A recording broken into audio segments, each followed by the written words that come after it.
Markets are unpredictable, volatile, complex, but your trading journey doesn't have to be. Hola Prime TV is now live. Every trading day, join top coaches as they break down real-time setups, key levels, live trades across Forex, futures, and crypto. From Tokyo's early momentum, to London's open surge, to New York's high volatility action. We decode every move live. Get sharp analysis, clear strategies, and insights that actually make sense. And yeah, we don't just break down charts. We crack a few smiles too. Only on Hola Prime TV. This is more than content. This is infotainment and beyond.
Good morning, all. Happy Monday.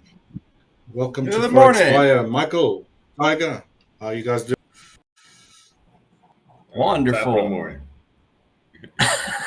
Good stuff. Michael was complaining he's really tired, so we'll try to carry you a little bit. Yeah, we got you. That's how I felt yesterday. Right. Give me 20, 30 minutes for this cappuccino to kick in or something. Whoa. Yeah. There you go. There you You should be drinking espressos, not cappuccinos. Man. You know what? Michael, I don't know if Cancun area has it, but they had a coffee house in Puebla called Mr. Hold on, what was it called? Mr. Coffee House? No, I'm sorry, it was an Italian coffee house, I think. And Gotcha, okay. I've always liked the lattes the most, but for whatever reason, the cappuccinos were the best. Italian coffee house, yeah, that's what it was called. And I would always get those things. They were just so good. Do they have an Italian coffee house there in your area? No, we got something to look. This is something you just get from the store, but we got it's a Cafe de Puerto. Is what we got. It's like right here. I can walk to it. Obviously, they're not open right now, but yeah, it makes some great coffee. And I'm talking about, man. Yeah. I mean, some of that coffee is the strongest that you ever taken. In the morning, you take it, you're up. You try to get to sleep, you're in bed like this, eyes wide open still. Yeah. Sounds like they're going to open early. Is that the cafe in your coach video, Michael? Yes. Woo. Say the least. Let's get this coffee kicking in. That's right. Hey, Martin. Good morning. Throw some water on there. Hello, Martin. Good morning to you. Ready to roll. There you go. Right, lads. Any action on your side? Slowly easing into the week, I suppose. Hopefully a little bit more action than last week. During the mornings were pretty quiet. Yeah. So yeah, I mean, I don't mind quickly just going through the FTSE. I don't know. Do you have something happening there, Tiger? Not at the moment. I mean, I have a trade open, and I did close one, so I need to send it to Pat. But no, go ahead. Go right ahead, my friend. Right. Yeah, can we just share my charts, please? So then just go through the FTSE.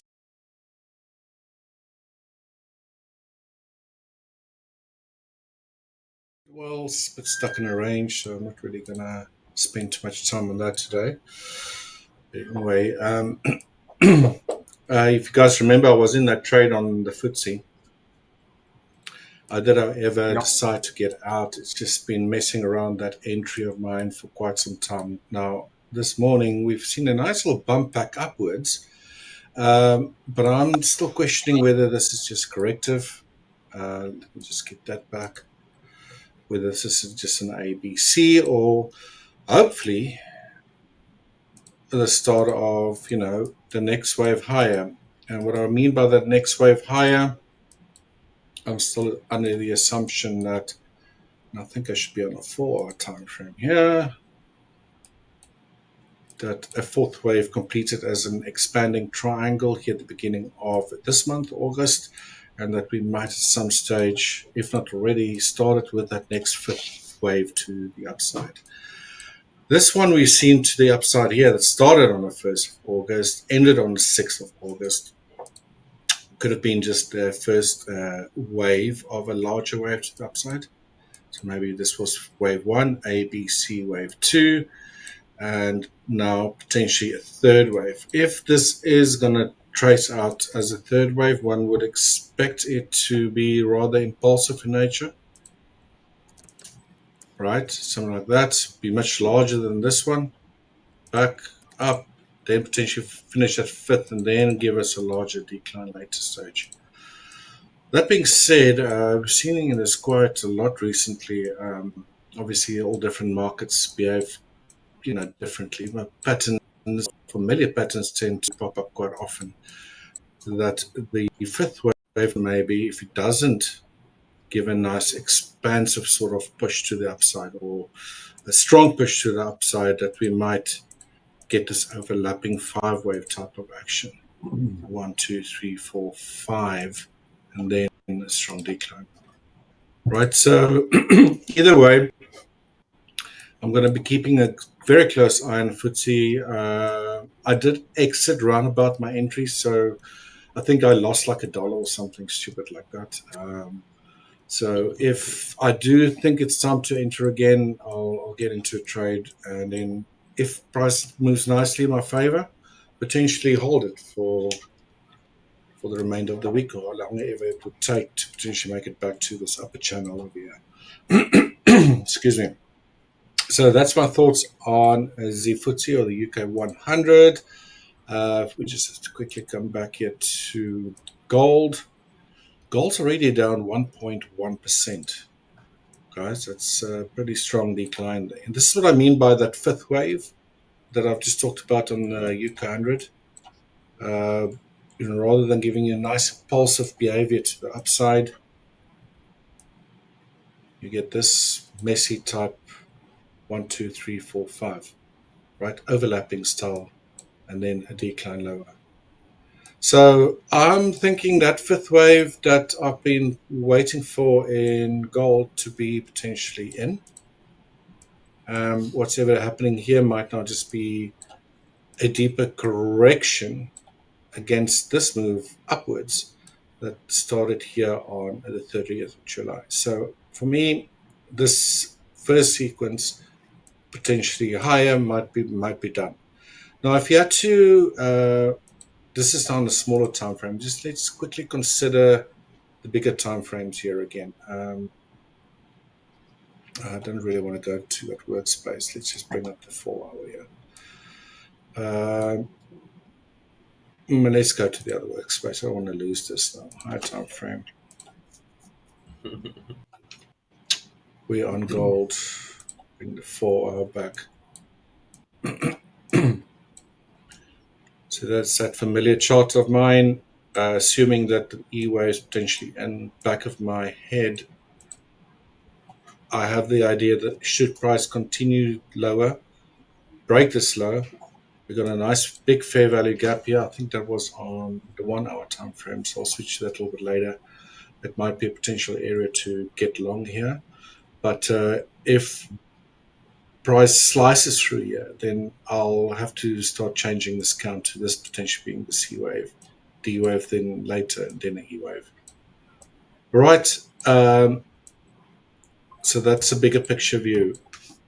If that E wave completed, then it does look like we have a nice 5-wave sequence up here, right? That one that I've tracked on a smaller time frame. 1, 2, 3, 4, 5, right?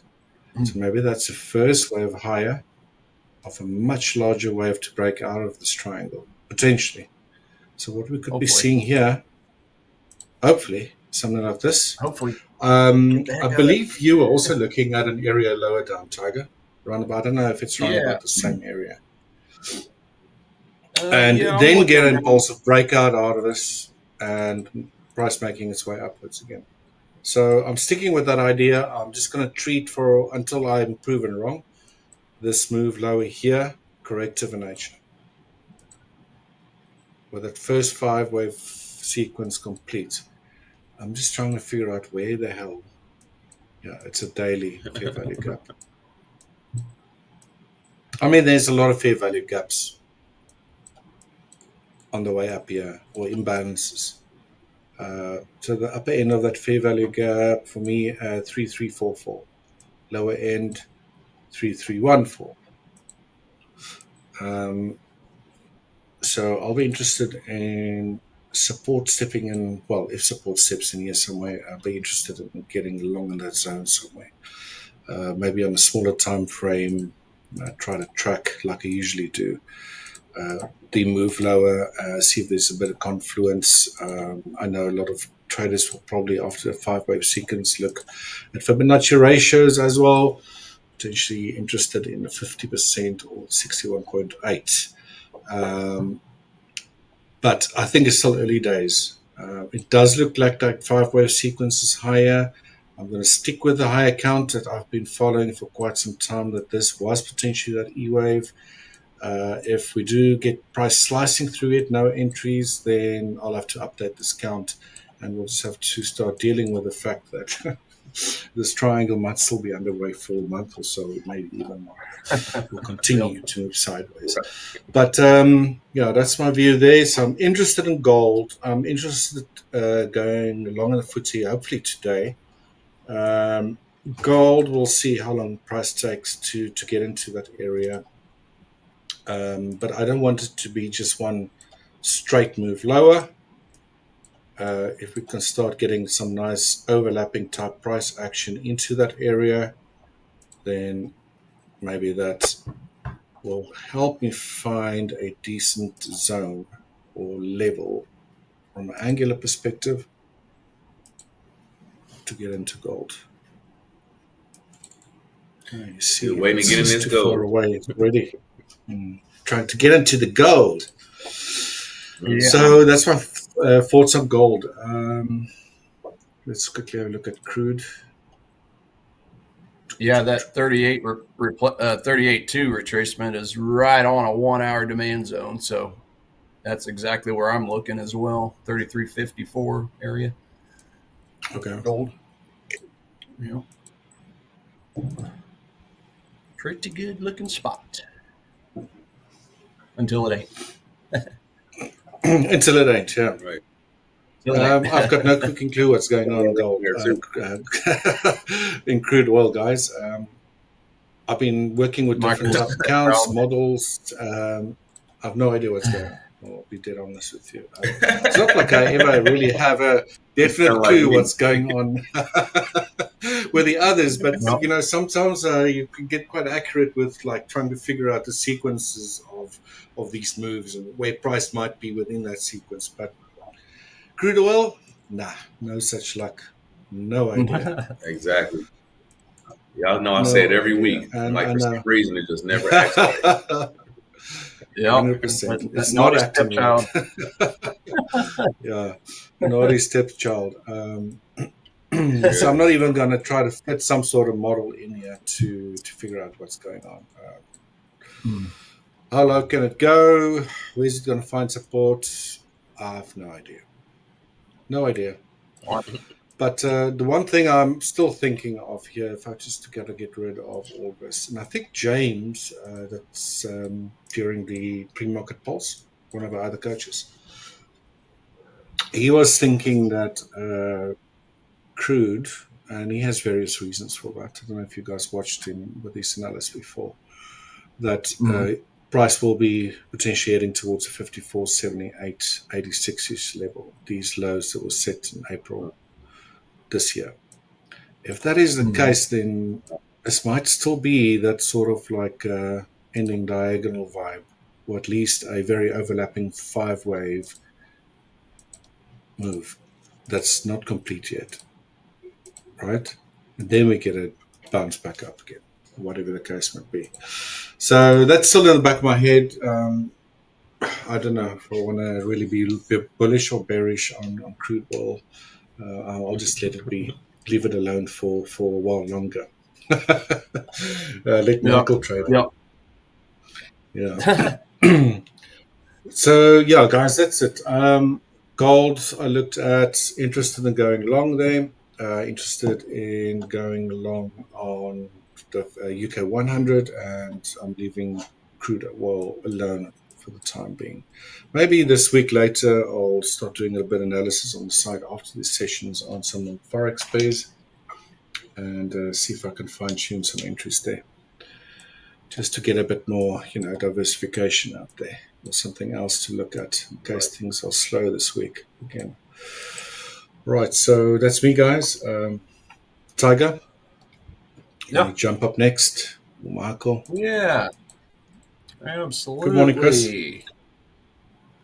Good morning. Hey, Good morning, Chris. There we go. All right, so yeah, just a little while. Let's see here. Earlier, I did close out my euro-dollar trade. So on Friday, right after our session ended, Friday morning, I ended up getting into euro-dollar long and Aussie Swiss franc short. Aussie Swiss franc, quite simply, because when I'm looking at my economic surprise meter, Aussie is the weakest currency when in regards to just the economic releases, as an aggregate. So it's only had 38% of those reports beat expectations. So the other 58, or my math is horrible, 68%, whatever that is, 68, 78, 98. Yeah, 68% was negative, right? So that being the weakest currency, I paired it with Swiss franc, which is one of the better ones. So actually, I need to go back to that one. So yeah, going back here. I had went and sold it at this supply area right here, and it's just kind of going sideways. I mean, it had an initial really good pop on some pretty decent volume, but it's since kind of retraced. So it's kind of looking a little bit like a little pennant or whatever you want to call it, right? Kind of something like that. So we'll see how that shakes out, but I'm just going to let it do its thing. It officially fell off of my bearish top setups. So it's actually only a -2 at the moment, but I did open it. So I'm going to stick with it. And obviously if I'm still in this thing, if I can get some type of movement downward, I would like that, because that would make me feel a little better about keeping it open during the Aussie rate decision tonight, right? Aussie Swiss is one of the slower moving currency pairs. It's right there with Euro Pound. I think it only moves about 38 or so pips a day. So, one of the slower ones. If I just go find that real quick. Slow. Yes. 38.2 pips, as you see down there on my ATR on a daily range. So yeah, we're just gonna let her fly and see how that works. I need my magnet to get a little bit stronger. Maybe I need to give it. Maybe I need to put two of these in here, right? So we're gonna make it double them up. We're gonna make it a little bit stronger, right? There we go. Come down. Come to butthead. So that's that one. And euro dollar, I closed out earlier. So let's see here. That one, this was more of a shorter time frame trade. So I think I bought this one on a 5-minute demand down here Friday morning. Just wicked in perfectly. And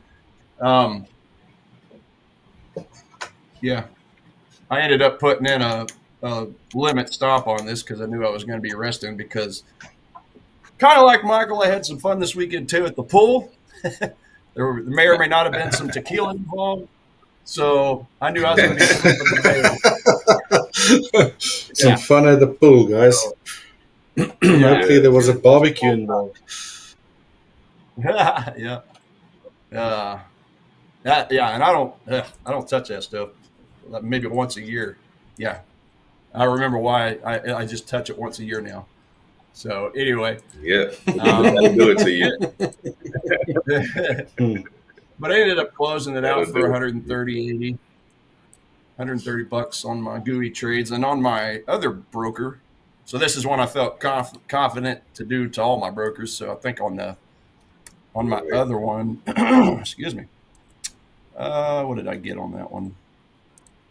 $744.12. So nice trade on both brokers there. And I always love when that happens. With it. Yep. Yeah, it's good stuff. So we're good on that one, and it's really just about monitoring Aussie Swiss. Yeah, I'll make a decision on this. I mean, if it stays in this area, I don't know. I'd like to see it a little bit in profit, by the time the Aussie's rate decision comes down, but we'll see. I'll just monitor it pretty closely all day. But as far as the COT report, we got 9 minutes. Are we doing news at 3:30? I think we are, right? Yeah. Okay. I believe we are. Yeah. Okay. So just looking at the COT report, as always, it's released on Fridays around 4 o'clock Central Time. What did we do? Let me go find it real quick. I'm just going to look at it off screen over here. But basically, as far as currencies goes, Richard, looks like the South African Rand had the highest net change percentage at 2.69% increase on loans from the big banks and institutions. Now, I don't trade it, obviously, but yeah, looks like they bought some Rand. They're buying you out, man. Interesting. Yeah. And not that great for when you're earning dollars, right? I want a little bit of a weaker Rand, but anyway. I mean, we got our own political issues big time in this country. I don't believe it's going to hold for too long, but we'll see. Interesting. Yeah. I haven't ever traded, to be dead honest, on the Forex side of things. That spread is just way too wild for me, too wide. Yeah. Yeah. Right. Yeah, that's usually what keeps us out of a currency, huh? Spread. Yep.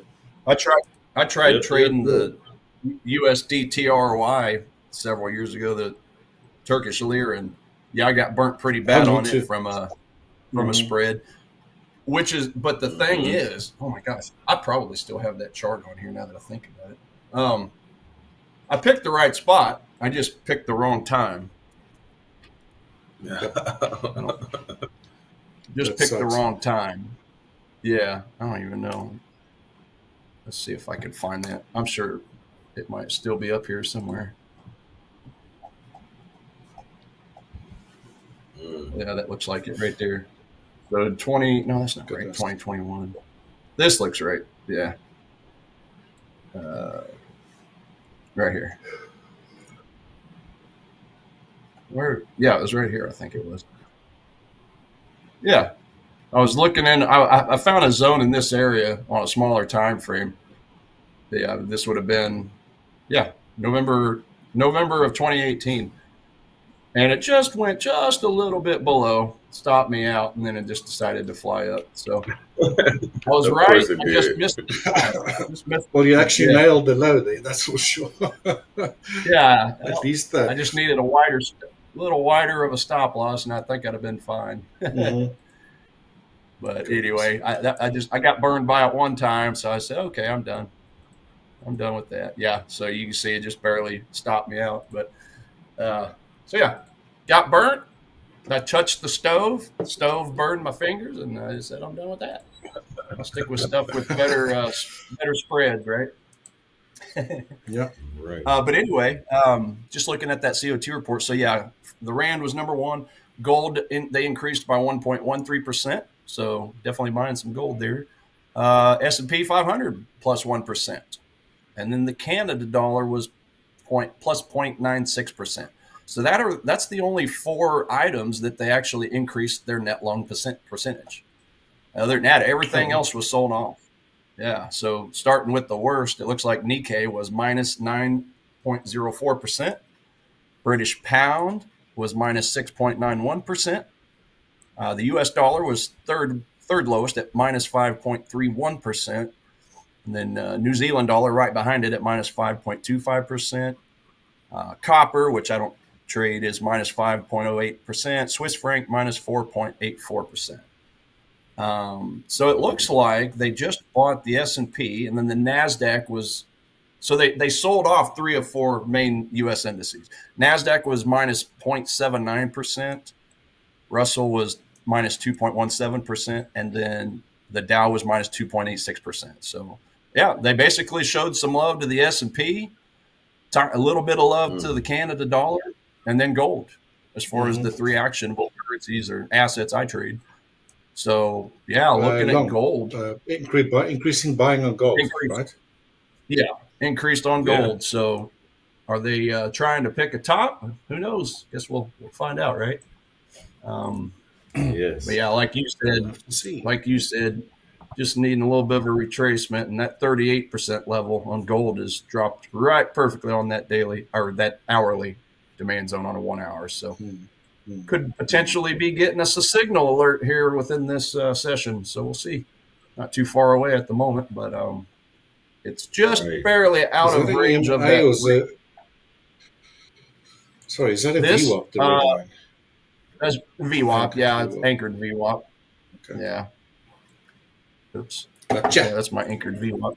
Here, I like to keep track of where VWAP is on these swing low points, these swing high points. So, yeah, I mean, it's currently bouncing through it. So if it misses my demand, it could potentially be because of the VWAP, right? But I go for unfilled orders, not just VWAP or moving average bounces. That just adds an extra layer of confluence. So, like, yeah, I mean, I would love to see nothing more before it just wait.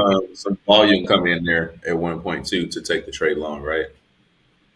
Yeah, I got to have some volume, so I'll be looking at a 15 or a 30. Now, with this being such a narrow zone, as far as the demand zone, the range of it, yeah, probably bump that up to a 30. Because it's, you know what I mean? It's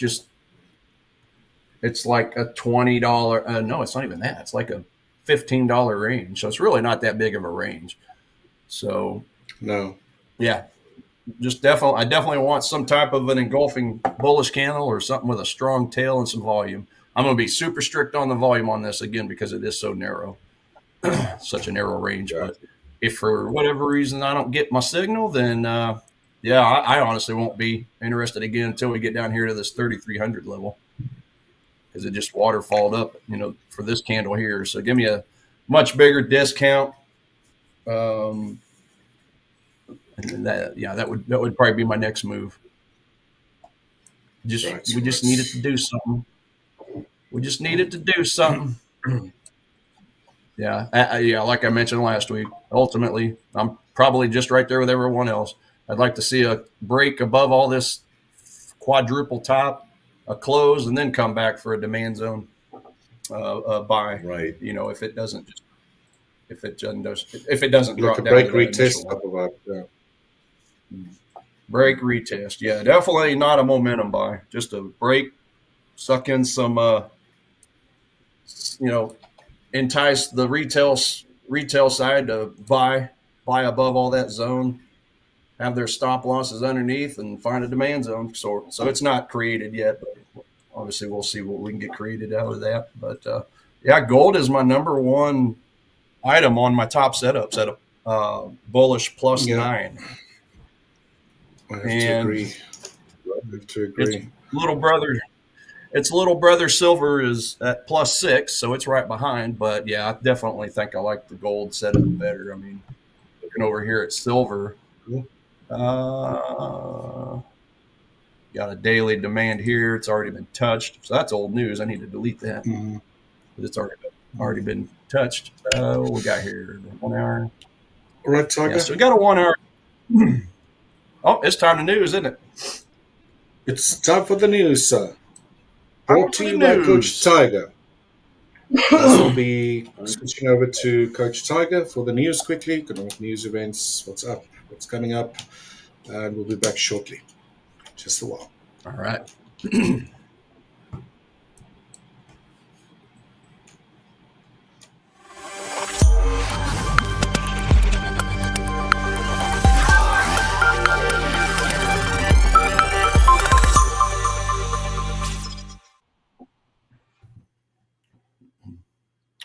Well, good morning, traders. Welcome back to Forex Fire, your go-to source for the latest market-moving news and analysis. So let's dive into some key events and what's on tap for today. We're going to cover a little bit of Forex, a little bit of commodities, and some central bank action. So oil is under pressure as geopolitics and tariffs weigh. WTI crude oil remains under selling pressure, hovering near $62.5 per barrel in early European trading.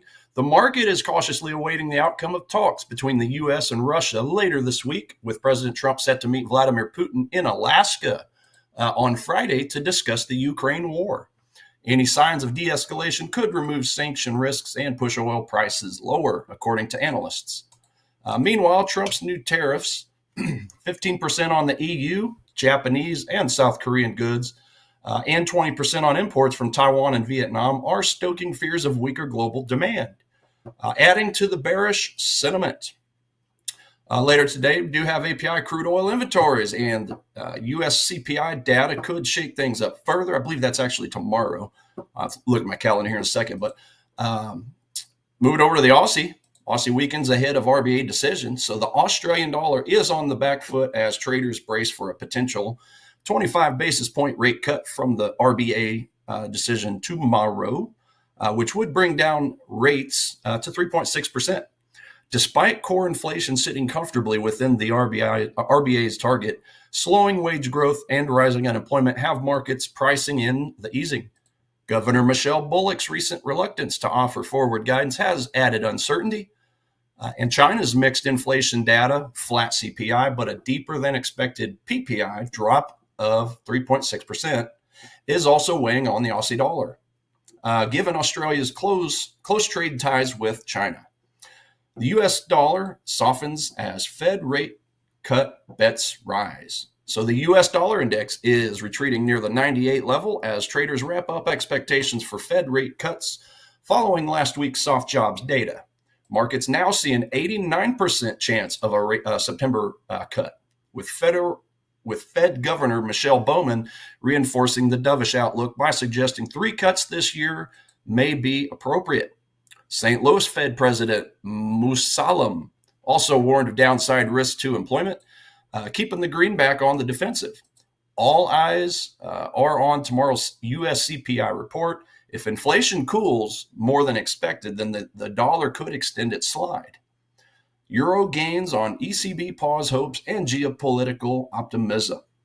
So the euro is finding support as traders push back expectations for ECB rate cuts, with odds of a September move now just above 50%. Hopes of a Ukraine ceasefire fueled by the upcoming Trump-Putin meeting are also boosting the euro. Euro-USD currency pair is holding near the 1.167 level, while the Euro-Japanese yen currency pair climbs towards 172.10. Meanwhile, GBP is steady after the Bank of England's hawkish 25 basis cut last week, with a narrow 5-4 vote split signaling reluctance for further easing. GBPUSD currency pair is consolidating near the 1.34 level, with UK labor market data due tomorrow. Gold and silver dips as risk sentiment improves. So gold is pulling back from the $3,400 per troy ounce level as optimism around U.S.-Russia talks dampen safe haven demand. However, the Fed rate cut expectations and lingering trade tensions with U.S.-China tariff deadlines looming are limiting the downside. Silver follows suit, dipping to the $38.10 level amid profit taking. Key support for gold sits at $3,350, while a break above $3,410 could reignite bullish momentum. And yeah, just some key data to watch. Like I say, today at let's see here. Today, I'm sorry, I'm looking at last week's calendar. I thought that didn't look right. So yeah, later today, so 11:30 Central Standard Time Monday, which is also 12:30 a.m. Tuesday, is when that rate decision comes out for Australia. Again, they do have currently a 3.85%, forecasted to go down to the 3.6% with the conference and the statement following afterwards. But that's the only thing that's on tap for today. Looking just ahead to tomorrow, we do also have the core CPI, like I said, for the U.S. Previous number, 0.2%. They are forecasted to go to 0.3% on the CPI, the core CPI month-over-month numbers. So, and then Aussie does have a wage price index report coming out at 8:30 p.m. Central Standard Time tomorrow as well. So that's a little bit about what's going on for the day. As always, stay tuned. We'll go over some charts and see how all this all looks. So just let us know if you have any questions on any of these fundamental pieces, and stay nimble. Keep an eye on those support resistance levels. That's all I got for the moment. Back to you back in.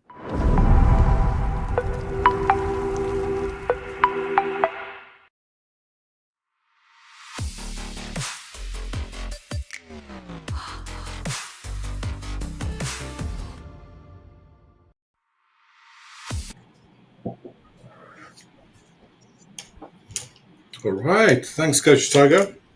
Well done. Well done. As always. Well done, as always.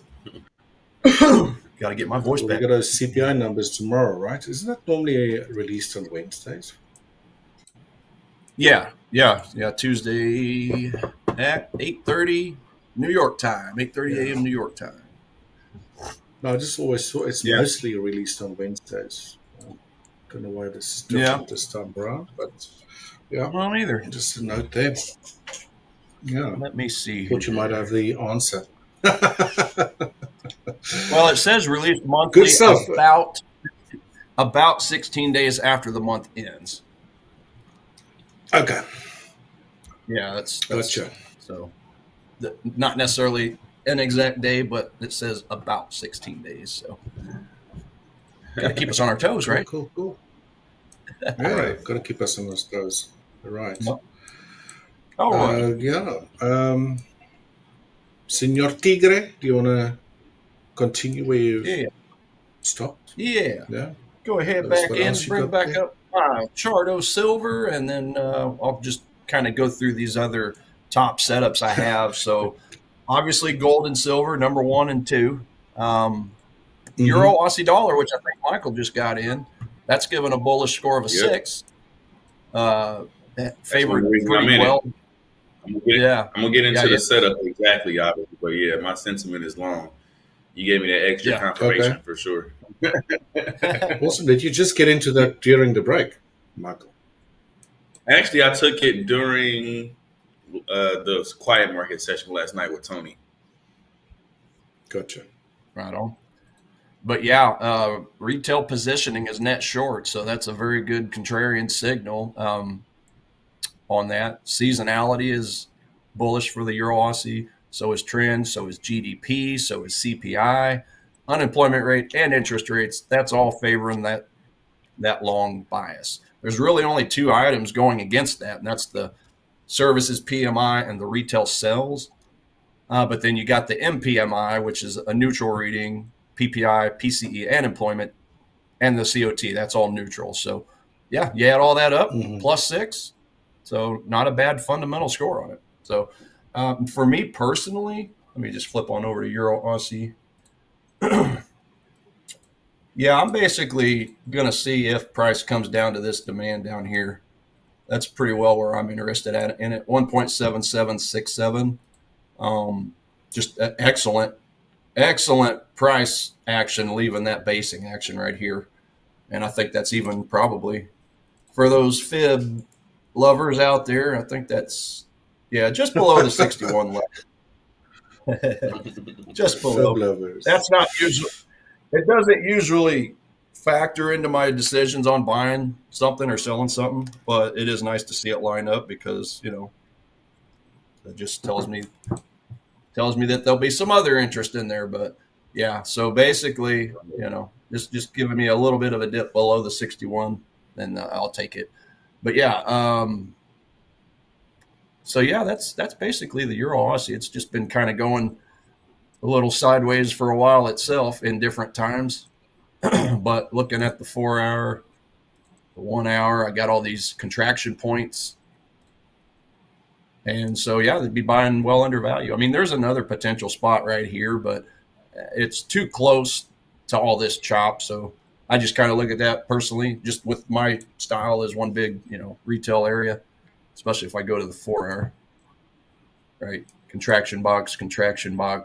Daily is probably just, well, it's not so much on the daily, but 4 hour. So yeah, me personally, I'm a cheap wad, as you guys know. So I look for the deep discounts when it comes to buying something. So that's where I sit on that. And then I also have bullish readings on the NASDAQ and the S&P 500, the Nikkei, and the DAX. So those are the 4 indices I'm keeping an eye on. They're 6s and 5s. And then the euro dollar, that's the other one I'm keeping an eye on because it's giving me a score of a 6 as well. So euro dollar, go back to my 4 hour here.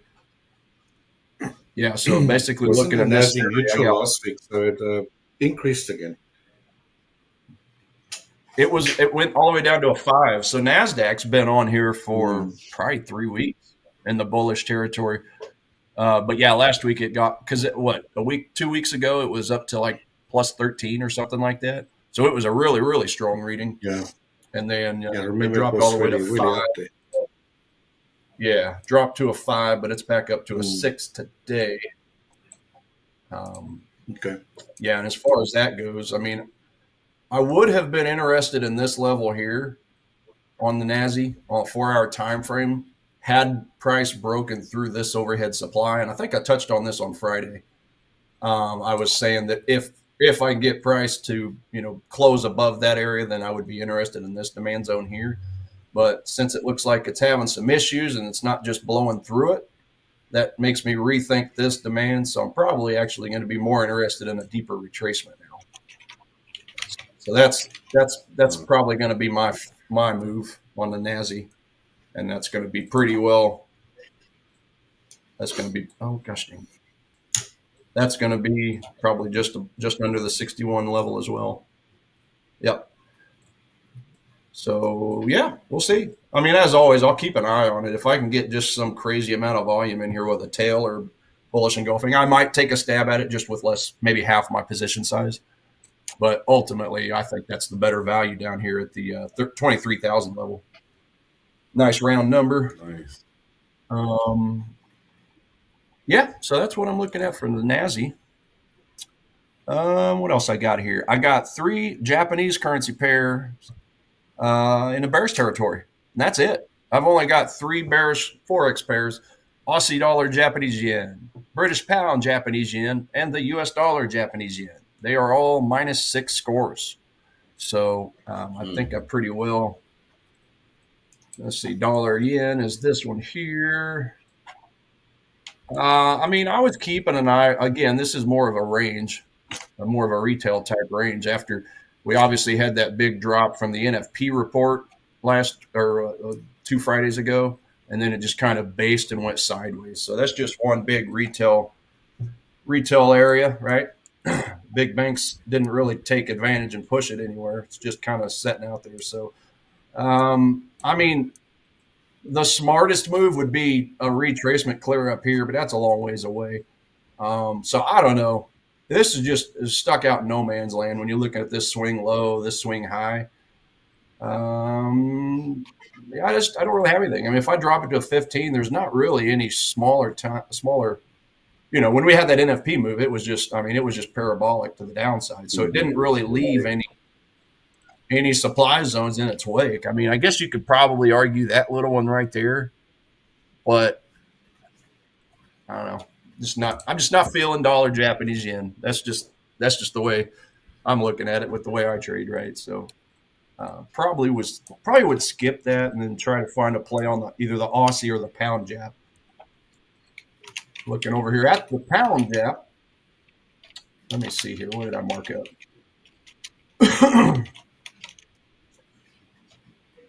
So price did hit this supply here, but it just kind of went sideways, and I just didn't really get.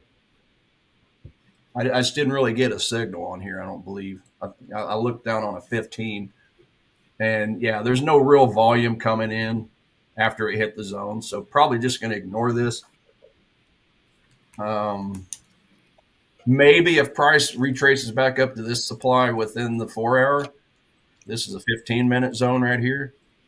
Might take a stab at that, but it would be more of a smaller, just a smaller trade opportunity as far as the way I look at it. Something like that, maybe.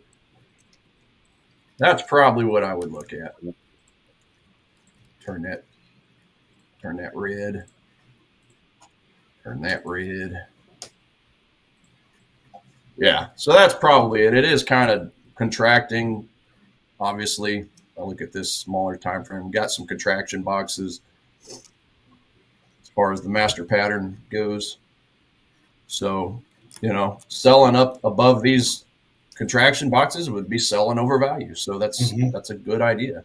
So I need to actually put an alert in there, don't I? That might be a keeper. It basically started. So it basically started out as a 4-hour zone for a bigger drop, but since it just kind of went sideways, I'm just going to look at it more of a smaller term intraday type trade. I just think that would be a little wiser at this point, since the 4-hour didn't just have it drop. So there we go. Got 4 hours. A 10-minute supply there. And then the other one I said was the Aussie jap. Looking at that on a 4-hour. So I believe I had a 1-hour supply here, right over here. So might be interested in that area there at the 96.59 level for a short sell. Getting some contraction boxes here. So yeah, anything I sell above that would be selling over value, which would be a wise thing to do. So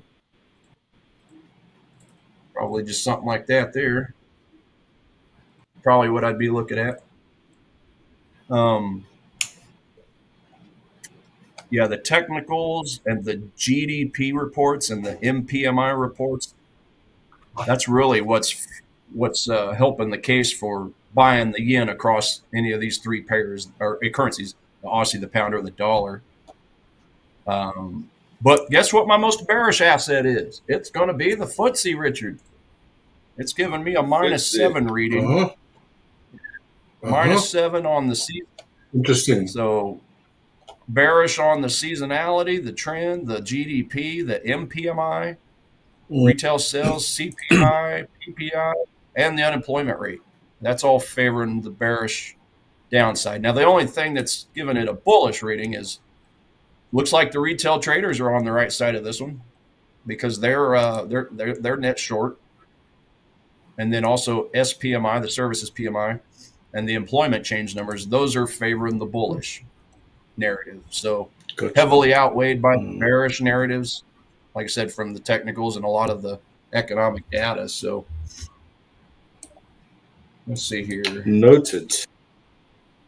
UK 100. Yeah, that's been. Let's see here. Got a new contraction here, so yeah, I don't really like that way that zone created. I wish this exit candle here would have been a lot longer. Didn't really get the greatest volume either. So just from a quick look, it just looks like obviously one big retail zone at the moment where people are getting chopped to pieces. Looking up and further to the that's all-time highs as well, right? I believe it is. Yeah, so I don't really have any supply zones. You look at it on a daily time frame, it's just one big cluster. So I feel like I need That's pretty messy, right? Yeah, for the way I trade, I need to see like what I drew up last week. I just basically need to see price breakdown, retrace up. Hopefully we'll get a good supply zone that develops within this down leg at some point over the next week or so, and then look to take that short. But as of right now, I don't really have a play for it. We'll just see if these fundamentals, these bearish fundamentals, work their way into price action and reevaluate it here in the next 3 days or 4 days or something. Yeah. And let me see here. I think the only two I haven't went over yet are the DAX in Germany and the Nikkei in Japan, because I'm getting a score of 5 on both of these. Retail traders on both of these are net short, so that's helping. Got the seasonality and trend in favor. Not really so much on the economic data. I mean, for the Nikkei, we got a bullish reading on the service PMI, the retail sales, but we do have negative ratings on the manufacturing PMI, the PCE, and the employment change. So it's basically being propped up by the retail sentiment and the seasonality, to be honest. So I don't know. I don't really. I mean, it's a 5. It is a bullish rating, but I just don't feel that confident in it. So if I'm going to get involved in the DAX or the Nikkei, I think I just need to see another good piece of news or two for those respective markets. But yeah, DAX here. That's the one that you guys remember I was flirting with for a while. So I never got that signal on that one. We remember. Yeah. I just kept blushing about it, huh? More of a longer term play, maybe something like that, but definitely not something I don't think is going to happen anytime soon. So that's 4 hour, going down to the 2 hour. Nothing. Yeah, I mean, I kind of have this one here. I'll go ahead and write this one up here. Had a gap up. That would have been what? Tuesday of, what was that? A couple weeks ago, last week, something like that. So we'll keep an eye on that 2 hour. Yeah, that's probably going to be my main ones there. That looks like that one's about a 61.8 level on the fibs. And then lastly is the Nikkei. I don't know about that spot there. Yeah, probably going to ignore that. Last one for me, gents, is going to be the Nikkei. So,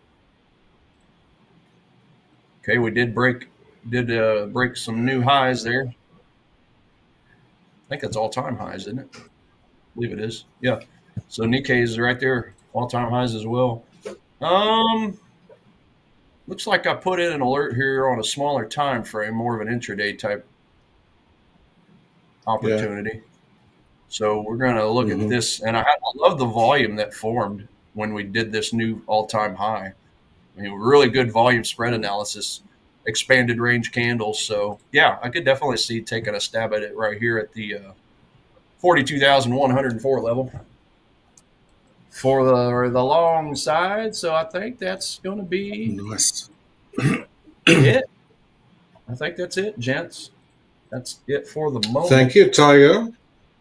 Yeah. Nice. Thank you. Absolutely. Just a quick note to all our viewers. Again, thanks for joining. If you just joined now, yeah, we're about an hour almost into the session. I just got word, you probably see it there in the chat, that we'll be giving away more challenge accounts during the session and the ones afterwards for the remaining of this week. So it's still continuing. We haven't stopped with that just yet. If you don't know already, to be eligible for the 10K challenge account that we'll be giving away today, make sure that you're subscribed to our YouTube and Instagram handles on our Hola Prime and Hola Prime TV and Hola Prime Global accounts. So that's step number one. Continue commenting during these live sessions. And guys, very importantly, make sure that your email's in your YouTube bio so that we can actually reach you with your account details, should you be today's lucky winner. We'll be picking a name based on the people that has not won before and that have actually followed those steps. Make sure that your email address is in your YouTube bio. Okay, so we can get a hold of you. Again, generally we give away these prizes around about 6 a.m. Central. So that will be an hour after our break. So yeah, do stay tuned, keep on commenting, and enjoy the show. Good luck. Absolutely. Good luck. Yeah. Good luck. Yes. Sweet. Michael, what's happening on your side? Yeah, let's talk us through that trade. Yep. I'm looking at EA right about now. Back in, if we can get my screen pulled up here, that'd be awesome. Let me kind of point out a few things. I'll just go over this setup for EA amongst others. And then I guess, as usual, I'll still go through all the pairs for those of you who are here, especially Chris, who wants to go through them all. So I can definitely get that pulled up here in a moment. All right, cool. So yeah, Chris, just quickly, Michael, sorry, Chris is just asking me quickly, what do I reckon about gold today in the current price location? And gold's already down over 1%. If we do get a bounce high, I'm going to treat it as a little bit corrective intraday. But both myself, Tiger, and I assume, and Michael as well, we're looking for prices to move even lower, maybe today or over the coming few days. Interested in actually getting long in gold, but actually want it lower down from where it currently is trading at. But I can go over that analysis a little bit later. I'm sure you'll see what Michael's thinking there as well. Yes, I can definitely touch gold for Sorry, sure. Michael. That's one of my top 3 setups: EA, gold, and UJ. EA Sports. It's in the game, right? Let's hope this one's in the game, right? Let's just hope. Yeah. Fingers crossed. Right. Sweet. Well, yeah, guys, I got this marked up from Tiger and I session from the market open here. So one of my top 3 setups that I'm actually looking for this week.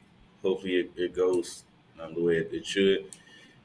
Super cool. I'm actually really interested to see how this works out, because not only do I have my technical setup, right, that I would look for any other time, right? We got 200 cross. As you can see, if we look, we're looking for price to touch bodies, right, to touch the 200. And if you can see it, we actually do have it here. All right, let's kind of zoom in a bit. Yes, this counts on the chart side. But if we look at the market baseline on the TDI, we can see that the market baseline is still above the static. So you know what that means? That means this is not it. We need it to go below. So that does not count, right? If you really look at this, once again, just kind of zoom it up. This yellow line is above this dashed white line. That's how I know this is not what we're looking for, right? We always need that reload, which happens over here, right? Now we can see,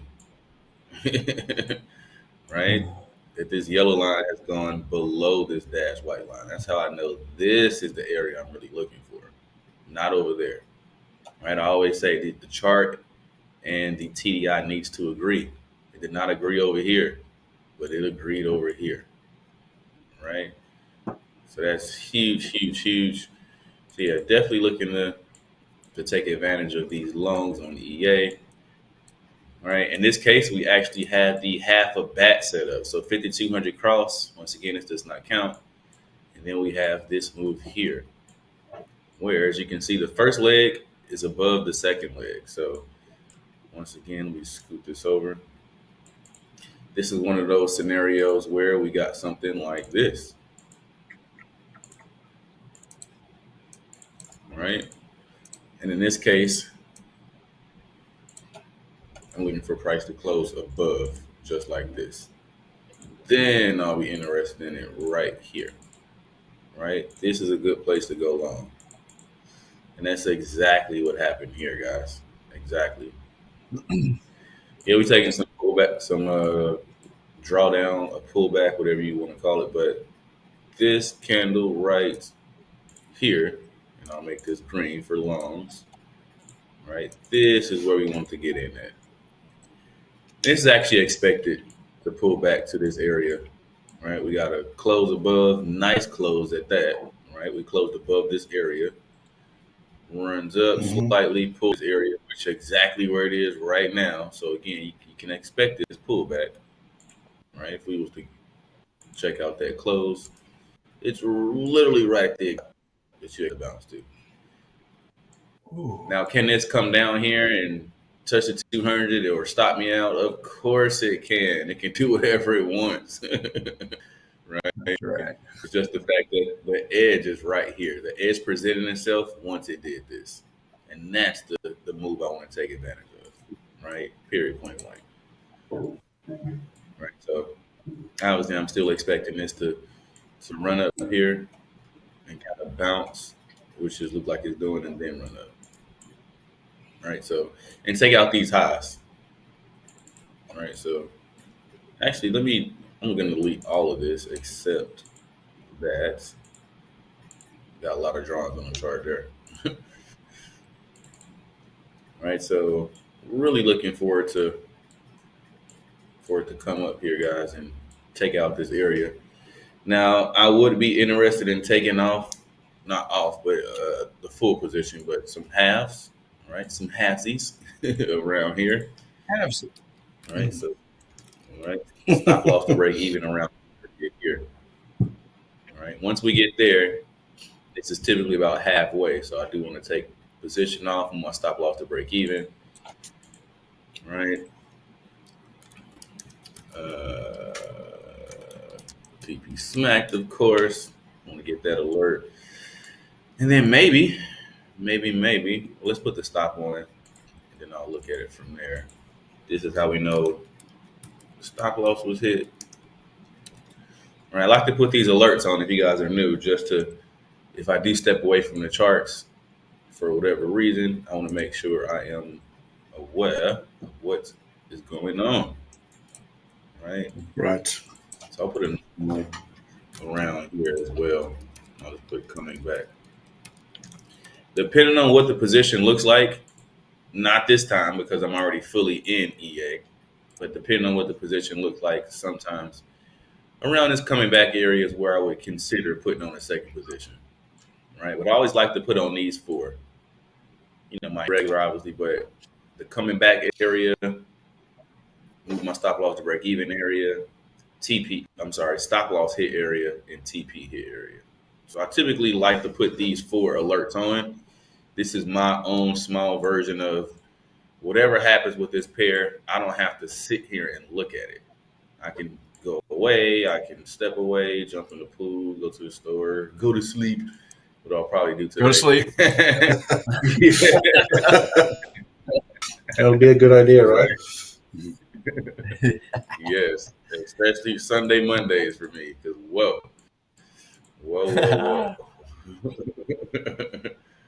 Good. Right. So good stuff. So definitely want to know what's going on here. And yeah, guys, we'll see what this looks like. I think this is great. As I was mentioning earlier, this is just my fundamental aspect of it. And then, of course, we have Coach Tiger's infinite wisdom with the fundamental sentiment, right? So this is his top Forex pair setup. So I would love to see this go. But again, either way, this is exactly what I was looking for as far as technical wise on EA, right? Nice 1.5. I'll take this. All right, so nice. All right, so cool. Let's see what that one looks like. We got everything set up there, and then we are in at 77, by the way. So any point over 77 is good to go. Yeah, so 78, 77 is where we're in at. So basically, right a pip or two. What is this? 73. So about 4 pips below break even. Basically right there. Pretty much your break even on EA. Next up is gold. We want to see what's going on with gold, right? Dude. Is that the next one? Good. Okay, cool. Gold. as always, guys, we got the same bias. I'm looking to take this thing long. Right? Anybody who took this short from whatever area to now, just to be honest, now is a great time to take off that position. Because this probably isn't going to stay short for too much longer. Right? This is a great area to take it off. Obviously, can this continue down? And matter of fact, let me just take this off here. Can this continue down and maybe give us a little what's the name and drop down here? Of course it can to this whatever area this is, 33.45. Yes. We can totally do that. All right, especially since we have the market baseline still kind of pointing down here. You can kind of see that slant. I won't be surprised if it did something like that. All right, but me on my end, I'm looking for this to start to pull around. All right, it's super close to this 800 EMA. So yes, it might just pull down here. All right, keep in mind it can do whatever it wants, guys.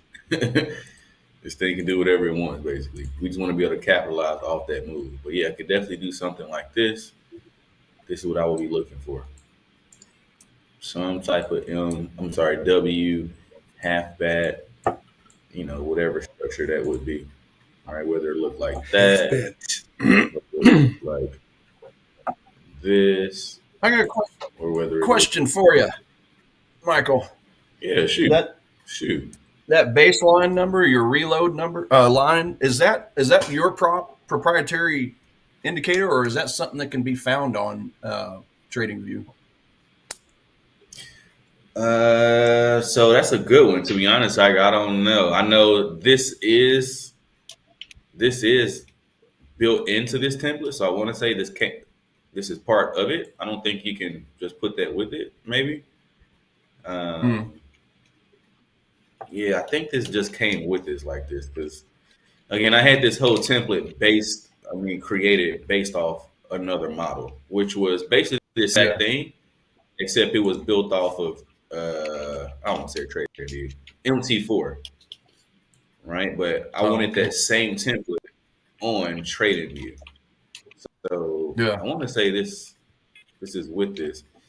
Which brings me to the extra thought, Tiger. We got to figure out a way, like once we get off here, to get this to you so we can test this out to see how easy it is to transfer this, not just to you, but to other viewers. Everybody, yeah, so we for can, sure. Right, probably not today because you'll be sleeping, about but we'll have to look at that tomorrow or something. Right. Right. But I do know that this is what they call the static 50. So this isn't moving too much. What I do know is if price, how can I say this? So yeah, it's basically right at it. So no, it's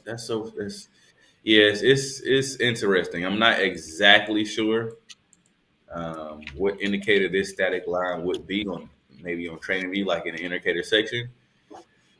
So yeah, we have to probably figure that out off stream. Yeah, no worries. Yeah, we can definitely figure it out.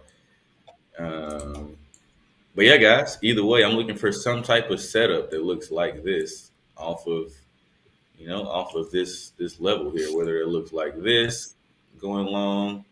Let me just shorten this up. All right. Stops below this swing, of course. But it looks like that. All right, this is a nice nearly 2.5. You can actually put this a little bit higher. When the blue tracer and the ADR are so close together, I just aim for the higher one because it's been at least 100 trades where I take it off a little early and it always goes to the second one when it's that close together. So I would 90% of the time I just aim for the ADR high, but when it's this close, I just aim for the yesterday's high. So I just want to see it take out this level. All right, so this is nice. That dark blue EMA of yours, what level is that line currently? Around 3349. 3344. Yeah, 3346. 334. Yeah, about 40. Yeah, I'll put it a round number, 3345, somewhere around there. Yeah. Interesting. That's the lower part of it. Pitchfork I've drawn. Almost exactly. Of course it is. Yeah. Of course it is. And we're coming down again pretty hard here on gold, so interesting to see if it's And something else too about this is the fact that the close not only below the 200, but the close below this ADR high. ADR low. This definitely makes me think that they're going to come down here and touch this area, and then make that move to go back to the other side.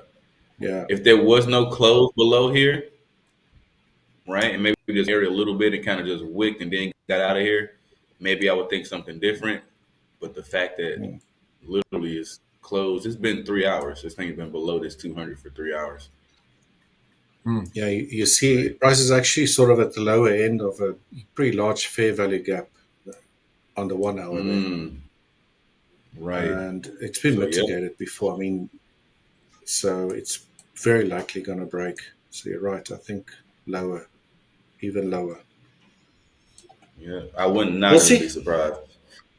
Yeah, and this is just what it does sometimes, right? Like I still wouldn't, how can I say it? I wouldn't care too much of what it did, but I definitely would expect it to be in this area, right? Like I would say somewhere within here. It should definitely stay within here.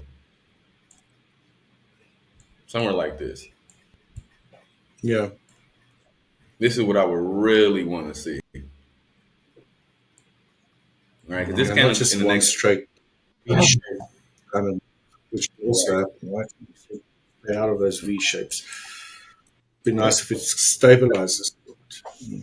Mm-hmm. And I always right because it's more or less that zone. Although I do draw what I would say direct numbers, it's never a direct number. It's more of a zone, like you guys know, right? It's somewhere in this area, right? Yeah.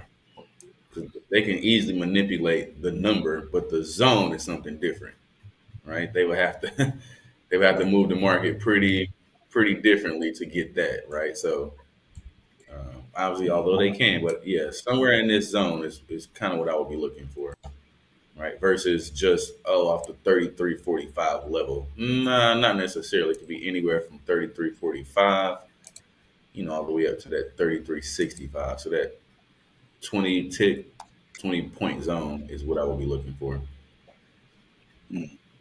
Right. But as I mentioned, something else that just lets me know too, that the fact that this has more down is if you look right here, the fact that the market baseline is just now getting towards the static line. This has more downside to it. Right. That's why I got this market baseline going somewhere like this. If it does that, this is definitely going to come down here and touch this 800 EMA. So I'm just waiting. Right.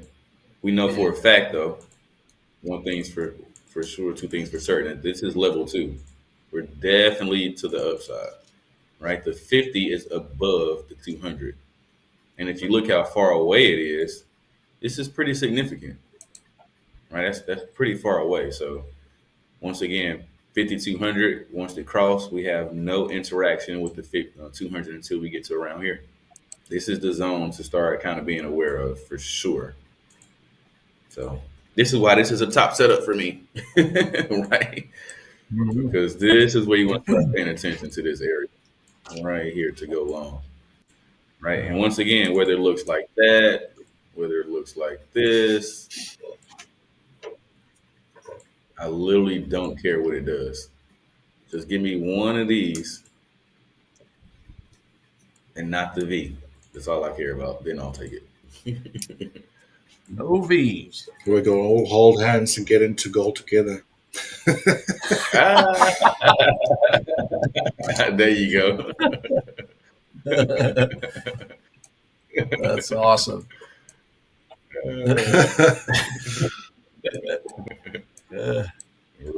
Yeah, I mean, no, you said it perfect. Real close to my alert, but yeah, I just wish that 33.54 to 33.50 demands. I just wished it were bigger. It's not very big. It's only about a $4 range. Is that it? Holy cow. Yeah. Yeah, I don't know. I'm going to be super picky on it. It wouldn't surprise me if it chews right through it. Goes down to form your level there, your W's. Yeah. I wouldn't be surprised if it did too and never even set up. I wouldn't be surprised. Not at all. Yeah. Yep. They keep cleaning my door here, and the door keeps on opening. It's like, who's coming into my office? It's like, what? Casper. Casper the ghost. Yeah, we have by one. the way, I think there's going to be a bit noisy on my side later. I do apologize because I have to cut these huge trees outside the office. Actually, quite a few of them before spring hits. Yeah, we just had a little bit of a storm, but I think it already dissipated. I was worried that we were going to have some noise on my end, but I think it already passed. Okay, cool. Meteorologist must be So we had a little something over the weekend. Here, sometimes around like the summer, around this time, we get like it's basically called sargassum, but it's basically it's a lot of seaweed that kind of like comes from the Caribbean coast, and sometimes it's huge, like it can be the size of like an island, like a lot, guys, like a whole lot. Oh wow! And it'll make its way surely over here, and it changes the entire color of the beach. Instead of that pretty paradise blue, it looks brown and then like dirty a little bit, and it kind of messes up the entire vibe of like going to the beach. Yeah, it's like you kind of don't want to get in that. It looks weird. We get exactly the same here. Like these big kelp forests that come loose when there's huge storms. And literally the beach is just littered with it, and it's in the water. And then that stuff can stink quite a bit as well if it like washes up. It can stink, exactly. That's the way it was in Dominican Republic when I went there, Michael. It was there were guys that were paid all day just to go up and down the beach and just rake it all in. There was a ton of that. Same here. Absolute. Same here. There's literally mountains of it. Like they'll do so. It's a whole team that like that's all they do is get that stuff up all day. And it's sometimes the wads are like huge. It's huge. It got so bad, guys, believe it or not, that they're trying to figure out to this day, like there has to be some natural way to utilize this stuff, right? Yeah, I was just recently. Like turn it. They can actually make like they press it together really, really tight now, and they can actually make like small bricks, and they can actually start building stuff out of it now. So it's actually pretty cool. We're gonna start using it's kind of a kelp, isn't it? Can't they use it in medicine and stuff? Yes, because what do you call it? Kelp, seaweed. Yes, it's interesting. It's a very interesting thing, but. Anyway, they can even make like a synthetic type of plastic these days. Well, not synthetic, a natural type of plastic. Yep. That's something else that they're doing with it too. Exactly. You said it perfect. Yeah. So they're coming out with a lot of stuff to do with it now. But this weekend was our first week, believe it or not. Obviously, you guys know we live right here by it, but we haven't been in 2-3 weeks. Because it's just been either so stinky or the water just doesn't look good. This is the downside of paradise. We get this every night. Whenever I see water that doesn't look good, I think sharks. It's like I like to see. If I get attacked, then I want to see the predator, not like not see it and disappear in murky water. ¿Dónde es las tiburones? Tiburones. But yeah, it's been pretty interesting to say the least. But it kind of just cleared up. So finally, but we have it a lot better here because again, we have like pretty like far out. We have a barrier for this exact reason, so we don't get much of it. To be totally honest, The other cities like Cancun and Playa and Tulum, they get it really bad. I mean, it's so bad that by the time you walk into the ocean from your ankle all the way to the point you get out to your neckline, it's filled with sargassum. Like horrible. Mm-hmm. But we only get it it's not too bad. It might come up to like maybe your shin, maybe your knee. So not, nowhere near as bad. But this week was the first week cleared up. So we was pretty happy about that. Nice. There still wasn't that crystal clear, blue, clear water. Still had that slight tint to it. But much better than it was. So Yep. Yeah. Good stuff, Michael. Before you proceed to your next chart, if you're not done there yet, I just quickly want to announce again to anyone joining us right now, and sorry to anyone that we missed in the chat. There, BB Hub. I don't know if I said hello to you. Good morning. We will be giving away another 10K challenge account for actually the remaining of the week as well. So if you haven't done so already and you haven't won, please follow the following steps. Please make sure that you subscribe to our Instagram handles as well as our YouTube channels, both Hola Prime TV and Hola Prime Global channels. Keep on commenting during these sessions. And guys, very, very importantly, please make sure that you link your email in your YouTube bio so we can actually reach you with your account details. And who knows, maybe today will be your lucky day. We've had a lot of winners in the chat here. I recognize all of the names that's won previously. Good morning, Maria just joined. I'm sure they can vouch that they received those prizes, and it was relatively easy to set up, right? So again, if you're interested in winning a 10K challenge account, please do go follow those steps, and we'll be, I think, announced around about 6 a.m. the winner of today's challenge. There will also be more challenge accounts to be won during the later sessions, I believe during the pre-market session as well as the futures liftoff, right? So please do stay tuned. Maybe today will be your lucky day to win one of those prizes. Yes. So, Michael, back to you. Yeah, no problem. Good morning, Maria. She was just there with us not too long ago. She's been on a lot. We appreciate you always showing up. And guys, if you got any questions or anything at all, wants to break down any charts, let us know. Let us know. We will get right to it. Cool. So this is pretty much my take on gold. Pretty much what I'm looking for, right? Something along these lines. And then just like Tiger mentioned, guys, silver is looking pretty similar, to say the least. I'm kind of looking for the same exact thing on silver. We had this 1350 cross here, so we knew we were in level 1. But if you look close, you can see that price never touched this 50 EMA. And then we had this 5200 cross. So with that being said, we know we are in level 2, right? And now we're looking for the same move off of this 200 area, right?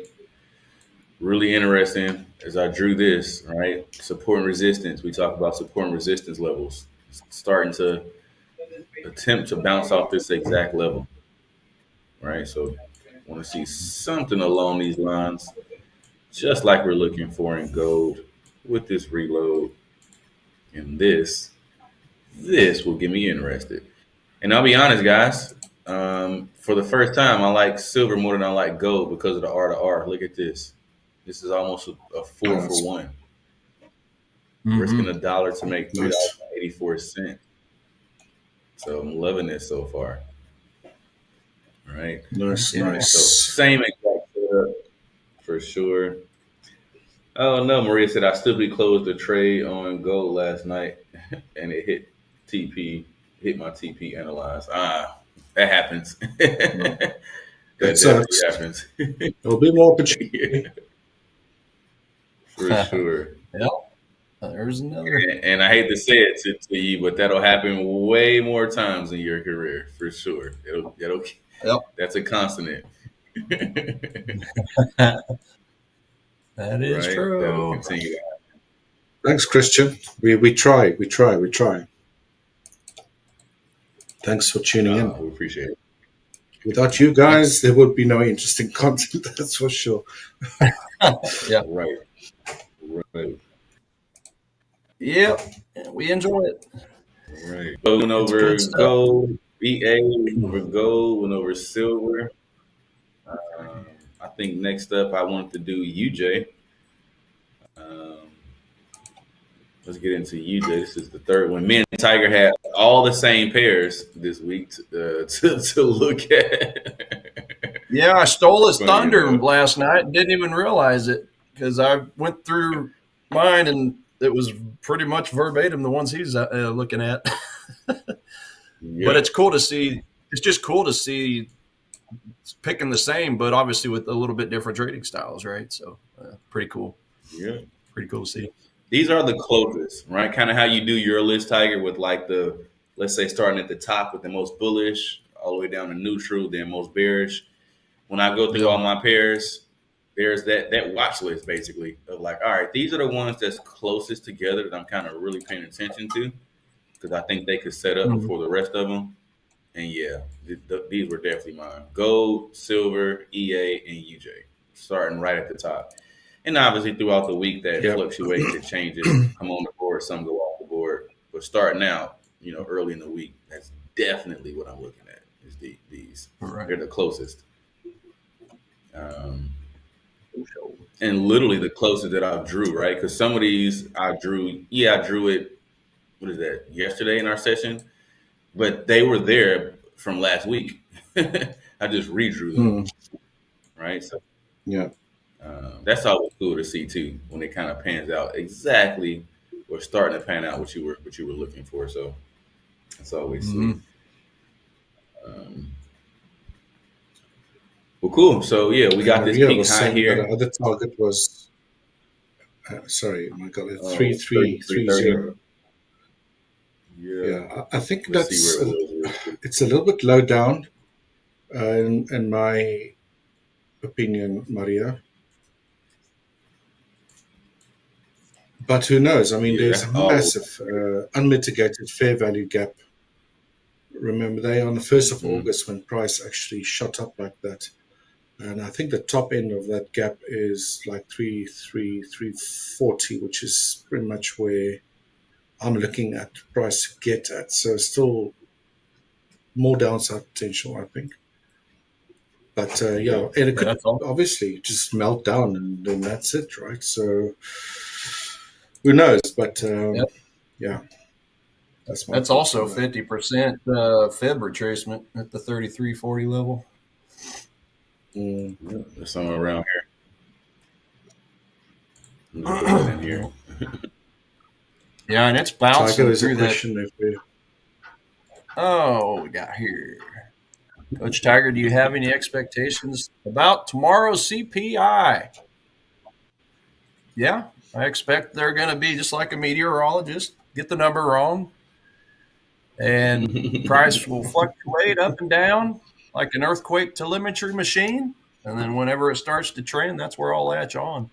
Yeah, I'm not Nostradamus, Chris. I mean, Coach Richard, Coach Michael, we're not Nostradamus. We just look at the results of the reports and then just latch on accordingly. But, I mean, with the U.S. dollar, with it being currently a 46% on my economic heat map,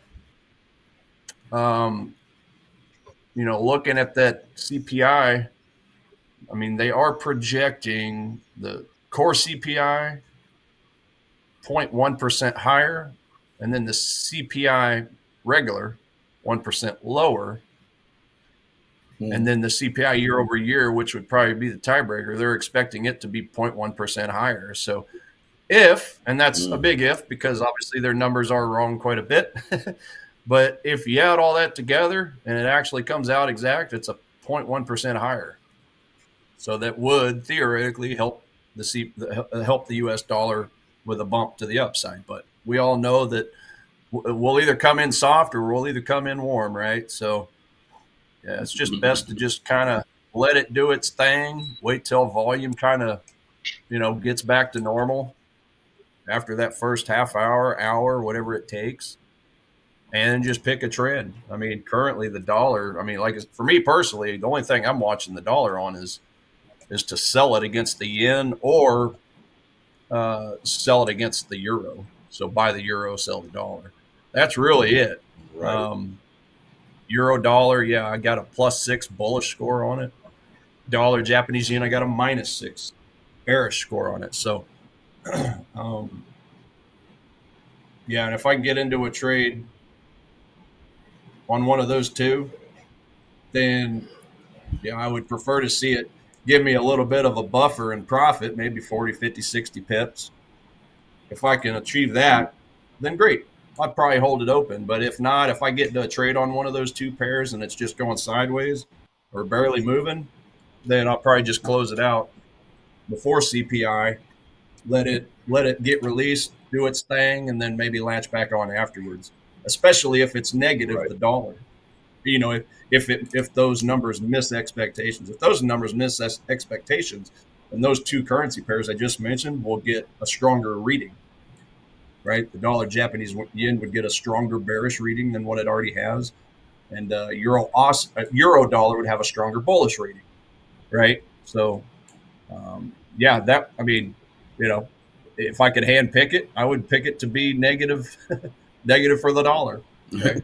Obviously, it's not good for when we go to the pump or whatever, buy our goods and services, but just try to make money off of it. The bearish reading would actually do the dollar good, but I don't wish that. Hopefully the employment or the inflation numbers come out good. At the end of the day, I'd rather not make money on something if that means everybody else is getting better inflation scores, right?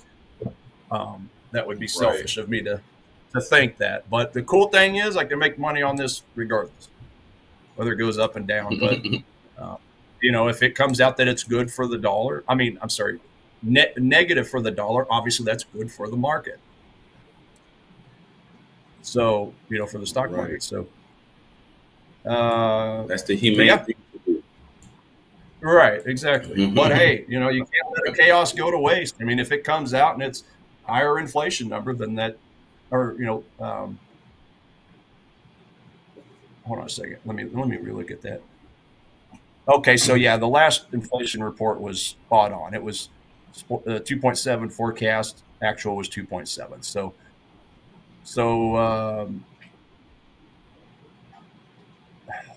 let me think about this for a second. I'm sorry, I had that backwards. I had that backwards, actually. A weaker inflation. Obviously, that would help the dollar. So I think I said that in reverse. I think I said that backwards. I always get the inflation data mixed up because obviously every other report is typically good or bad for both the currency and the underlying stock market, right? But inflation is a little different. So a lower inflation helps the cause for these. So yeah. Anyway, if it ever gets too confusing at the end of the day, just let the report happen, see how it shakes out, and then jump on that trend afterwards. That's really kind of the easy 30,000-foot answer to that. So sorry for the confusion. Tiger, Christian's also asking, do you coaches trade multiple accounts? Do you have a bigger main account, or do you trade with props or live or both, or any insights?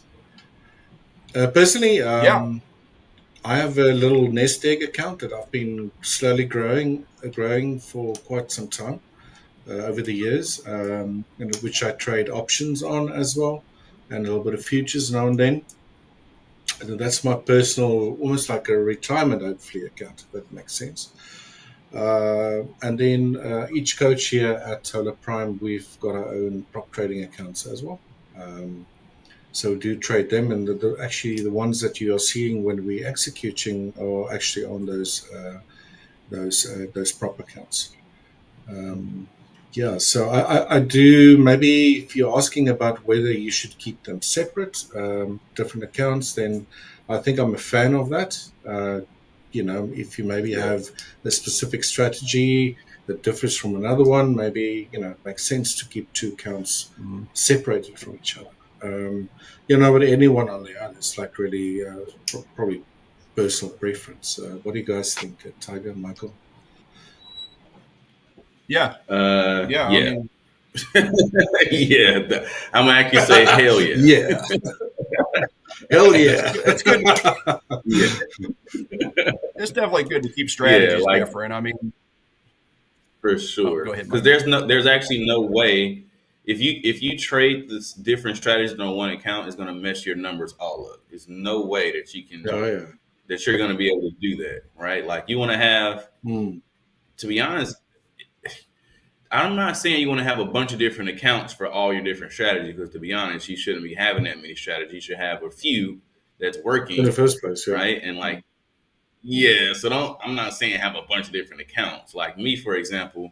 Yes, I have a lot of accounts, but I have 5 different setups, right? But I'm trading those 5 setups on the same accounts, right? The only difference would be if I am super confident in this trade, I have other accounts that need to get a piece of this, basically, right? Like together, guys, I think I might have mentioned this before, but I have about 20 accounts all together. Collectively, it's about $3.1 million in funded accounts, right? Like this is a lot.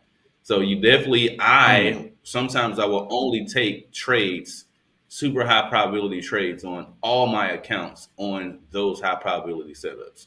Other ones where I'm like, it's a little give or take and I'm not going to risk it. This would be something where I might take it on 1 or 2 accounts, right? And then, of course, just to be totally honest, I also have an account with higher risk, right? Where, all right, I'll take that trade, but instead of me putting 1 to 2% on it, I'm going to put, 8, 9, 10% on it, right? That's my what I would say, like casino account, my gambler's account. Right? So seriously, same trades, but it's higher leverage. That's the only difference in it. So I'm only still trading.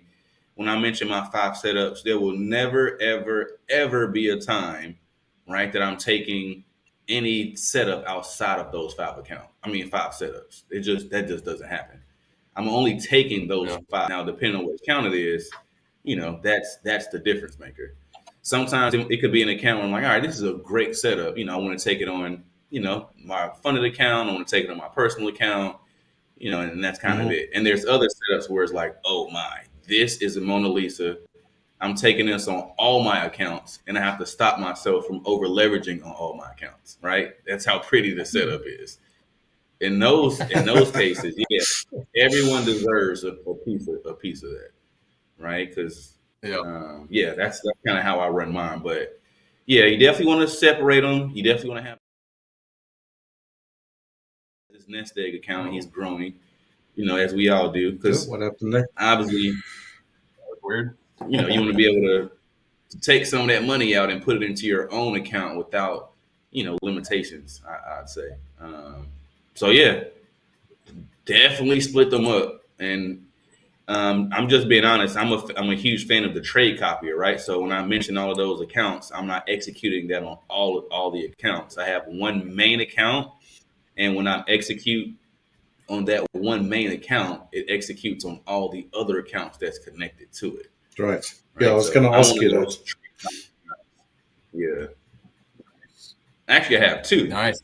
I have 2 trade copiers because one of them, they don't allow you to, how can I say it? Oh, they don't have MT4 and MT5, right? So I do have to execute this trade. If I'm going to put it on all 28 accounts, I have to take it on 2 accounts.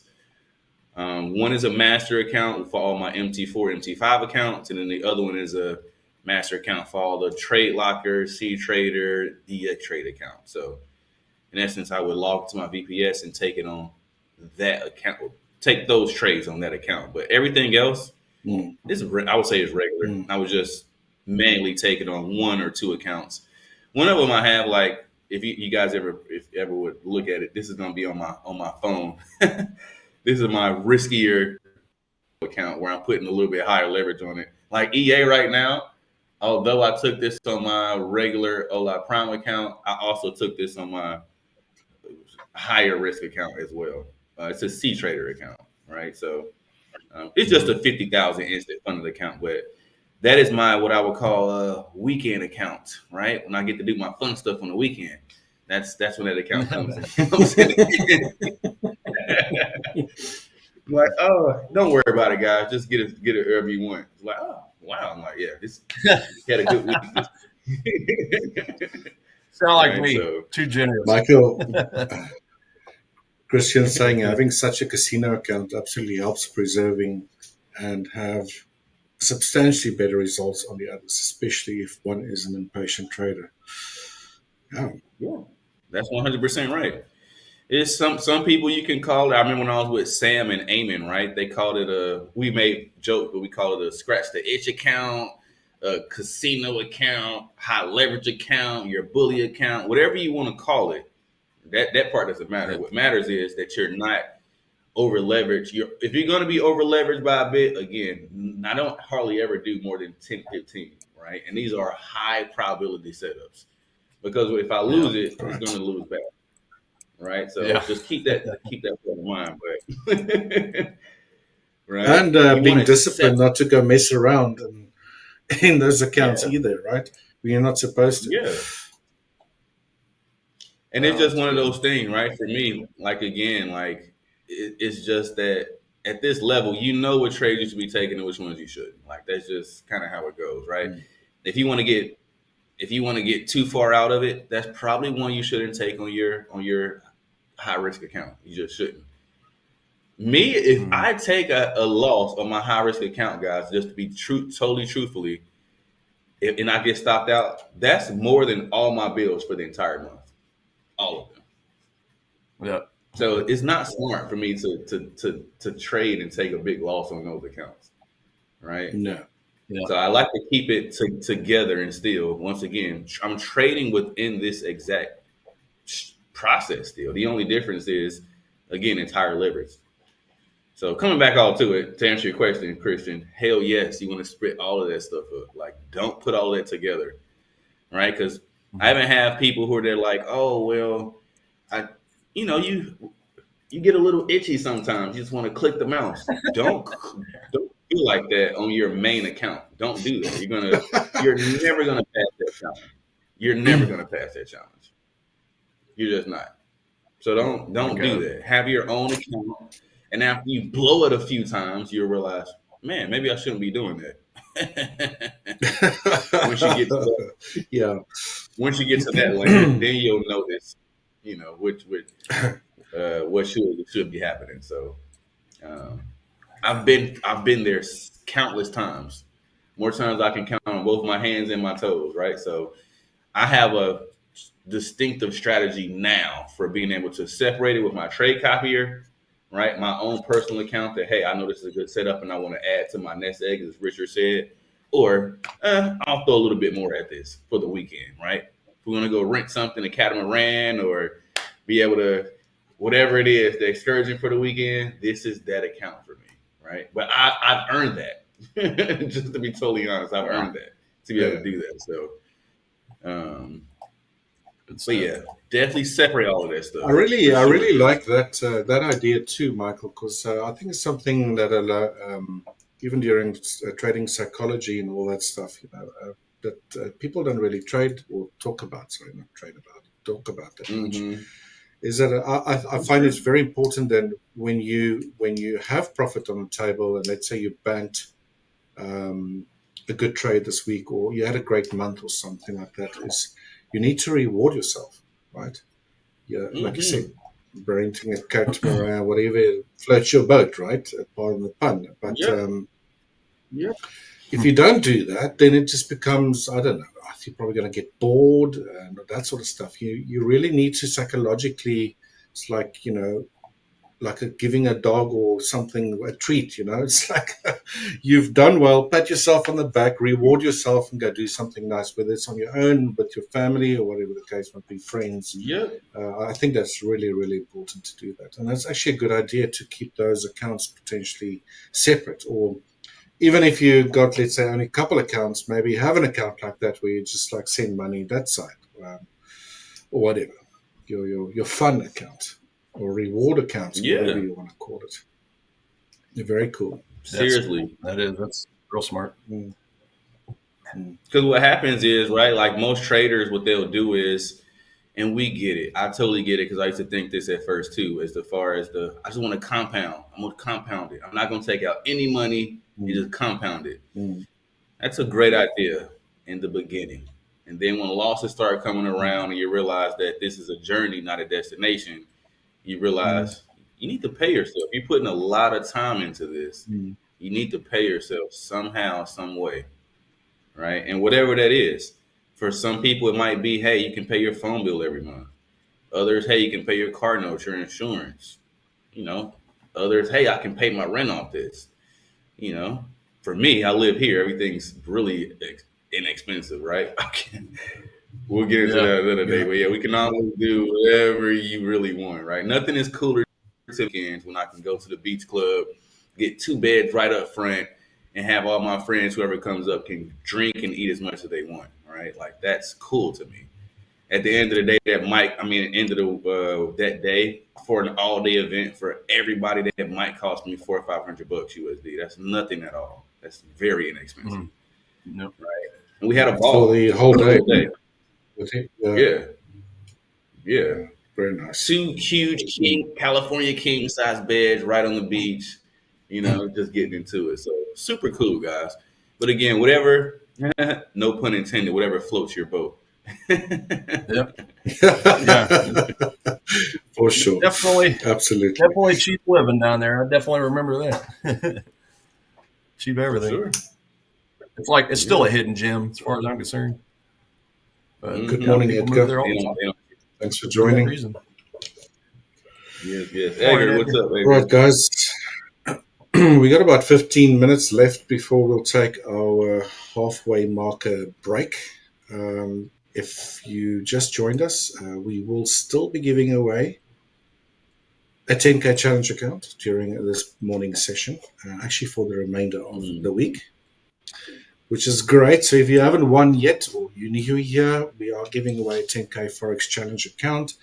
And if you want to win that prize, you haven't won yet, then please make sure that you subscribe to our Insta handle on both our Hola Prime TV and global accounts, as well as our YouTube channels. So both of those accounts, right? Keep on commenting during these sessions. And please, guys, the most important part of all is make sure that your email is linked in your YouTube bio. Otherwise, we can't get hold of you with your account details. So we'll be selecting the next winner based on who followed those steps, all right? So if you want to win that account, maybe today's your lucky day, make sure to follow the steps. We'll be announcing that winner live, generally around about 6 a.m. Central, so just over an hour from now. So make sure you can follow that. If not, you don't win today, don't worry. Like I said, we'll be giving away prizes during the remainder of this week, as well as during the sessions that follow after our sessions end, right? So that's during the pre-market pulse, as well as the futures section or session when that starts. So do stay tuned. And again, thanks for watching. I hope you enjoy the show. Keep those comments coming in, and good luck if you haven't won already. Good luck. Yeah, great question so far, guys. Especially from you, Christian. Great question. Well, cool. So I will go over UJ really quick. I can pass it back to one of you two. And then after the break, of course, I will go through all the pairs how I always do. If that's cool with you guys. So I'm losing focus there on my camera again. There we go. Cool. So as you guys can see on UJ, this is my fourth pair that I'm looking at. We got this PH, which is the peak high. Of course, once the 1350 crosses, I'm looking for that bounce off the 50, which, as you can see, never happens. Then we get this 5200 cross, so I know I'm in level 2, right? Then nextly, obviously, I'm looking for that move off this 200 EMA. Now, I have this drawn up this way, but let me delete this because I do want to show something really quick. This is going to be a tough one, depending on how this sets up. Reason being is we have this huge 800 EMA just sitting right there in the way, right? So it might be a bit difficult to take. And to be honest, this might be one that even myself would end up taking, but getting taken out at break even on.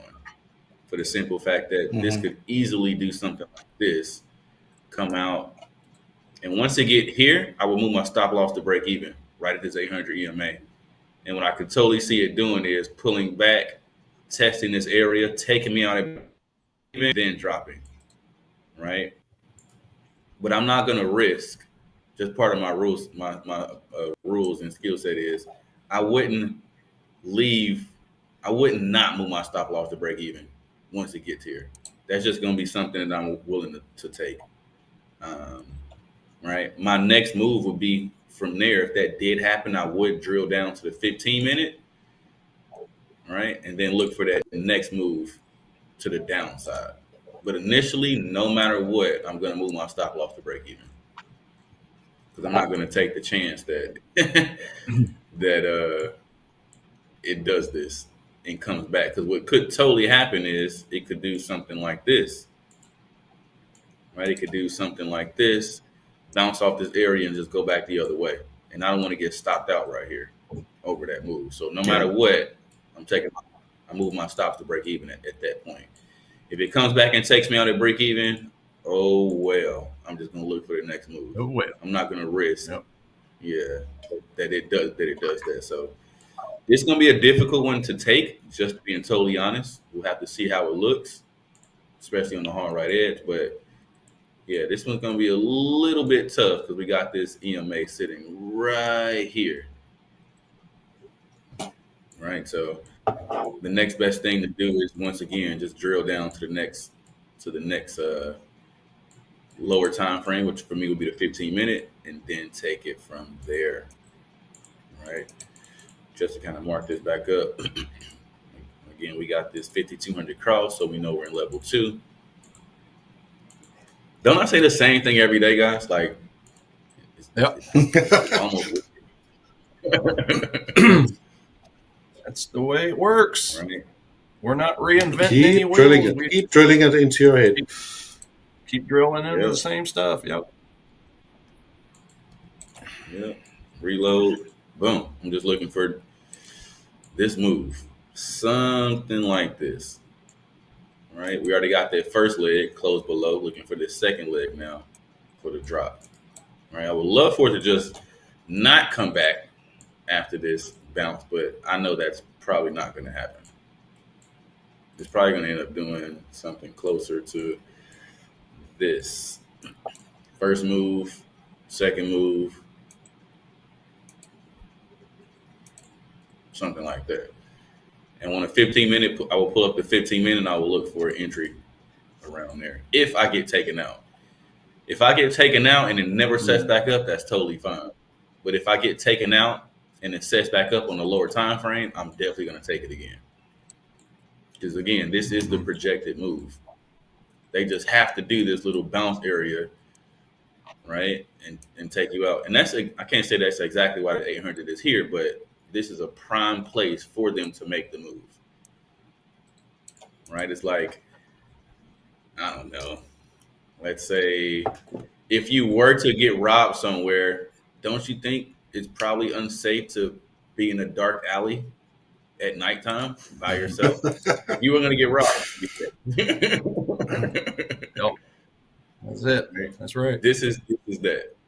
This is the dark alley all by yourself, all by your lonesome, in a dangerous neighborhood. Yep. Right? Right here. That's Be right. careful. So,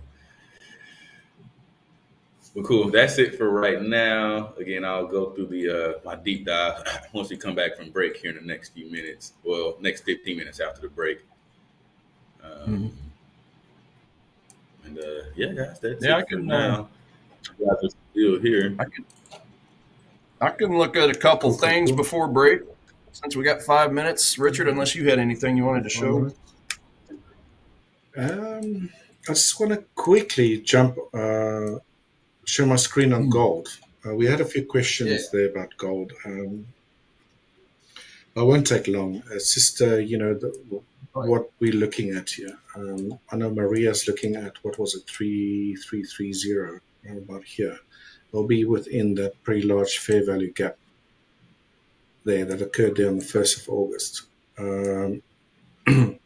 Now, price just broke through a fair value gap that was already mitigated or sucked up right about here. One was that on the 6th of August, and then we had this move upwards. So I'm going to get rid of that. Oops, no, I shouldn't get rid of that. I should get rid of that. Fair value gap. It's been broken to the downside. Price might find support at this channel line, but if I swing a pitchfork downwards, trying to see where price might find support, assuming this is corrective, then I'm looking at somewhere there. Right? Breakthrough there, I'll be looking lower. This is assuming that that first 5 phases is completed that I've been tracking to the upside. Remember, I was expecting a deeper decline. Now we're getting that. So now it's time to act. Where if we had 5 waves up, might a corrective structure end, generally at lower median lines, fair value gaps. This fair value gap, this is again just on the 1 hour, will be lower, right? Maybe within this sort of low red warning line that we have here. So it'd be interesting to see if price were to reach this lower median line of this pitchfork sloping to the downside, it will get support there. Right, again, assuming that this was a 5-wave sequence. Now, I've been struggling to count a nice 5-wave sequence up from here, just because it's very overlapping, which kind of makes me think, and this is just to throw another curveball at us, that might have been the 3rd wave. And I think I did actually label it as a 3rd before, because this 3rd wave even traced out nicely in 5 waves here, 1, 2, 3 little triangle, which typically get during little 4th waves, then a 5th wave. Meaning that this was potentially a running flat ABC for a 4th, and then that 5th, or the 4th wave giving us an expanding triangle, expanded flat. Meaning that this has to trace out in 5 waves, make it into wherever, and then bounce upwards. Anyways, I'm not going to really try to bust my head around, or trying to wrap my head around trying to count what is exactly the right way to do this, because I'll probably be proven wrong. Anyway, so it's just, I think, more important to determine those areas, right? And then forget about if you're wrong or right. You can just do your best and trade those areas if price, reacts from it. If it doesn't and it slices through from here, then I'll look lower. Maybe your area, Maria, 3330, maybe within this very large fair value gap. Price could pull into there as well, find support. But in either way, if this was a 5-wave sequence or an incomplete 5-wave sequence, it doesn't matter. Analysis for me is still bullish. What we're seeing here right now, potentially just a corrective structure or pattern, whatever you want to call it, with more upside potential. Hopefully afterwards to follow, and hopefully then a breakout out of that very large triangular formation that I've been saying is probably describes what's going on here on gold. Right, so did I take up all that time now? Yeah. No, sorry that's about fine. that. That's pretty well what I was looking at too. Yeah, that was looking for a little bit of a deep. Maybe I should go back to the Hawaii. Yeah. So that is the idea. We're coming down pretty hard though. I wouldn't want to get into a trade that does this, right? We might just miss that. Because it always makes you wonder whether, should I get into this? I'm going to miss it, FOMO and all that sort of stuff.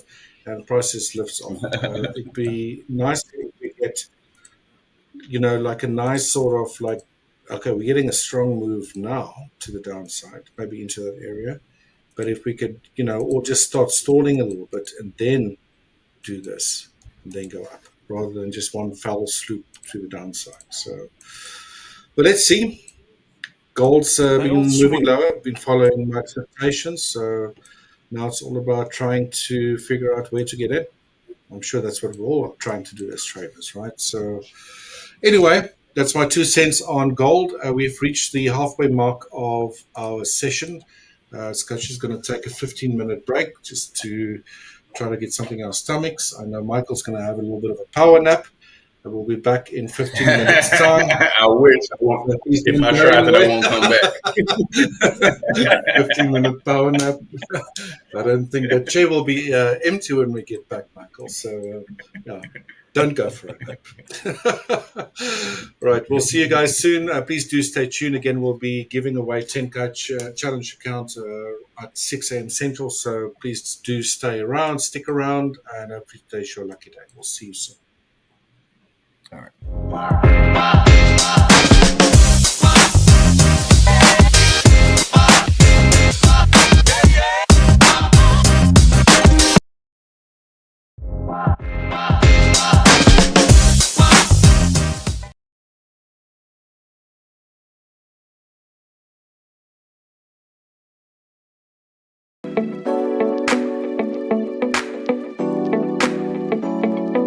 Hey, hola amigos, I'm Michael Keller, and I'm one of the trading coaches here at Ola Prime. But more importantly, I'm just a regular guy who turned trading into freedom, and I'm here to help you do the same.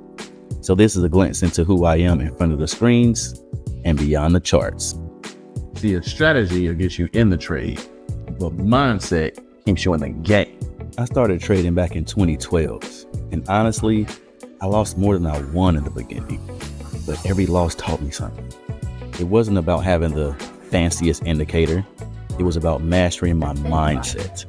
Living in Mexico has taught me to slow down, breathe, and be present. Trading is what I do, but it's not who I am. I'm a dad, a husband, a traveler, and a student of life. And all of that makes me a sharper trader. When I'm in flow outside the charts, I'm in flow on the charts too. This game doesn't reward speed, it rewards skill. Listen, everyone wants to flip $100 into 10,000. I get it. But be consistent, focus on execution over excitement, risk small and learn fast. And if you ever feel lost, reach out. That's what we're here for. Well, guys, that's a glimpse into my life, my story, and who I am, not just in front of the screens, but beyond the charts. I hope to see you in the session soon, and let's grow together. One day, one trade, one lesson at a time. Welcome to Ola Prime.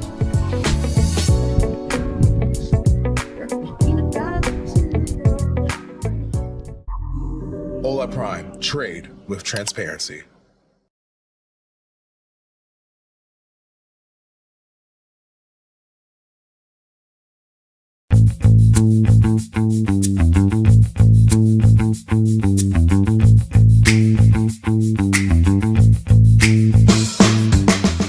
Hi there, my name is Richard. I'm one of the coaches from Hola Prime. Join me as I take you behind the scenes on a little tour of what I like to get up to on a daily basis and beyond charts. I started trading 16 years ago, but through persistence and a very high level of dedication, I got to learn 3 invaluable lessons through my career. That trading should be treated as a business. It's really not a gamble. Consistent profitability demands effort, and there's really no shortcuts or any way around. And especially risk management, which isn't, it's part of your survival as a trader. You see, early on I realized that success in trading is only 20% strategy and 80% mindset and emotion. Now, as a coach at Hola Prime, my focus is very simple. helping traders build systems with an edge, cultivating the discipline and focus needed to execute them consistently. You see, guys, the markets doesn't care about you. It will humble you if you let your pride override rules, and reward you when you execute your plan without fear or hesitation. As a trader, I like to get outdoors as much as possible. Really try to strike a balance between trading and also leading a healthy lifestyle. Leading a healthy lifestyle for me could be anything. Hiking, I love swimming as well. Today is not really the weather to go and swim, but I will take the dog out for a walk. Because I'm really trying to force healthy habits so I can stay focused when I really need to, when I'm behind the charts, and all the stresses that comes with it. As getting outdoors really helps relieve those stress and helps me personally keep focused as much as possible. In my spare time, I like to play league darts with my trainers. And just as in training, skills and practice is everything. And that's a wrap, guys. Look behind the scene of who I am, what I do every day, beyond the charts. I hope to see you in the session soon. Take care.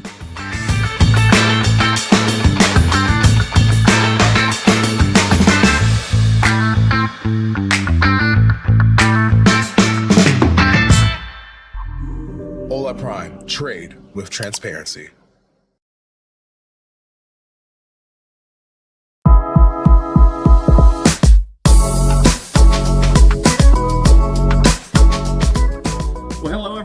My name's Tiger. I'm a coach here at Ola Prime, and I wanted to give you a quick little glimpse into who I am, both inside and outside of trading. So let's check it out. So I've been trading now for going on 11 years, and that first decade of my trading was all about technical analysis. And really over the last few years, though, I've really dug a lot deeper into fundamental analysis and sentiment analysis, seeing how the bigger banks and institutions are trading so I can ride their coattails, so to speak. They're the ones making the money, so I've just kind of looked at trading like Edison and his light bulbs. He's went through thousands and thousands of different prototypes in order to find the one that worked. Look, one of the things about trading that people get wrong is they think it's an overnight get-rich-quick scheme. So, for me personally, all the hard work was done well before I even picked up trading, and it all had to do with reading some good books. So, one of my favorite books right there, The Magic of Thinking Big by Dr. Schwartz. And as you can see on there, the chapters, best way to read this book is read chapter 2, 12, and 13, and then turn around and read the whole book. Powerful, let me tell you. And I'm sure you caught that above my bookshelf. One of my biggest things that I love doing is bowling. I'm a very competitive bowler. Bowled a lot of perfect 300 games, so they give me these nice little trophies whenever you bowl a perfect game. Got another one for an 800 series, basically bowling 3 games of 800 or higher in a 3-game series, so it's like a 250 average. Pretty good stuff, but compete in national tournaments, state tournaments. I've won a lot of them, so bowling, that's one of the top hobbies that I have. Outside of that, I love singing. I like to go and belt some tunes, whether it's karaoke or just singing in my car, some carpool karaoke. But other than that, listen, on the weekends, I love nothing more than just to hang with my girlfriend. She's an awesome, incredible woman, and she kind of balances me out because she sees how hard I focus on trading. So it's just a very good reset at the end of the long, hard week of trading to just get away, just step away from it all, go enjoy each other's time, and prepare for the next week. So that's a bit about me. Just let us know how we can help. Just remember, it's not a sprint, it's a marathon, okay?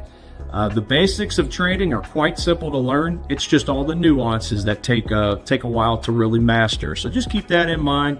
Don't overwhelm yourself. We'll take your hand. We'll lead you to where you want to go. Like I say, just one step at a time. So with that, have a wonderful day. Look forward to seeing you in a session soon. Ola Prime. Trade with transparency.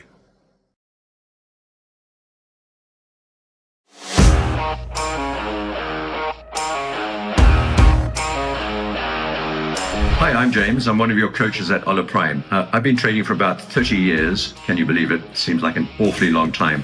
But in that time, I've learned a lot about trading the financial markets. and I've learned the best way to trade the markets. By dawn, I chase waves, chase stocks, and sometimes chase my own sanity. Trading, like surfing, is all about timing. Wait too long and you miss the move, and jump in too early and you just wipe out. If you're a new trader and you're struggling with your trading, I think you've come to the right place. I'm really looking forward to meeting you and helping you with your trading. I'm approaching a stop street now, and I'm going to have to stop. Emergency brake if there's traffic coming. And that's one of the things you've got to learn in trading, as well as how to keep safe. And it's one of the main things that I teach in my trading philosophy is risk management, which is not taught very often. Trading is a bit like driving a car, really. You've got to have a license, and in trading terms, having a license is like learning how to trade. And once you've learned how to drive and got the license, learned how to trade, you've got to get good at it. And my philosophy is to teach traders how to trade properly using the tools and techniques that they should be using. My specialty is swing trading, and it's a bit like riding the waves. I've been a surfer for a very long time, and swing trading is not much different. You've got to find the sets and catch the right wave and get out of the wave when it's time. A lot of people ask me, how did I get to where I am today? How did I learn how to trade? And how can they get to where I am themselves? I think the best answer to that is to get educated, learn how to trade. And there are all sorts of resources out there for you, including fantastic resources here at Ola Prime. Ola Prime. Trade with transparency.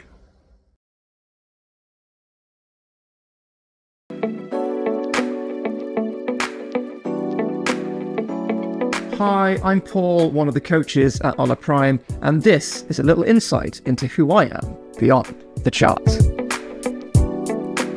I started trading 5 years ago. I made some money, sure, but I also made mistakes, a lot of them. As I progressed though, I realized it's less a game of chasing green and more a game of enacting discipline. As a coach, I try to help traders focus on the process, how they structure their approach, not just on the charts, but in their heads. Everyone wants to 10x their money overnight, right?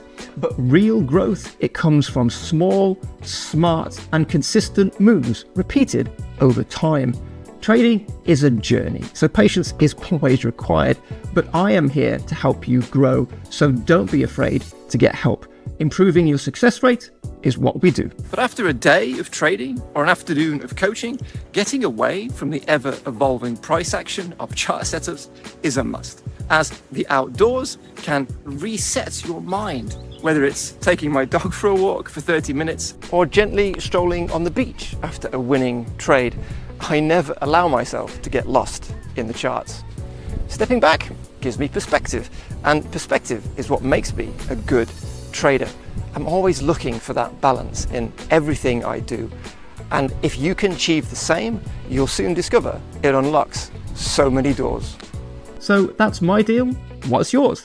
Hopefully we'll see you for a coaching session soon where we can level up your skills one profitable trade at a time. I'm going to place a trade.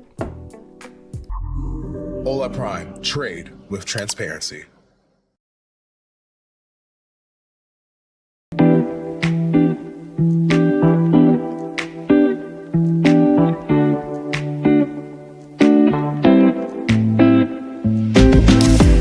Hi, I'm Sam, one of the coaches here at Ola Prime. And in this video, I'm going to give you a short glimpse into my life beyond the charts. Outside of the charts, I love to cook. Anything with fresh local ingredients has a thumbs up for me. And when the weather's good, I like to go out, have a quick jog, keep myself healthy. I started trading almost 15 years ago, and believe me when I say, it wasn't an easy journey. There was a lot of ups and downs, mostly downs at the beginning, and it took me, I would say, almost 10 years before I could actually call myself a trader. Personally, I like to travel. I like to go to different places, see different cultures, meet new people. I also like a good spa day, you know, just sit there by a pool, relax, get a massage. You know, you can see from the screens behind me, it's just a lot of stress, a lot of digits, a lot of moving, a lot of fast moving markets. You can't spend your whole day in front of a screen. You will burn out, and sadly, you probably won't be as successful as if you just relaxed a bit more.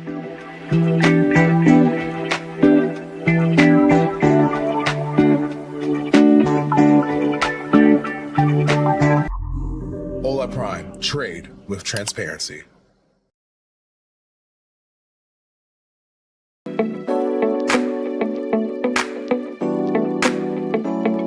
Hey, I'm Troy Epperson. I'm one of the coaches at Ola Prime, and this is a little glimpse of me outside or beyond the charts. Outside of trading, I play golf with my son. As you can see, I have a laptop and multiple screens. I've been trading for about 15 years on my own and about 25 years before that, even with a lot of interest in the market. I've realized over time that it's not about the strategy or the method. It's about implementing whatever that strategy or method is, which is super, super important to become consistent as a trader.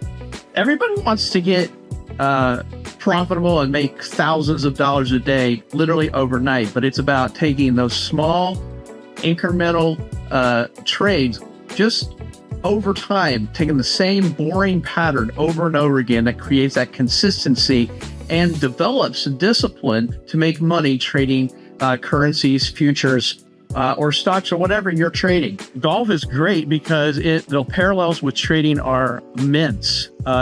Discipline, doing the same thing over and over again, getting your setup correct, knowing when to do a layup and when to actually go for it. All of those things apply to trading. Balance is super important and is the edge when it comes to trading. We want to be consistent, but at the same time, you've got to be patient, and you need to be able to reach out and ask a coach a question and never feel guilty about doing that. And there's no bad question. Every question is a great question because it helps you enhance your intelligence and your knowledge of the market. Well, that's a bit about me. I hope to see you soon in a live trading session. And remember, we're just looking for one good trade. And once we find that one good trade, we're going to do it again and again and again. I'll see you then. Ola Prime. Trade with transparency.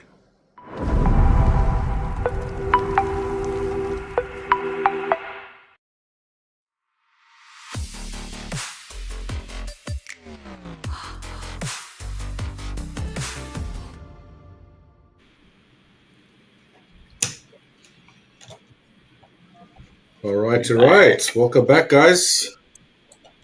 All right. Get some more coffee in, Michael. Man, funny enough, I'm up now. I'm wide awake. There you go. Got that second win. Keep on trucking. I just It's noticed. funny, my girl, she actually came in here. Normally she's super knocked out. She texted me. She said, "Are you okay?" I was like, "Yeah." She said, "I'm up for some reason." She's like, "Here for a quick second." I'm She's like, "How do you do that?" I'm like, "I have no idea." No idea.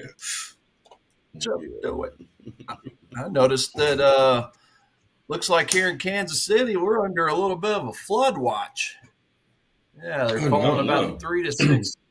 Yeah, 3 to 6 inches of rain today. So that ought to be fun. Oh, wow. Hopefully I won't be doing tomorrow's show from a boat. But bring it on. Yeah, we had a little something over the weekend. It's always interesting here because literally it can start raining and it doesn't even mean anything. It won't be raining in 5-10 minutes. So normally you like, oh, it's raining, it kind of soils your plans. Like, we're not going to the beach today. It's raining. That means nothing here. No. It'll stop raining in the next 10 minutes. So it can be pouring down rain and you're still making beach plans. Like, so where are we meeting up at? To a newcomer, they're like, are you guys still going to go to the beach? I'm like, oh, this is nothing. This will be cleared up in a few minutes here. And by the time you get to the beach, it's sunny day. You can't even tell that it was just rain. It's the weirdest, craziest thing ever. Now, how far do you live from the beach, Michael? Maybe 5 minutes. Yeah, I can ride my bike there. It's right here. Nice. On a good day, I can throw a football and hit the water. Yeah. There you go. Yeah, it's super close. Super. Good deal. Cool. Yeah. Where were we? Yeah. Some people back here. Kristen. Okay. Are we having a donk session today? I don't know what that means. I was wondering about that. Oh, we should definitely have another one. That's funny. that was what they named the show. Remember, if Forex Fire got its own NFT. Remember that question the other day? Got it. Okay. Uh-huh. That's a good one, Tiger. Good call. Conky Dong, I think it was. Okay. Yeah, Conky Dong. Conky Dong. I don't know what language that is. I don't know what that means. Conky Dong, that's it. Oh, man. Well, say Christian. Yeah, just real quick, gents. I was keeping an eye on that 33 on the gold, the 33.50 level, but haven't really caught the bid that I want to see. So, yeah, Maria's target's looking a little more attractive at this point, but yeah, definitely the 33. We're getting a bounce, but I'm thinking that might give us a little bit of a shorting opportunity there. Yeah, for me, I'm not feeling that.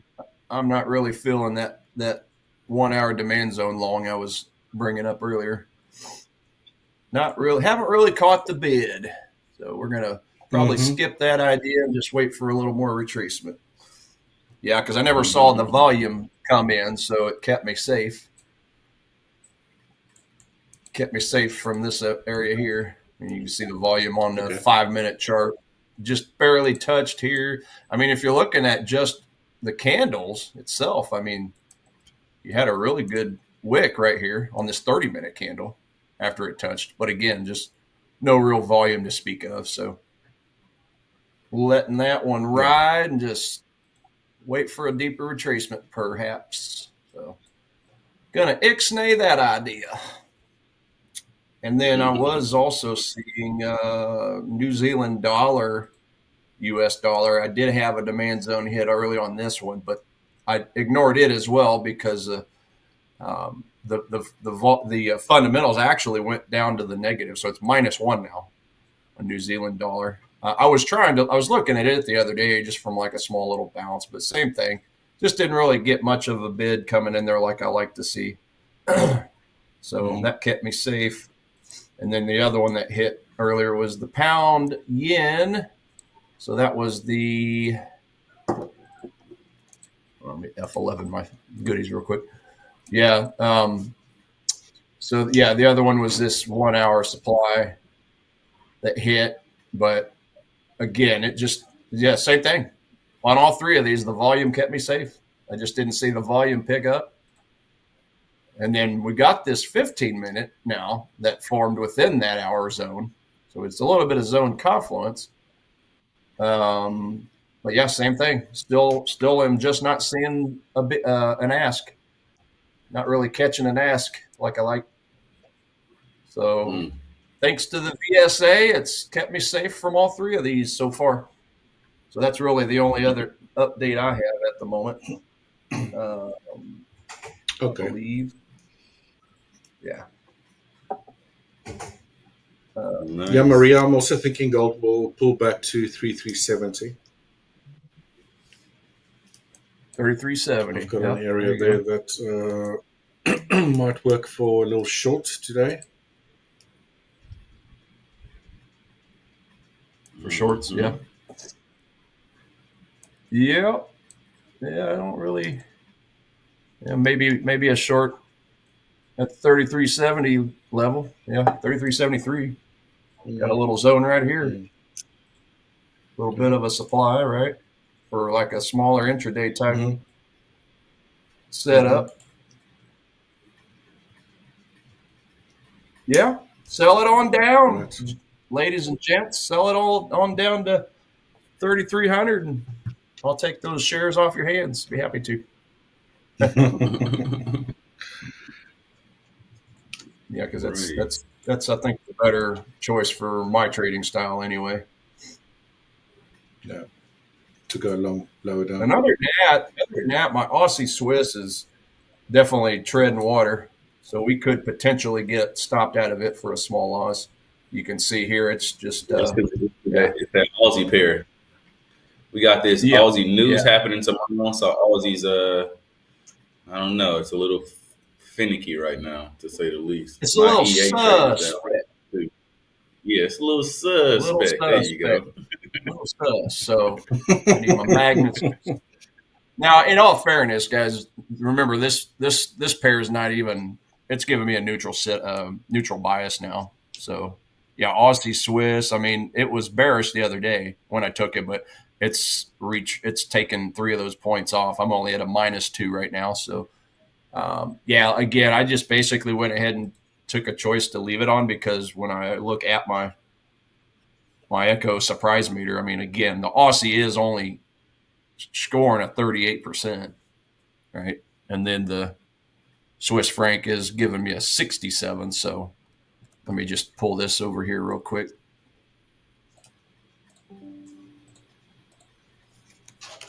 Right, so this is what the economic surprise meter currently looks like. So Aussie has the lowest score. Swiss franc has one of the better ones. So yeah, that Euro Aussie is still my favorite setup. I can, yeah, that's the one I'm waiting on. Of course, I'm just waiting on that deeper retracement. But I thought I would at least give it a chance. You know, the first part of the the European session. But yeah, ever since the European Open, let me see here, Aussie Swiss. Go find it over here. The yellow is the European session. So ever since the European session, it's just been going straight up. Now it's been going up on, good volume to start. It's kind of slowly going down. So I don't know. If we do happen to get a move back down to this level, I'm probably just going to cut it out for maybe a tinier loss. It's kind of in we're kind of in damage control mode at this point, if you will.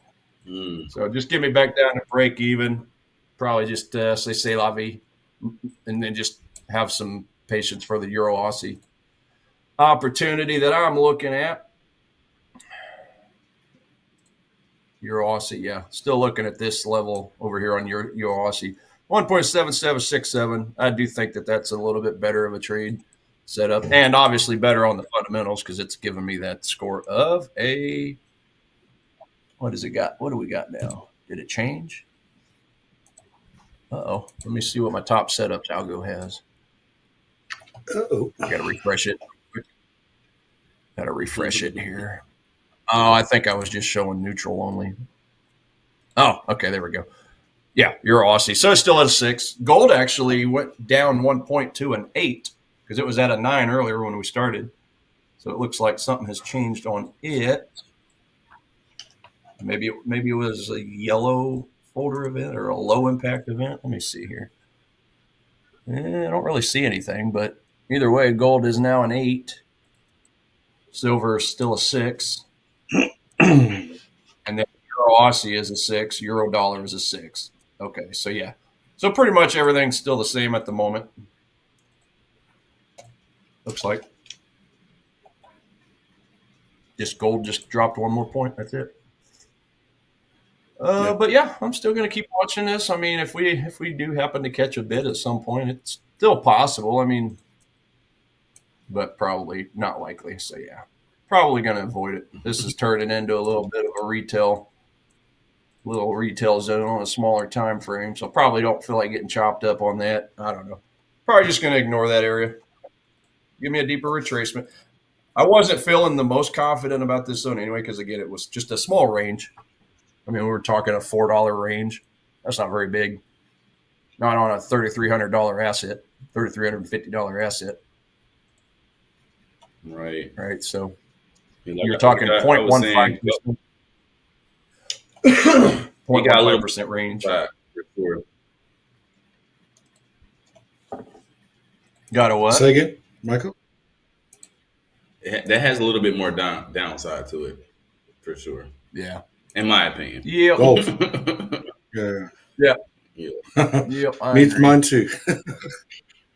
I mean, with this demand zone, the only reason I even gave it the time of day was just because it did kind of break down below this sideways action, right. Just temporarily. So I thought, well, maybe we could catch a bid, but yeah, I can usually tell within the first couple minutes after price hits a demand zone or a supply zone, if it's going to catch a bid or not. And just didn't get it. So VSA, boys and girls, keeps me safe. It keeps me safe. Love it. Yeah. On to the next setup. And to be honest, it would definitely, like, even from like what you're showing, right? Like, it looks like there is divergence. It's slightly going towards the upside, yet price is still going down. Right. Right. Once again, this is that second retest and then go higher. This thing has one more good retest of that zone first. And if it retests and break through, it's just no setup. Yeah, because RSI is trying to look like it wants to diverge, right?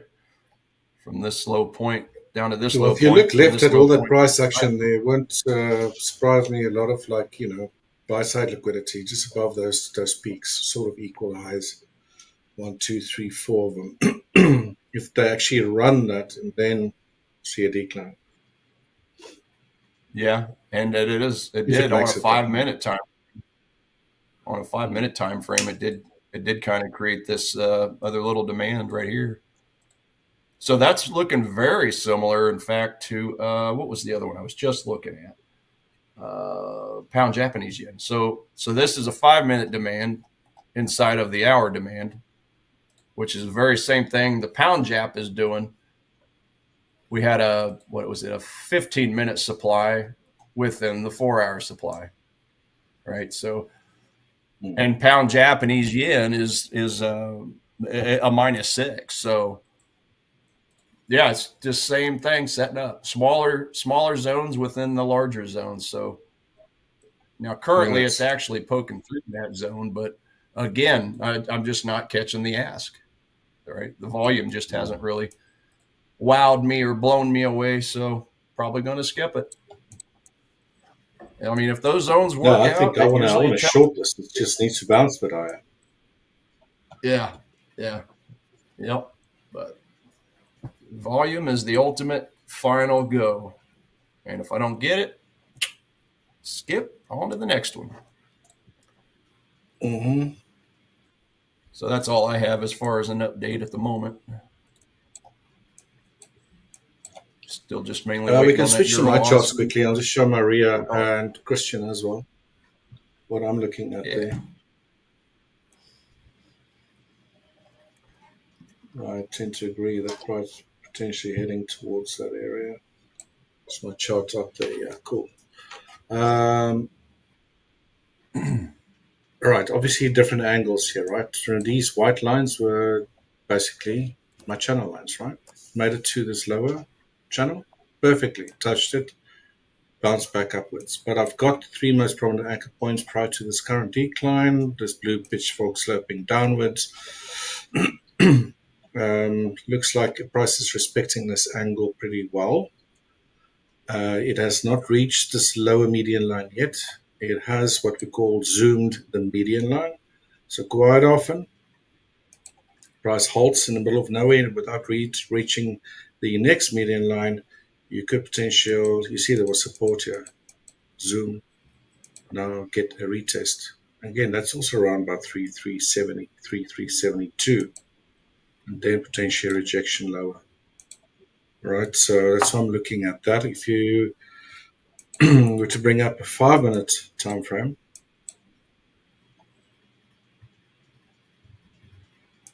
this looks like a little 3-wave move. This looks like a 3-wave move, right? One would expect a 5th wave like this to how you end the wave, right, or sequence. So since we have a 3-wave here, and if price were then to break this previous move here, then this, to me, is expanded flat. It would look cool, something like that, and then rejection level. Now, even here, we could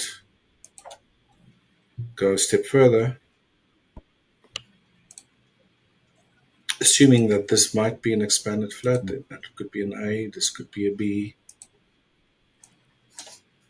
And if this traces out in a 5-wave movement, something similar. Oh, come on. Sometimes it doesn't want to log. And it price does something like this. confluence between this one sloping to the upside, this one sloping to the downside within that area. We also have that center channel line, remember, of where price is currently bouncing the same angle, but the center channel line.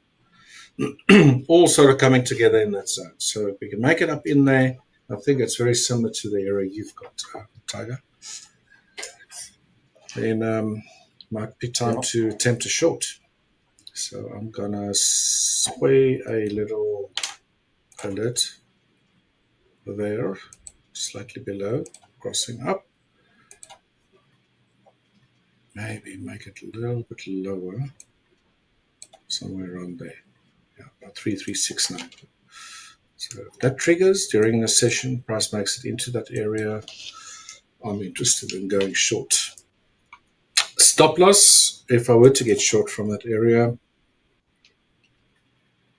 ideally I don't want to be placing it above this little mess over here. Because all these relative equal highs probably got a lot of stops above them. It's what we'll call, like with market manipulation, engineering buy-side liquidity. So you probably want to get the stop loss a little bit higher above that area, not right above it, something like that. And then maybe see if we can short this down towards that lower median line of the larger blue pitchfork. From what it looks like now, close to a 3R in this, if we can get that set up. Okay, that's what I'm looking at. Michael, you want to take over? Absolutely. Nice. I'm loving Show it. us what you got. Yeah. Good. Yes, of course. Maybe I should get into it earlier this week. I feel like I've been doing puzzle beaters all last week. Let's start doing it right after. Yeah, let's start doing it right after, shortly after, right? I know I won't take an hour and a half, hour 45 minutes to get through this. I just know that. You're going to fall asleep. Right. But we do have, I guess we're going to give away the next account here in the next, 25 minutes. So I'll be mindful of that. And we should be good to go from there. But cool, guys. This is pretty much, I saved a lot of this from last week, so I don't have to keep writing up the same thing. I can just kind of keep moving it over. It makes it a bit easier for me. Right. And then I just actually like to have this as a reference, just starting out at the top. Right. Because NAS 100 is at the very top of the list here when it comes to the pairs we're looking at. So just want to make sure this is at the very top here. Guys, we're getting to the point. Good morning, coaches. Hey, what's up, Ash? Hope you had a good weekend. Yes, we did. We did. Thanks for joining. Hello, Ash. We appreciate you all. Ash, cool. Too good of a weekend. Yeah, not too bad. That's how it typically goes. Yeah. All right. So cool, guys. Just kind of jumping into it once again. Yeah, that is true. Well, jumping back into it here, of course. As always, guys, I always like to start out with this structure here, just so we can kind of know exactly what we're looking at, right? And just to kind of preface it with what I'm actually looking at. Yes, Coach Richard, that's exactly the area I plan to stop. I have my 80 EMA on the 5-minute level. Okay, great. Hey, Coach Tiger, 800 EMA. Okay, cool. Ash, saying what's up to you, Coach Richard. Cool, guys. So jumping right into it here. This is what I would call that market maker structure, right? We have that peak high, which I'm staying away from. We have that break and retest of that level 1, which is typically where that 13 EMA and that 50 EMA will cross. So I know that we are in level 2. And then I'm looking for some type of bounce move off that 50 EMA as my next move, right? Now, if that does not happen, if there's no 50 EMA bounce, we're on to the next move. Let's say price runs breaks, retests, but doesn't touch the 50 and continues to run and break this lower low here, I'll look for the next move in the cycle, which would be when the 5200 crosses. I know I'm in level 2, and I'm looking for some type of M, some type of W, some type of half a bat or head and shoulders off this level, right? Level 1's kind of easy to see. It's just really a bounce. It kind of doesn't really matter what it looks like as long as it confirms. But level 2 is where I have issues and questions, right? So I like to make this diagram of what level 2 would look like, right? And level 2 in essence will look something like this. When I say M and W, it'll look something like this, right? We got this first top here where the first leg and the second leg are very close together. This is the main indication of a level 2.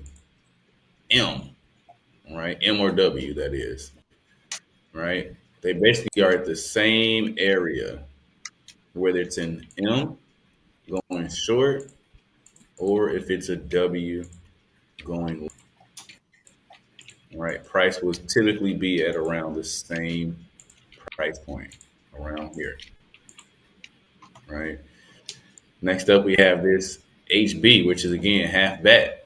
Right. This is where it kind of looks like the M, but a little bit different because that first leg is higher or lower on the shorts, and then that second leg doesn't really come up to that same area like the M or W does. It's kind of just it falls short a bit, right? Let's put this over here. Oh, okay, cool. Right, so it in essence falls short just a bit. So we can't really get that full interaction for that second level, which in this case, we want to see price just break below that area for the shorts and break above this area for the longs, right? Same exact thing. On the head and shoulder side, of course, this is a regular pattern. Everyone knows what this looks like. Just want to see that left shoulder, head, right shoulder on the shorts to go short here below this area, right? And then, of course, on the longs, we just want to see the same thing, but inverting, right? Left shoulder, head, right shoulder. They can break above this area here, right? I'm fine with either one of these guys. Either one of these three setups, I'm totally fine with. The only one that is a no-no is this V, right? And V is the same thing. Yeah, just say no. Say no to drugs, guys. Just say no to drugs. Just say no to V's. Right. Right. Let's put that out there. There you go. Say no to V's. No. Hail to the no. Exactly. To the no. No. Just say no to V's. Question. Yeah. Question, Michael, on your half bats. If let's just say your short example at the top where your right shoulder or your right swing is lower than the left one, right? What if that were reversed? What if your left high point were lower than the right high point? Is that not a good setup for you? I'm just curious. That's a great question, Tiger, and I'm glad you asked that. And vice versa for the other one. Yep, and I'm glad you asked that. That question right there is a key indicator that guess what? That's not a half bat. That is going to end up being a head and shoulders. I will wait for this next little point right here in that case. If this is the other way around, and I guess I'll just do it like this just to get like some fresh screen here, right? If I had something that looks like this, let's say if it looks, let's say if it looks like this, right? And now we're here. Oh, I'm not taking this because I'm going to automatically think, and this has actually took me a long time to grab too. I'm going to automatically think that there's one more shoulder in here to go short. Yeah. Gotcha. Makes sense. And I'm gonna take it until it got through here. So if my head, if I have a left shoulder and then a head, I'm not taking this short. I'm waiting for that next shoulder, and then I'll take it short over here. Yep. Good stuff. Same thing on the flip side, right? If I had the head and shoulders going the other way, how would I draw that? Oh yeah, we'll do it like this. If I had the head and shoulders that looks something like this, same thing. I'm not taking this yet because I'm gonna automatically think that there's one more retest to this area and then go. And I wouldn't want to take that long until it broke above this area here. Same exact thing, right? This is why these two kind of look alike. Whoops, did not mean to do that. These two kind of look alike, but that would be the difference maker. Right there is what you just said. I only take the half a bat if the head has already happened. You see what I'm saying? If it was the other way around, it's not ready yet. Yeah. It's gonna end up taking you out. It took this took a long time to grab. Because what would happen is, and I'll just go to this other part, right? I would end up taking this trade. Let's say I would take this trade to the long side, right? Let's say I would take it right here. Oh, I'm just doing this. What is happening right here? I'm gonna just delete this altogether. I don't know what's going on.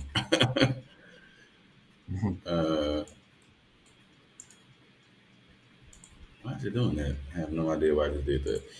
All right. Anyway, I would take this. What is happening?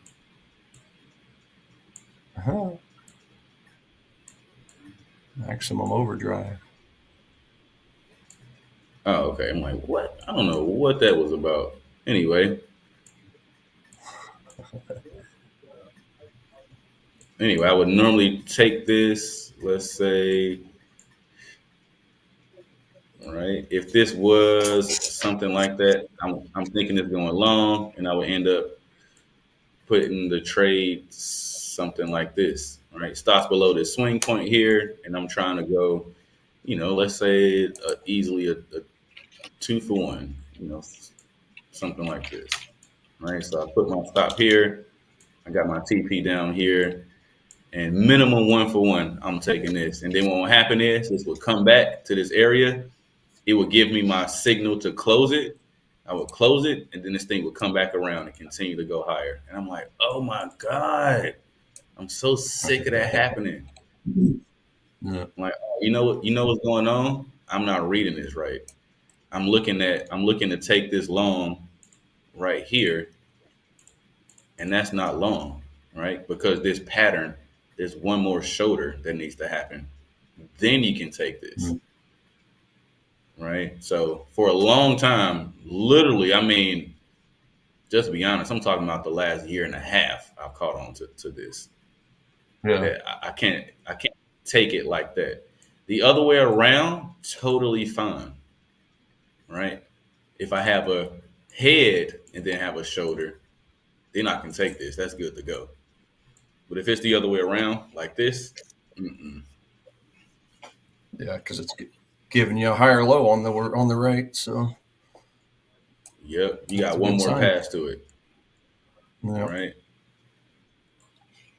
So yeah, this still requires for me one more pass at that level, and then go. Yeah. So yeah, great question, Tiger. I appreciate you even asking that for me to be able to explain that. Yeah, no, it makes total sense after you explain it. You explained so well, even though you're tired and need a nap.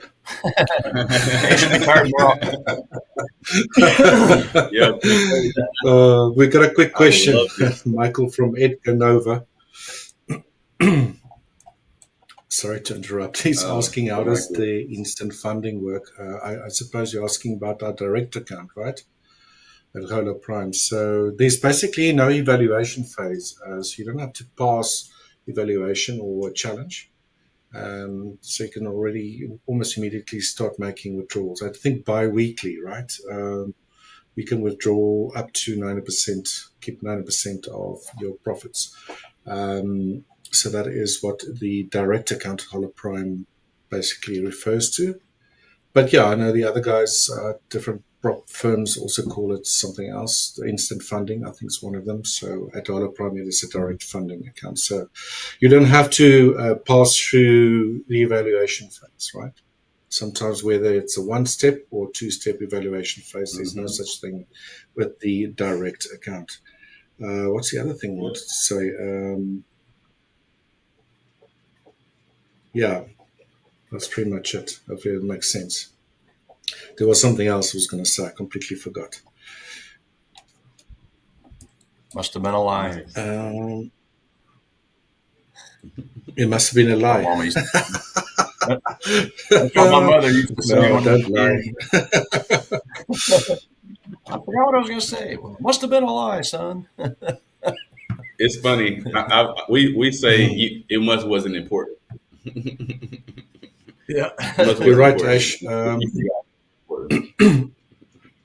Guys, Ash is saying, please go join our Discord channel. We've got a really nice community there, great community, very helpful support team. They're right on the ball.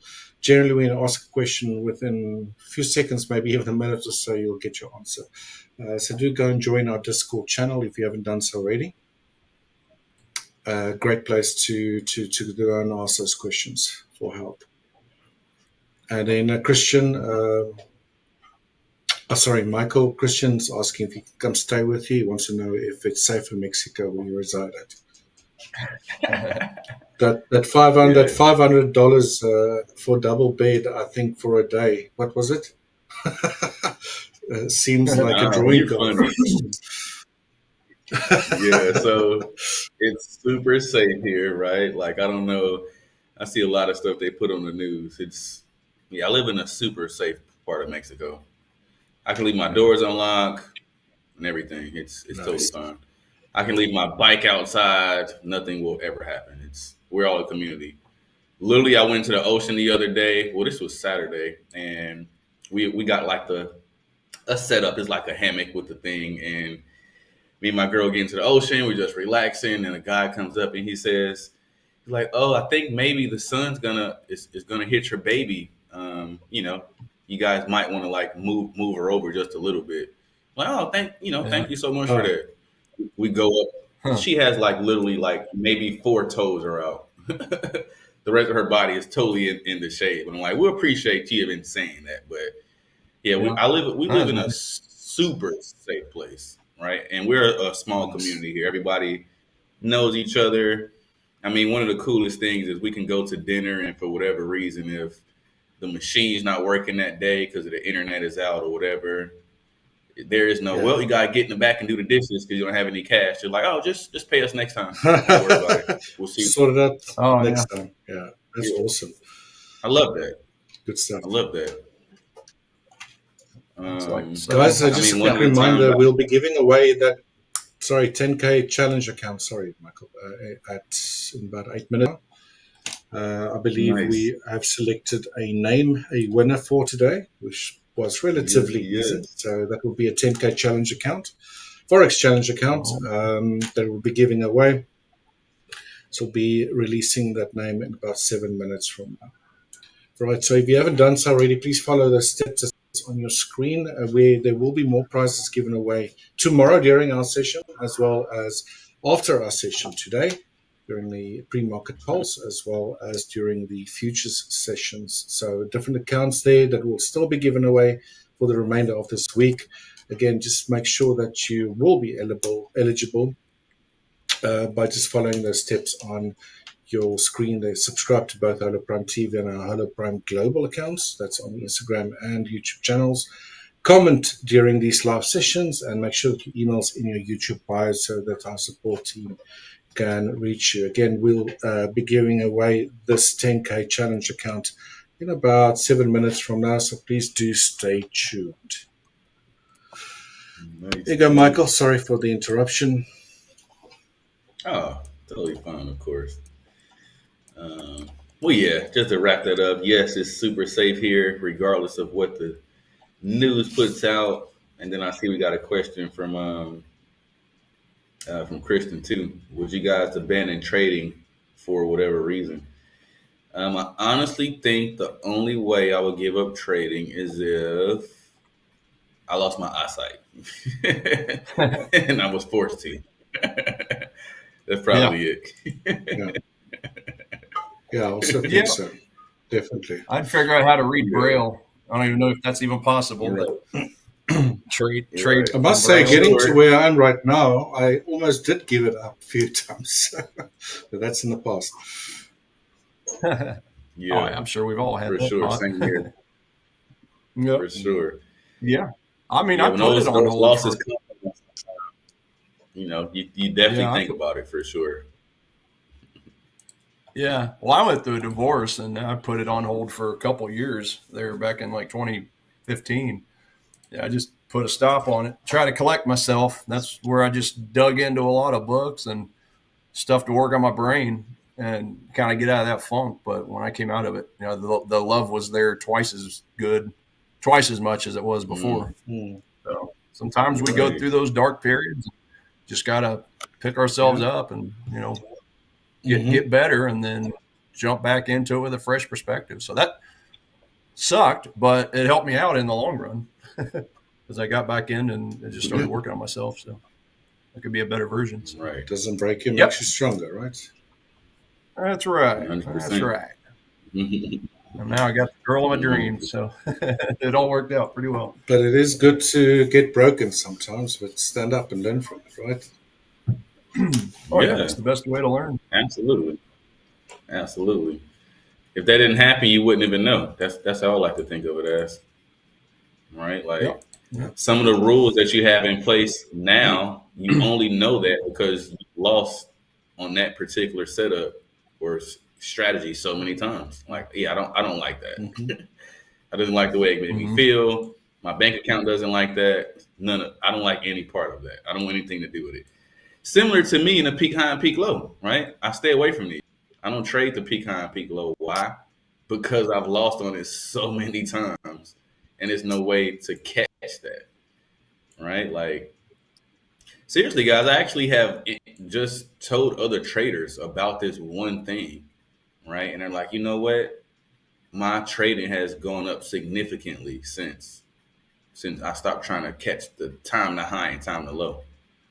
So there's no way to really grab that. If not, you're picking tops and bottoms. It doesn't work long term. It just doesn't. You need some type of extra confirmation, which is the break and retest, in my opinion. Right. So, all right. Enough of me rambling on here. Let me get into it because next thing you know, it'll be 5 minutes out for us to get off. All right, so you got 3 minutes. But yeah, I do 3 minutes, and we'll announce that name, Michael. Right. So actually, let's do it afterwards. So with that being said, Tiger, I'm actually glad you asked that because I don't think I went over that before. As far as the half a bat and the head and shoulders look so much alike, but if you really look at it, it's only missing that one little extra piece, right? So let's say it's missing. This half a bat is missing that left shoulder. Yep. It's the same thing. And that's why they are two separate setups. Because this is fine to take, but the head and shoulders is something totally different. And you can easily get jammed up with this if you don't realize it. Right? Which was me for ages. Well, it's kind of your head and shoulders, it kind of gives you the heads up. Like, hey, look for this next shoulder. So it kind of helps you to just look for that signal. Yeah. So no, I like that.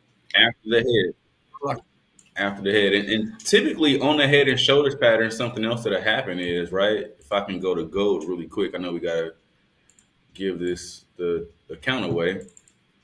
On a head and shoulders pattern, guys, like a lot of the times you'll see this outside of the band still on the TDI. Let's just go with this example really quick, and I'll pass over to you, Rich. All good. Right, we got this head and shoulders with this 5200 cross here. And we got this funky head and shoulders pattern, right? A little bit ugly, but still there, right? For me, a lot of the head and shoulders patterns, another key indication is you have two outside the bands. The left shoulder will be outside the band, and the head will be outside the band. And then this next shoulder, as you can see, will be way inside the band. Sometimes not too much, but it will definitely be inside the band. With these two indicators, this is how I know, oh, this is a head and shoulders pattern, right? Because we got left shoulder outside the band, and the head, mainly the head, is outside the band. So I know to let that pass, let me get close below the 13, right? Like we got here, right? Price definitely closed below this area right here. And then once it closes back above, we're good to go. Right? So that's why I love the TDI so much. And I want to be able to get this shared because it just keeps me out of a lot of bad trades. Like seriously, even last week was one of those times where it was, but you could have easily got faked out had you not followed the rule set. So yeah. Well, that's why I was asking about your reload line because I just in kind of thinking about it, it seems like that would probably even further dwindle zones that I would take just by waiting for that reload. So yeah, I can definitely see that. Thanks, Michael. Guys, you know what time it is? It is that What time. time? Prize giving time. That's that time. All right. It's that a time. We've been having a lot of those times, which is great, and it will continue to be like that for the foreseeable future until it's not. So again, we will be giving away a 10K challenge account right now, and we have selected a name.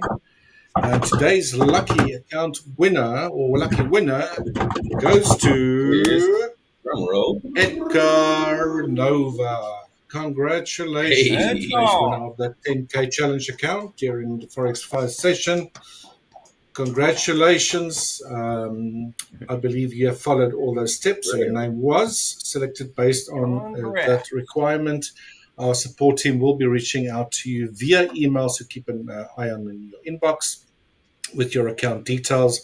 Again, if you haven't done so already, please join our Discord channel. If you've got any issues setting up that account, questions, whatever the case might be, reach out to support and they'll be more than happy to help you out. Again, congratulations. Edgar Nova is today's lucky winner. If you've not won yet and you still, hoping to win an account, do stay tuned for the remainder of today's sessions after hours. There will be more after us, sorry. There will be more challenge accounts to be given away. And again, tomorrow morning during our session again, another 10K challenge account. So again, thank you for participating and congratulations to Edgar Nova. Congrats. Edgar, congrats. Congrats. Edgar, are you still with us? I hope he is. Really? I see Chris is here still. Edgar, are you still with us? Let's hope so. Hey, if you don't mind, when you guys grab the screen really quick, I'll be right back, and then I'll do my deep dive into everything. Yeah, cool. Yeah. Do it. Sure thing. All right. Sure thing. Be right back. Mm-hmm. See you now. Yeah. Tiger, you got something to show there. Sure. Yeah, go ahead and pass on over to me.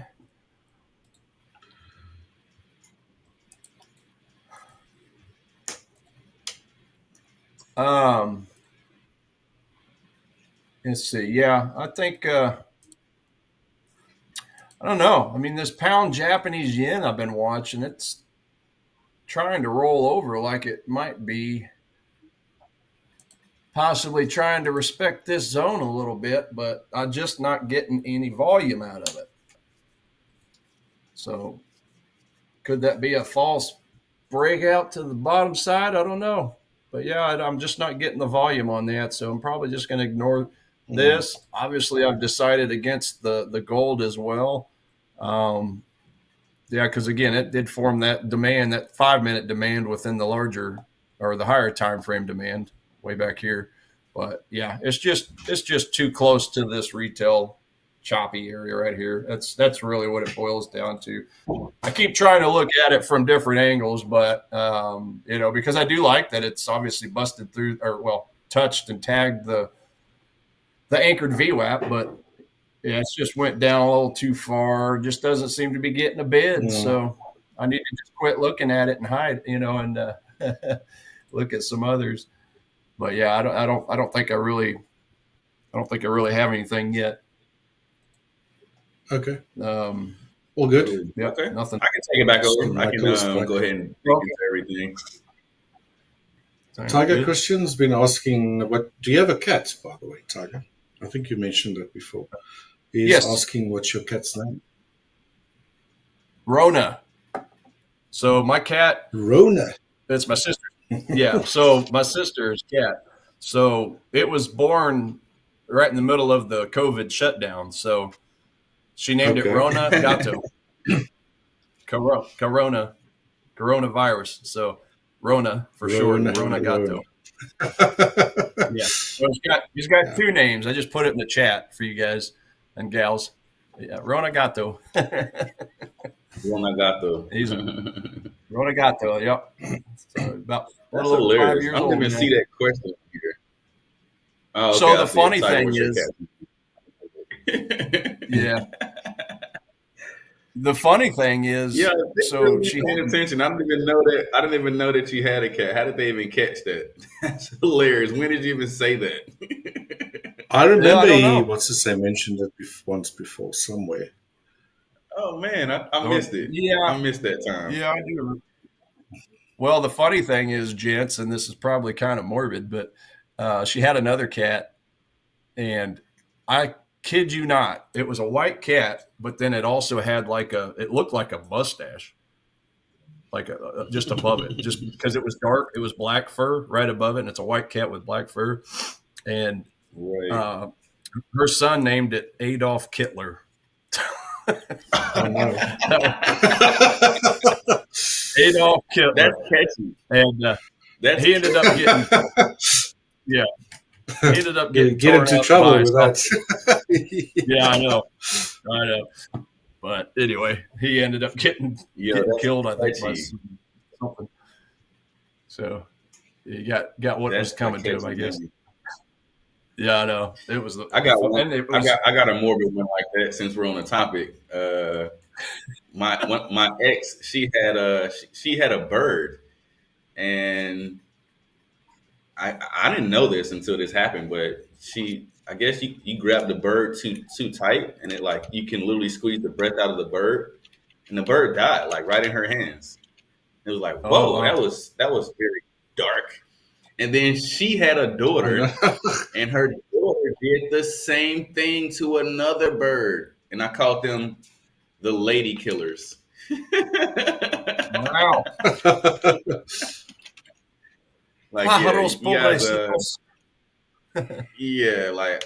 We can't have any more birds around you two because you'll mess around and squeeze the life out of them. That's what you guys do to men and birds, just squeeze the life out of them. That's right. Again, this is my ex. So yeah. Yeah. It was so fitting. Okay. I was just going to say. The secrets are coming out now. Uh-huh. As you said, Tiger, and they all got the woman in my dreams. That's how it goes. Yep. They got us ready for the new one, right? Yep, that's how it goes. I love it. Yeah. I love it. Yep. You too. Cool. So let's get into this deep dive, guys. We still got an hour and 15 minutes. Cool. All right, let's get into it. Sure. Let's do it. All right. So cool. I'm gonna leave this up here throughout the week. Anybody want to take a picture of this? I see Maria Foster. I got one question for you really quick, Tiger. How old was the son to come up with that name? Because that's a catchy name for a kid. Oh, yeah.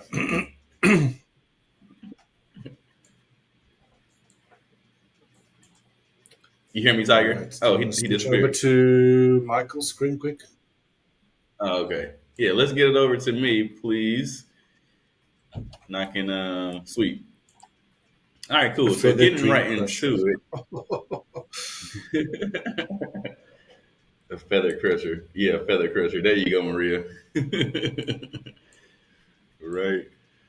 Cool. So getting into it here on the NAS 100. Same thing, guys. Just kind of looking for this same exact structure, right? This would be this level 2, right? Just the other way around. Instead of an M or W, I'm looking for that. I'm sorry. Instead of the M, I'm looking for the W structure, right? Notice how once the 5,200 cross, we have not had a touch towards this 200, and not just wick, but body. There's been no body to touch this, right? So this will be the next move here in the cycle, which would be pretty good because we want to target these highs here. Man, guys, if this sets up, this is a 5 for 1. I think this is probably the largest R to R that I've seen since we've been on. Huge upside. Right, so definitely want to be a part of this move if this sets up on NAS 100. Right. Next up, US 30. Why do I not have US 30 marked up? I don't know why that is the case. You but did look at it. When was it? Friday. Yeah, I think I deleted this on accident. Yeah, maybe I deleted it. Anyway, I can actually see a head and shoulder structure coming from here right now, guys. And I would love for this to set up so I can really point this out. Right, we got this 5,200 cross here, so we know we are in level 2.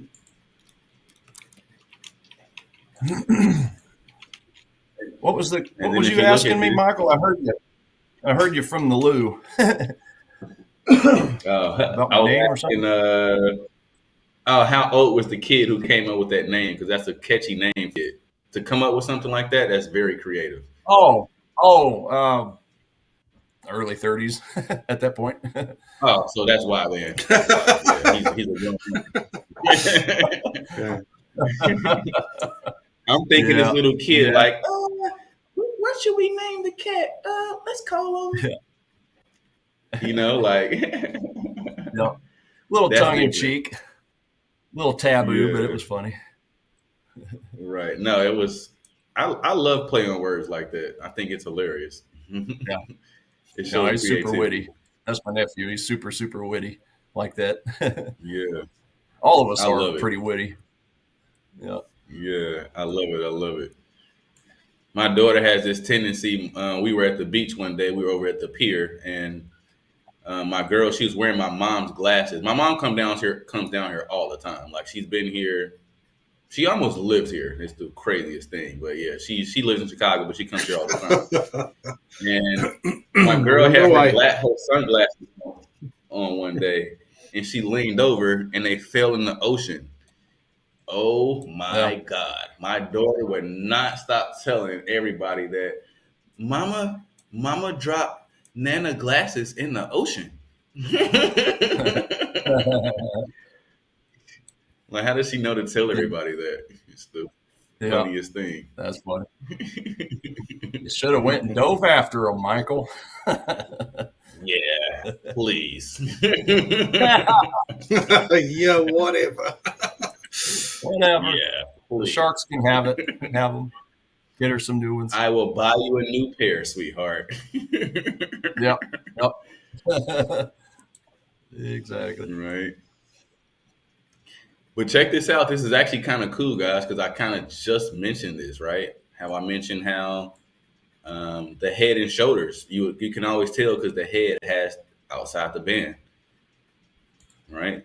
And this is we literally just went over this. We got outside the band, and look at this, outside the band right here. I can easily tell that this is the head right here.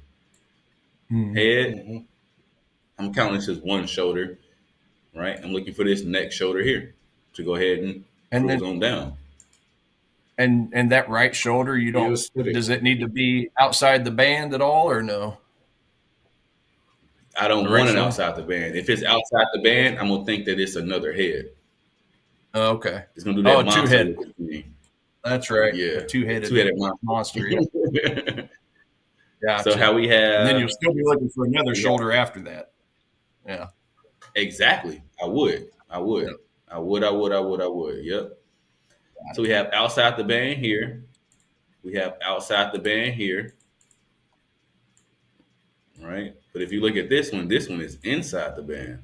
This is cluing me into the fact that, if this sets up, which I'm gonna need to set the alert up now, which I'm gonna do. If this sets up, this will be good to go. All right. So I'm just gonna put head and shoulders short. Right. Off the 200. I just want to get this alert when it sets up. Right. So this would be the move to the short side. Mind you, as I mentioned before, guys, this 800 EMA is in the way, so it's going to be a little bit tough to take this the right way. So you might want to drill down to the 15-minute once this sets up. But it's really close to setting up. So just be mindful of it. Beautiful. This is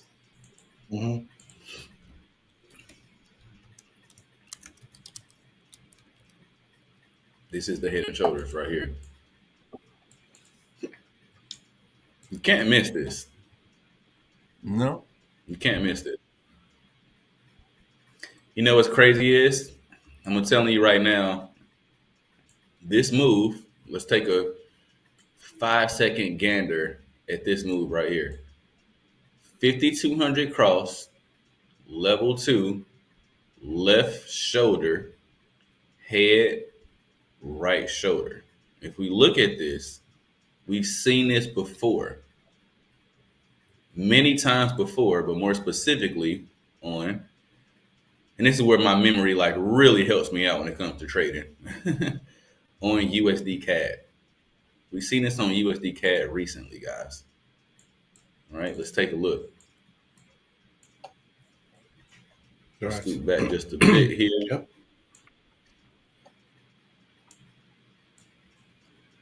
Watch this. This is going to be the craziest part about it all.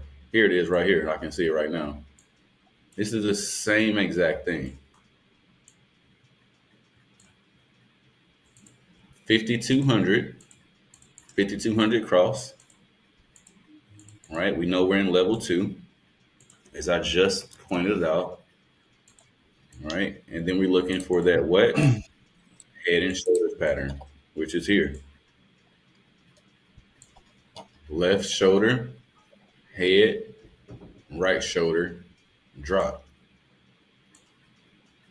Right to this exact level. The only difference with this is this exact head was not outside the band. How we would have technically wanted it, right? That's not outside the band. Technically, it's not. But we got the shoulder outside the band. So I want to see that. I want to see something outside the band that signifies that structure. The same exact setup. Same thing. This is nearly the same exact thing. Yeah, it's the same thing. You just got to be able to catch the setup, right? As soon as price drops below this area, you're good to go. So similarly on US 30, right? I just want to see this drop here. This looks the same.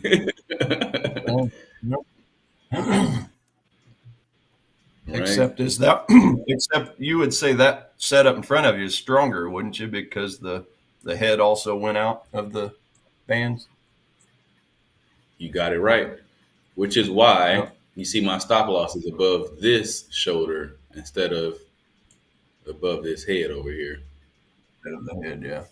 I'm not worried about anything outside the band. I'm not worried about it. I'm worried about the last piece. That's this last swing. Right, so it looks something like this for sure. The same setup, nearly identical.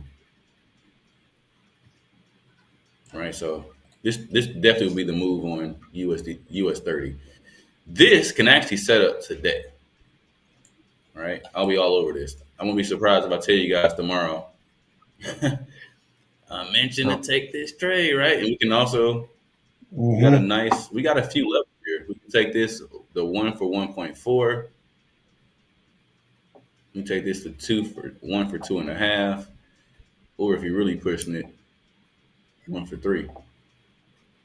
Right? Probably this 2.5 would be the safest, to be totally honest. Just depends on what you don't want to do though. Yep. What I will say is you don't want to put this too close, and then it end up running all the way down here. And you're like, I should have had my stop. I should have had my TP lowered.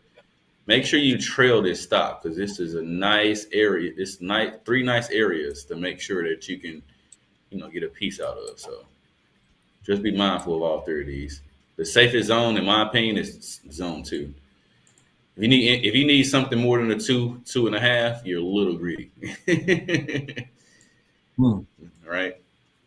Michael, I don't want to ask him. Maria's asking, if you don't mind, what do you coaches think of the accumulate, manipulate, and distribute strategy?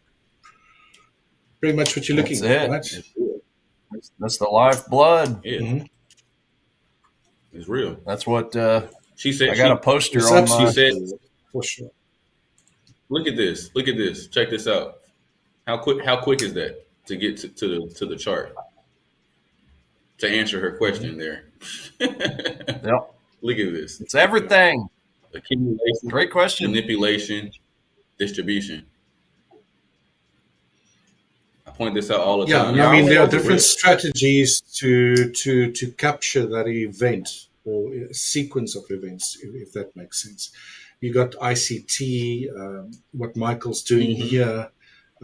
I like especially trading that on the NASDAQ when price takes out or sweeps or runs or whatever you want to call liquidity of a previous session high or low, that sort of thing.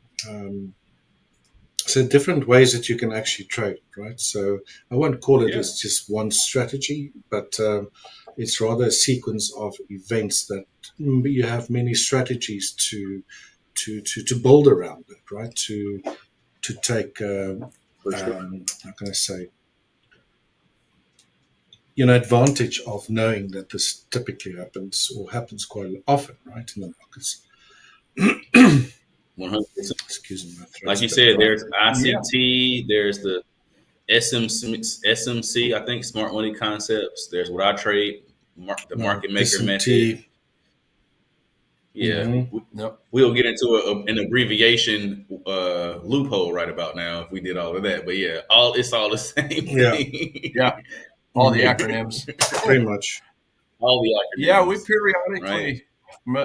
we periodically, Maria, go over that usually about once a week, once every week and a half or something like that. Because I like to look at it on a daily time frame.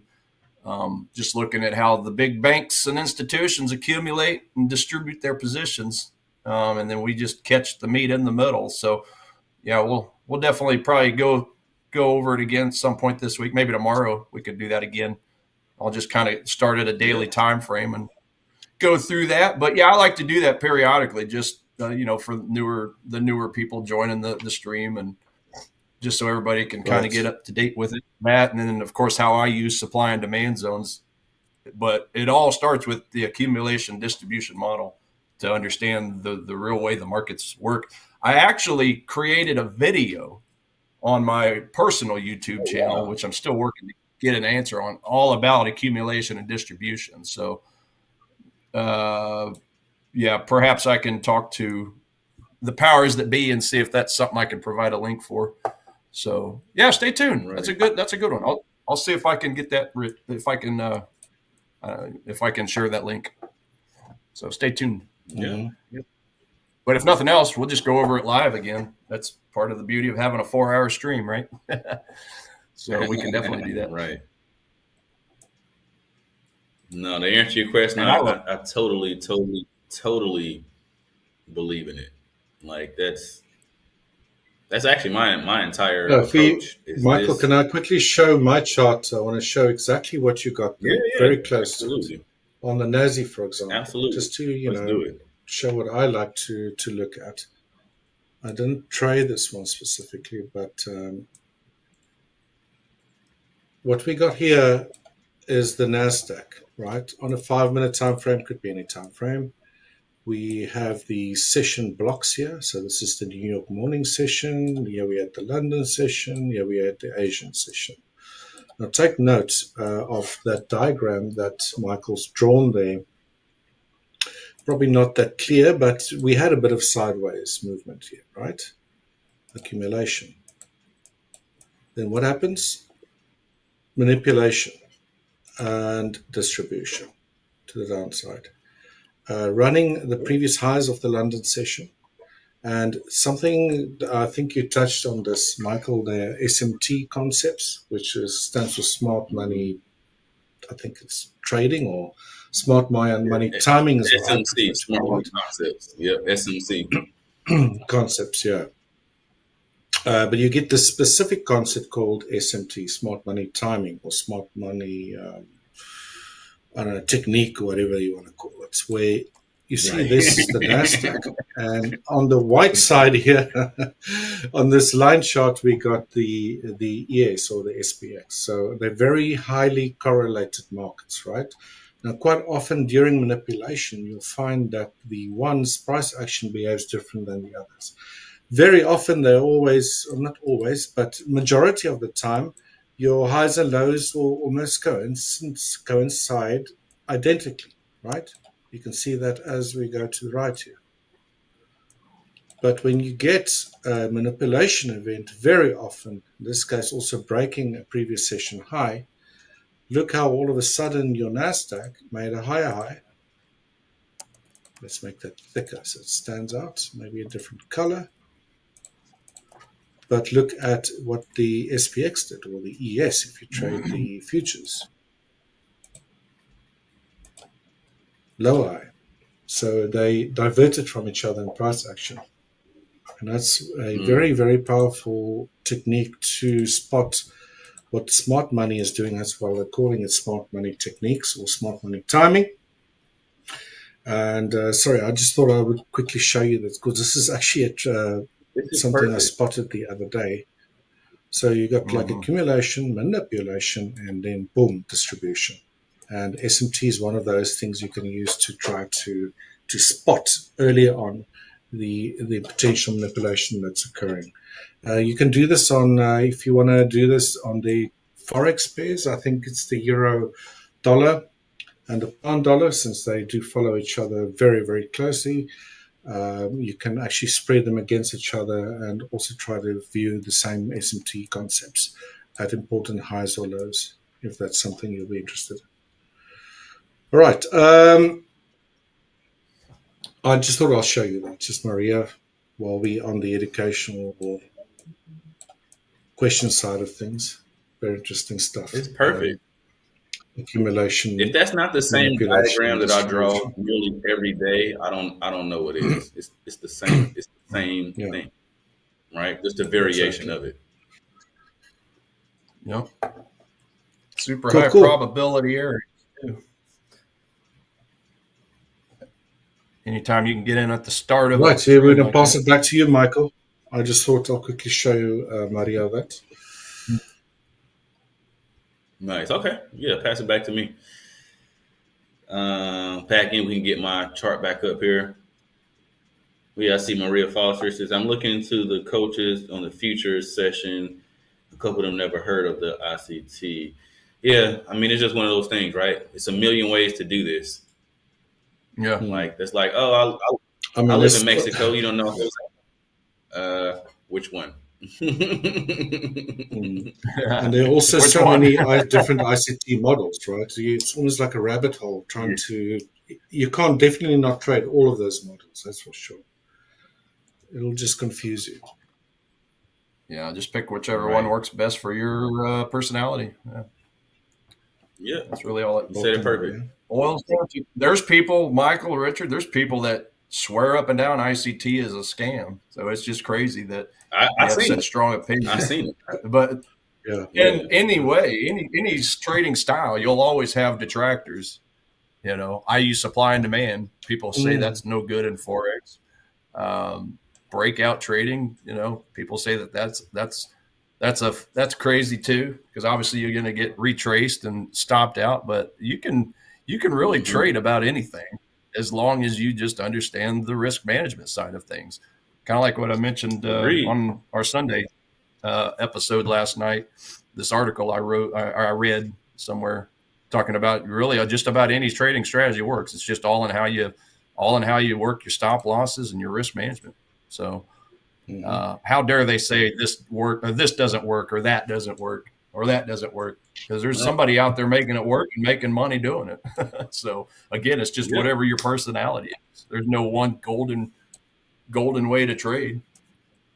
It's just different for everybody. So I'd throw that out there. It's like when you hear people say, "Oh, they trade the 1 minute." It's like, whoa, you trade the 1 minute? Like the 1 minute doesn't work. I'm like, I wouldn't say that. There's a lot of people who making good money trading the 1 minute. I'm saying that just doesn't work for me, right?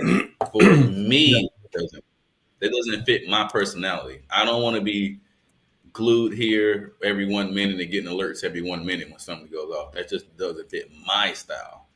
But do I think it works? Absolutely, I think it works. Right? Like there's people I know who are killing. So I mean, I guess the saying goes, there's a million ways to skin a cat as far as, you know, carving out your piece in this market for sure.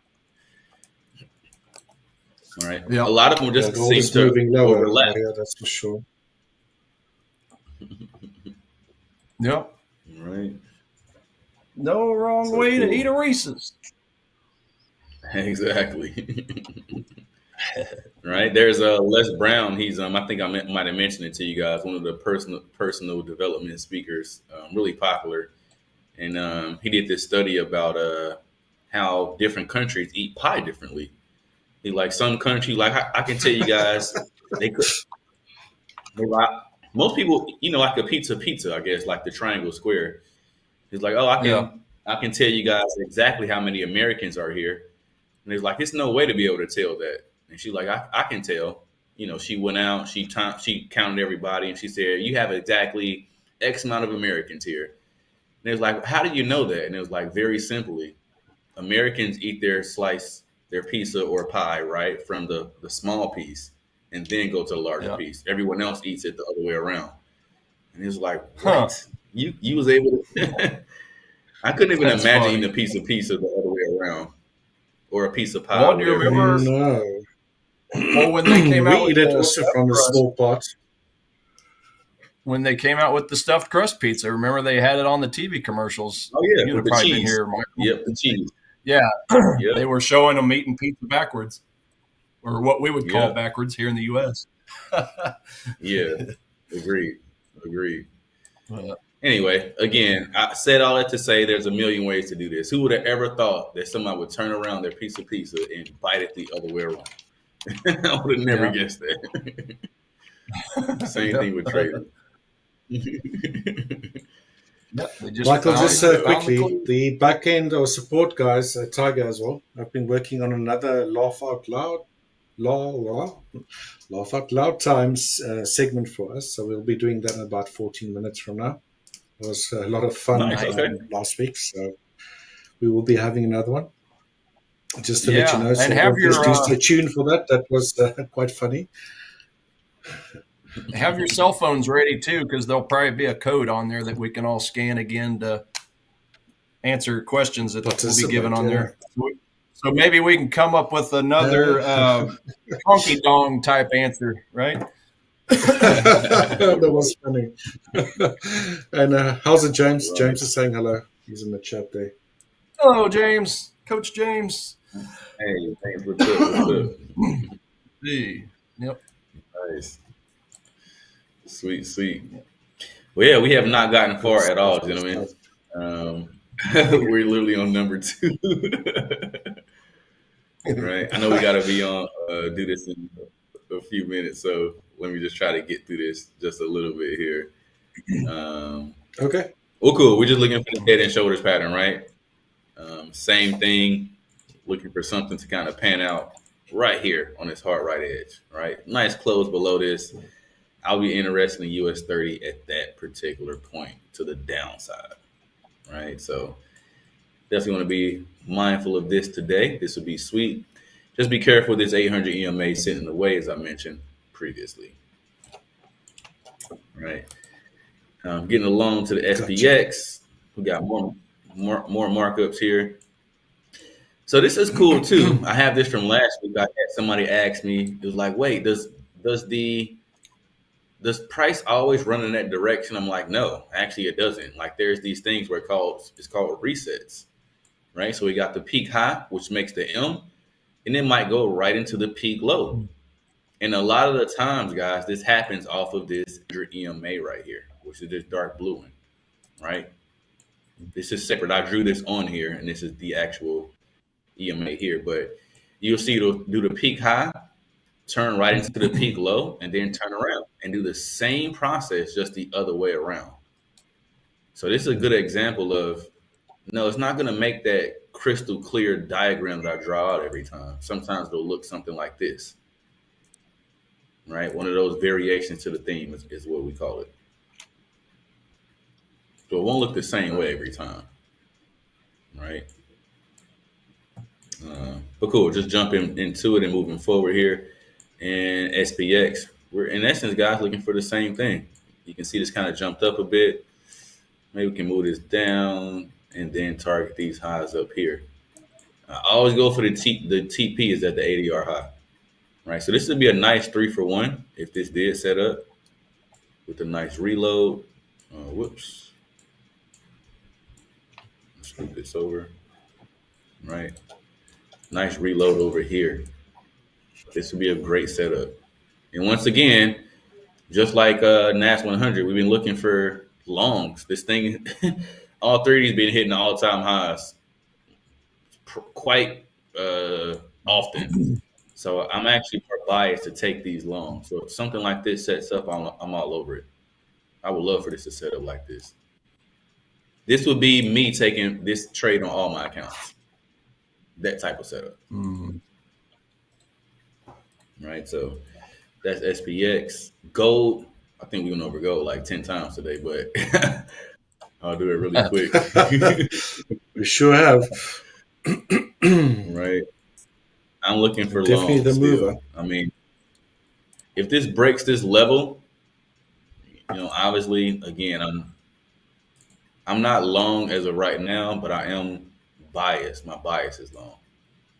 Right, we got the market baseline, as you can see, is just now getting below this static line. So let me see something kind of continue to go down and curve back around, right, for that reload. Whoops, do I have this pasted on here? Yeah, I do. Okay, great. For that reload, and yeah, I'll be looking for a move, something like this. Right, once it gets to this level, to be totally honest, at this, let's see what level is this? Yeah, that 33. I'll put it at a round number, say 33.45. Yeah, I would not be interested in this going short any longer from this point here.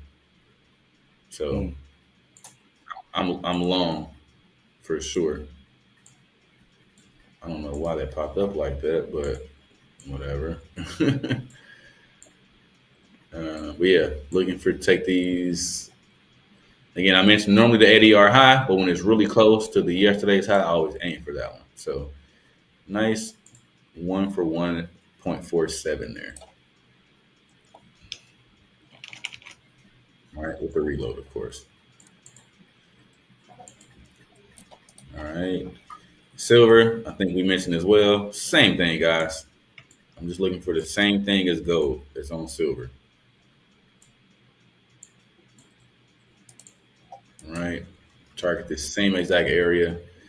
This is a significant area right here. I'm actually a little surprised it's still kind of playing around, but this number 37.90, somewhere around there.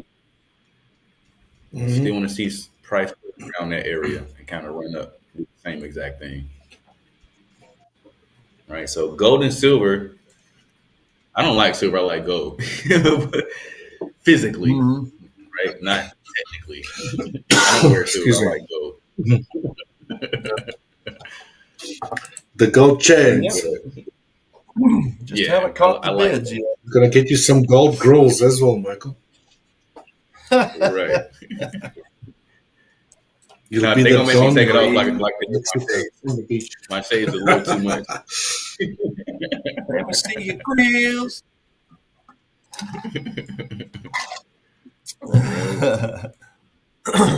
But same thing here on Crude. Once again, I say this every week. If this set up, I almost want to bet that this doesn't set up. Where's the platform, Tiger? We can put your bids in at. We have a bid. Put what in? It will not set up this week. Now you mentioned you can bet on Polymarket. Yeah, Polymarket. Yeah. Polymarket.com, I believe it is. Will Crude set up this week? I want to bet. No, it won't. Yeah. Yeah, it never sets up. Well, crude oil. Right, so not surprised at all. Well, yeah, that's what I would be looking for on Crude. Still looking for the short side. Bitcoin, kind of crazy. Right, we had this huge run up. I think Tiger and I were talking about this. So I want to see some type of small pullback here. Back to this Bitcoin, upside. Yes. Bitcoin had a nice gap up over the weekend. So I want to see something like this. Even though it trades all week, as you can see, this, as soon as it's open, this was already up. Right at 17, this thing moved nearly a decent amount right here. So still on Bitcoin. If this can come down and hit this area, I would love to take it. Absolutely love it. Notice how this is still bouncing off this same area, right? Support becomes resistance. Resistance becomes support, however you want to say it. Same thing. Yep. Right? Somewhere around this same area. I would love that. So that's me on Bitcoin. The peso, man, if this thing can come up a little bit, this is a help, right? Those beds I was talking about go from 500 on the weekends to maybe 450.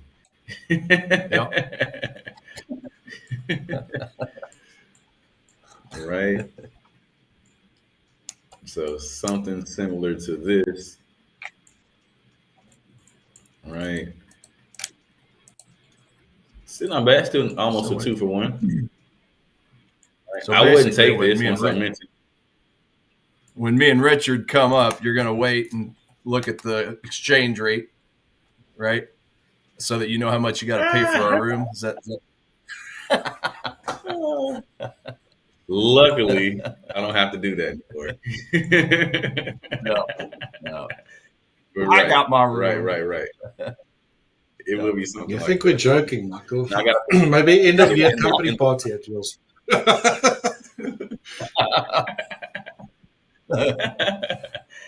Yeah, well, then we can do our stream for more.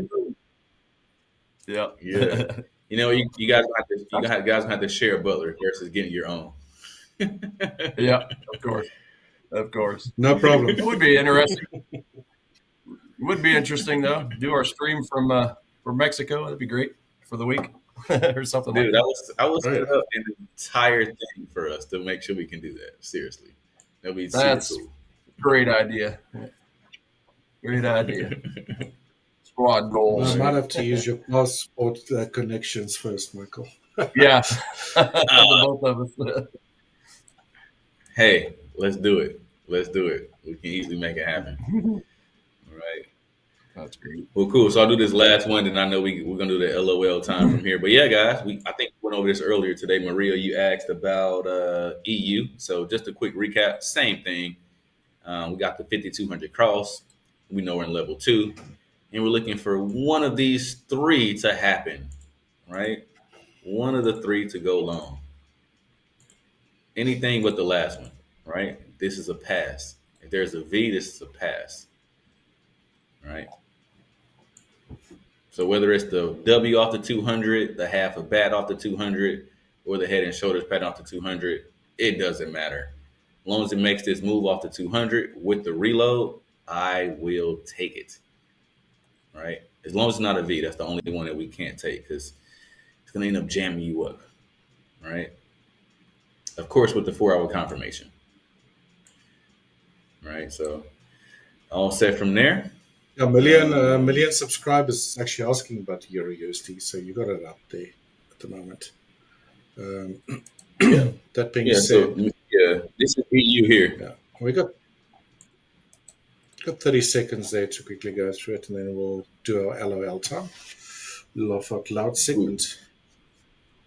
So 1 million subscribers on EU. As you can see, we got this 5,200 cross to the upside, so we know we're in level 2.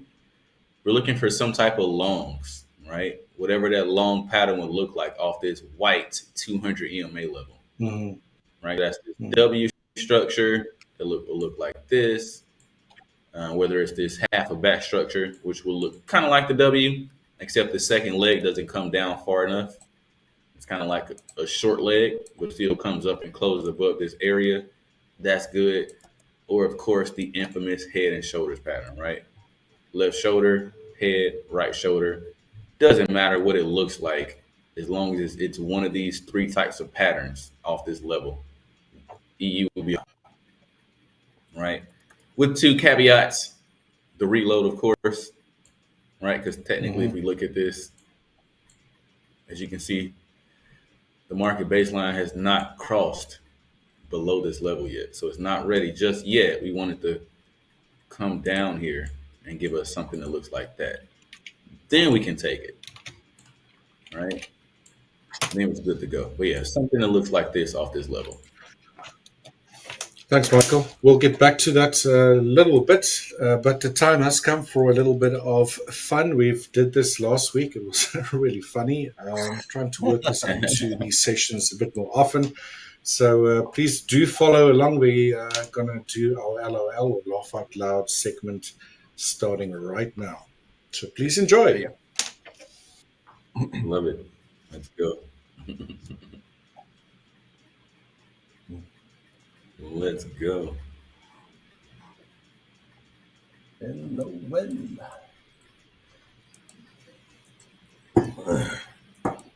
You are stuck on a desert island. Luckily, you can bring some things with you. But what will you bring? Uh-oh. I like this.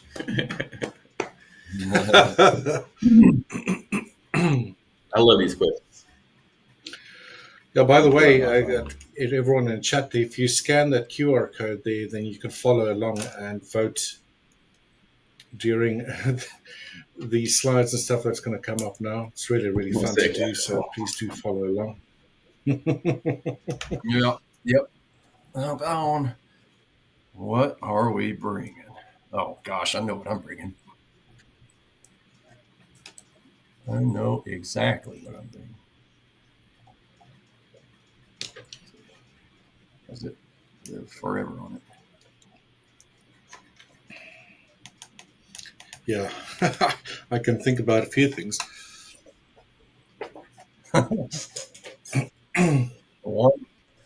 One thing to keep you alive.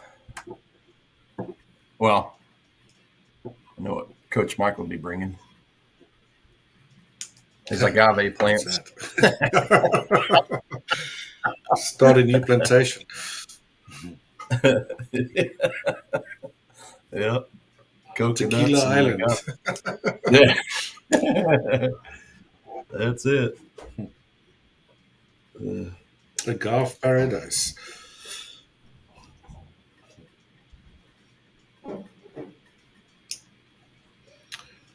All right, let's go through this, guys. There is a task. The situation is not good. Following a shipwreck, everyone has been stranded on a deserted island. Each person is allowed to bring one object to the island, ideally something that represents them and something that they enjoy.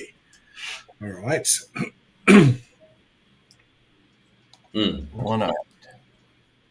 One eye. Mascara, Maria says. What object would you bring and why? Maria's going to bring mascara. I'm bringing a knife. A knife. I need to catch some fish. A knife. Yeah. Right. Yeah, I'll bring the matches to make a fire. Great. Or a lighter. Pallet full of peanut butter. Not a bad one. Yeah, it stores forever. Don't really have to refrigerate it, obviously. Bury it in the sand a foot deep or so just to keep it from melting all over the place. Peanut butter makes the world go round. Makes the world go round. I love peanut butter. Full of peanut butter. I could live off of that. That's all I need. Yep. Michael, we know you like peanut butter on your granolas for your break. That's right. That's right. I I figured, Michael, this is where you'd be. After that. Yeah. Yeah. It just never gets old. Michael, isn't this where you're going to put your agave plant? Exactly. You got it. You got it. One Bitcoin. I don't know if you got it. As much as you would love to have one Bitcoin, you'll have to bring your. Use it. Yeah. No. You might be able to bribe someone else on the island with that if they're ever going to get off. My A girlfriend. Bitcoin miner and a power bank? Nope. My girlfriend. Don't know. I don't have a girlfriend. I've got a wife. A guy for Michael. Well, you might want to bring the wife. You got to have something to do. Hey, a guy for Michael. There we go. Or a power bank to charge my trading laptop. Yeah, just trade while you're stuck on the island. What's up next? A satellite phone with unlimited battery, bottomless bag of snacks, a 5-star hotel on wheels, a Wi-Fi laptop that never dies, and a genie lamp. Ooh, I don't know. I'm so that genie. My lover. I love Aladdin. Richard's beard. Genie lamp. Yeah, a genie. That's not a bad idea. A genie lamp. PD says, bring a boat. Yeah, that'll be a good one to bring so you can get the hell out of it. Now, divide yourself up into groups. You need a small team for the next part. Okay. Well, maybe the coaches team, right? All right. So which of these is essential? Essential for your survival. Canned goods, an or, the Bible, my significant other, pair of tweezers, a knife, and matches. Ooh, I can't lie. A knife and matches is very high up on the list. Oh yeah, I would definitely say a knife, very, very important if you want to spearfish or something like that. Canned goods, yeah, it only lasts a while though, right? Hopefully there's enough fish around you so you can actually catch them. You get smartphone charger, definitely not. My An girlfriend or would without definitely be. boats useless. She'd be picking the smartphone charger. She's got to do her scrolling. But I'm not picking it. It's pointless to bring a smartphone charger. You're not going to have reception out there. Canned goods, yes, that makes sense. And unless you got one of your so that makes no sense. Well, you could use the or to agree with Michael. Smack a knife. Smack people. Smack the fish on the head with an oar. Oh yeah. Or tie the knife at the end of the oar, so it's like a seems good in theory, but that might not work out. Your significant other make matters worse. Now you got to feed 2 people versus 1. A pair of and you probably get sick of each other. Probably get sick of each other too. A knife and matches is the smartest thing to bring. Seriously. And the canned goods. Yep. A knife, matches, canned goods. There you go. Increase your chance of survival. In your team, you get to choose one item from the multiple choice question, and the item you choose to increase your chances of survival. Discuss these in your group. You also get to bring a celebrity too. Oh boy! they're gonna slow you down. Let's go. It better be somebody from Survival, the TV show Survival. That's who I want to be with, right? Or it can also be what's the guy's name from that movie?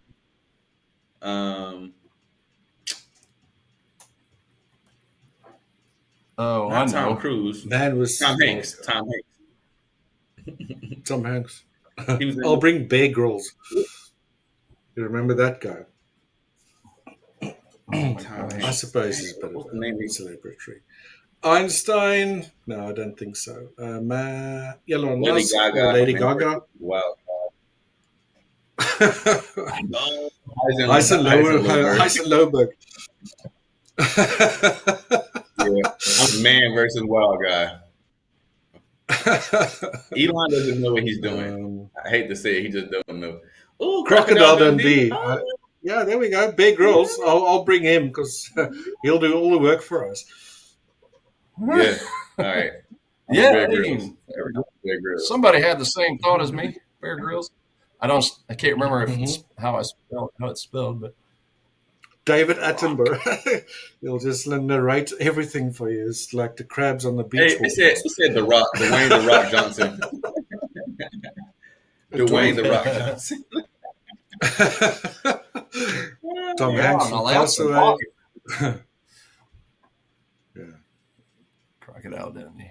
Tom Hanks. Is Tom Hanks on there? Richard. Oh, yeah. Yep. Castaway. That's what I was thinking of. Castaway. Yeah, Castaway. Castaway. Wait. I'm going with Tom Hanks, Castaway. Coach Darryl. Castaway. He survived. He survived in the movie, and he made it back to his family. That's what I want to go with. Maria said Dwayne.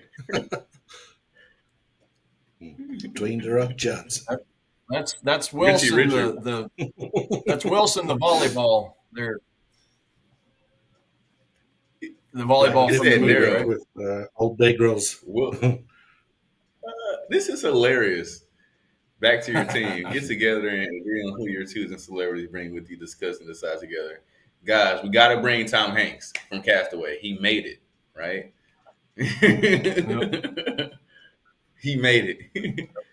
Present the ideas as a team. Who is the most likely to survive? Think wisely and discuss. I don't know. I just gotta say, my only two picks would be Dwayne Johnson and Tom Hanks. I want to go with those two. I'll go Bear Grylls. Three choices for the. Three choices for Bear Grylls. That seems to be a popular one. Mm-hmm. Yeah, Bear Grylls is good. Dwayne The Rock Johnson is actually so savvy survival-wise. Who knows? You're right. I think it's the muscles. I'm hoping that he can protect us. Yeah. All right. It's not just about the brawn, right? Right. Oh, man. I mean, there shouldn't be anything out there that's going to hurt you unless a shark jumps up and grabs you. But probably the fire ants are getting you anything. Got to watch out for the fire ants, especially going into crevices you don't want them going into. Ooh, you said it right. I mean, I've seen that Naked and Afraid show. Have you guys seen Naked and Afraid? Oh, no. Yeah. Yeah.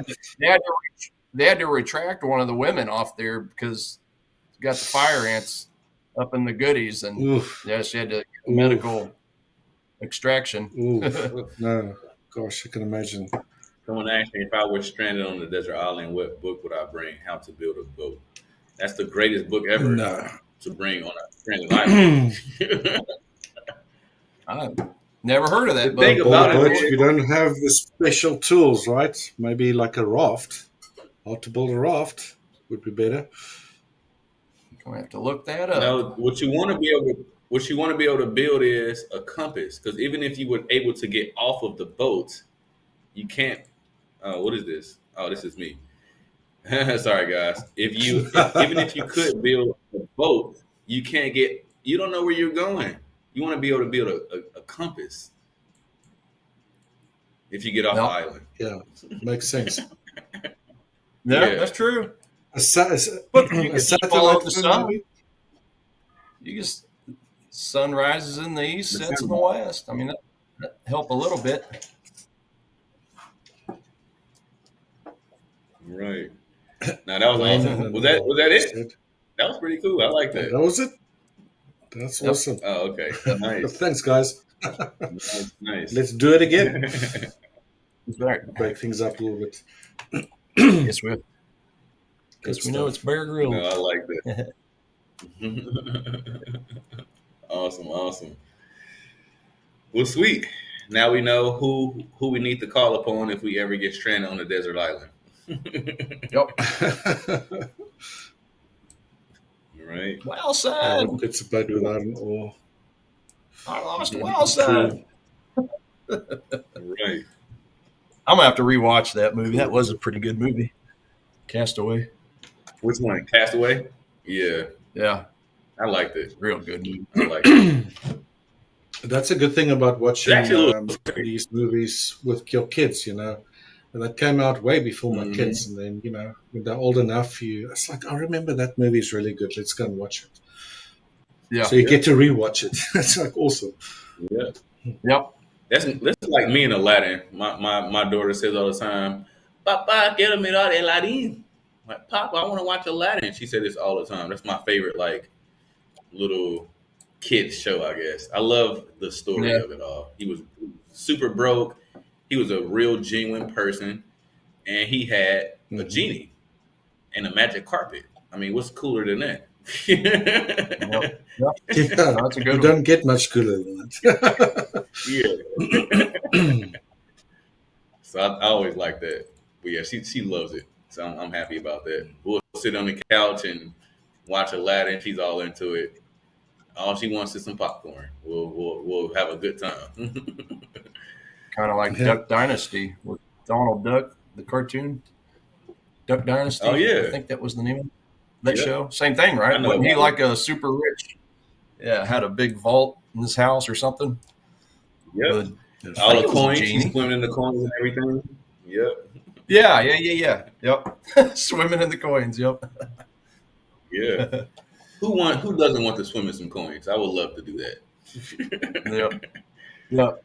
So Right. not so crazy. Sweet. Well, cool. Well, back to it, guys. We still got 15 minutes here. As always, I don't know how this happens every session, but I'm risky to do this, right?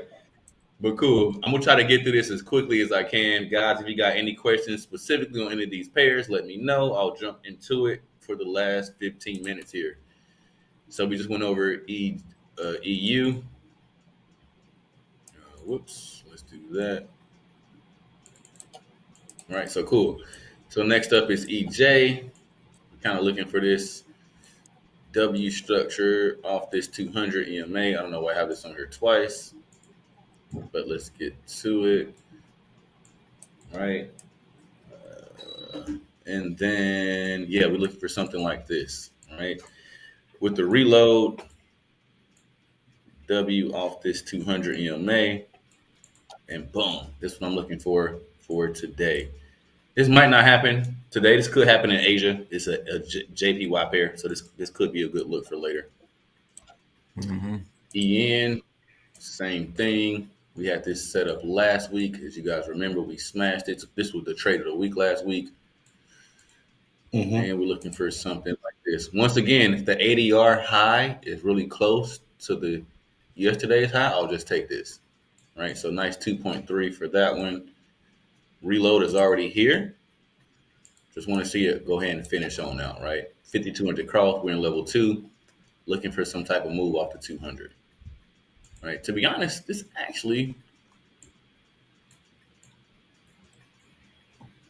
Yeah, this actually could be happening already, to be totally honest, because I can already see something like this.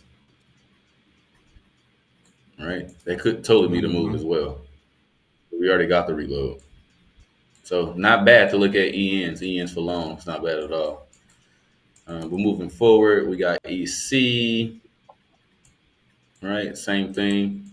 Looking for this pattern here for longs. Plus this reload. All right, be good to go with something like that. 5200 cross to the upside on EC. EG, same thing. Let me delete this and this. All right, we got this 5200 cross to the downside, so we're looking for that reload short. All right, this kind of changed directions here, so we're looking for shorts now. Just be careful of this 800 EMA that's in the way. Actually, which might not. Oh, actually, I'm sorry. It will. It'll be fine. Just make sure you move your stop to break even once you get to this 800 EMA here, which is around that 686.40 level. All right. So go ahead and take the risk off the table at that point. EA is what we're in right now. This is actually not working out too great, but we still are hanging on to this one. Maybe we can get, I might consider adding more here. So I'll just put add more. Check this out, right? Something like that. This is still a solid setup. Reason being, we got the 5200 cross. Yes, this touched the 200, but price market baseline is above the static. We're looking for this W structure here. Right, half a bat. I can totally see something like this happening. Right, so just want to be mindful of that. Whoops. Right, something like this. So just be careful with this one. If you get a close below this 200, well, you be stopped out at that point. But if you get a close below this 50 on a 400, go ahead and close it. It's not. I was wrong on this particular setup. If that happens, I would definitely take it off around that area. So be mindful of EA. I feel like I'm rushing as always. I don't know how this happens every session. Don't rush, Michael. We can get to them tomorrow. 4 hours. Yeah. It seems like it goes pretty quick. So huh? I don't even know how this happens every session. Sometimes I tried this at 5 o'clock today, so an hour and a half ago. Well, 2 hours ago, and I'm still at the same spot.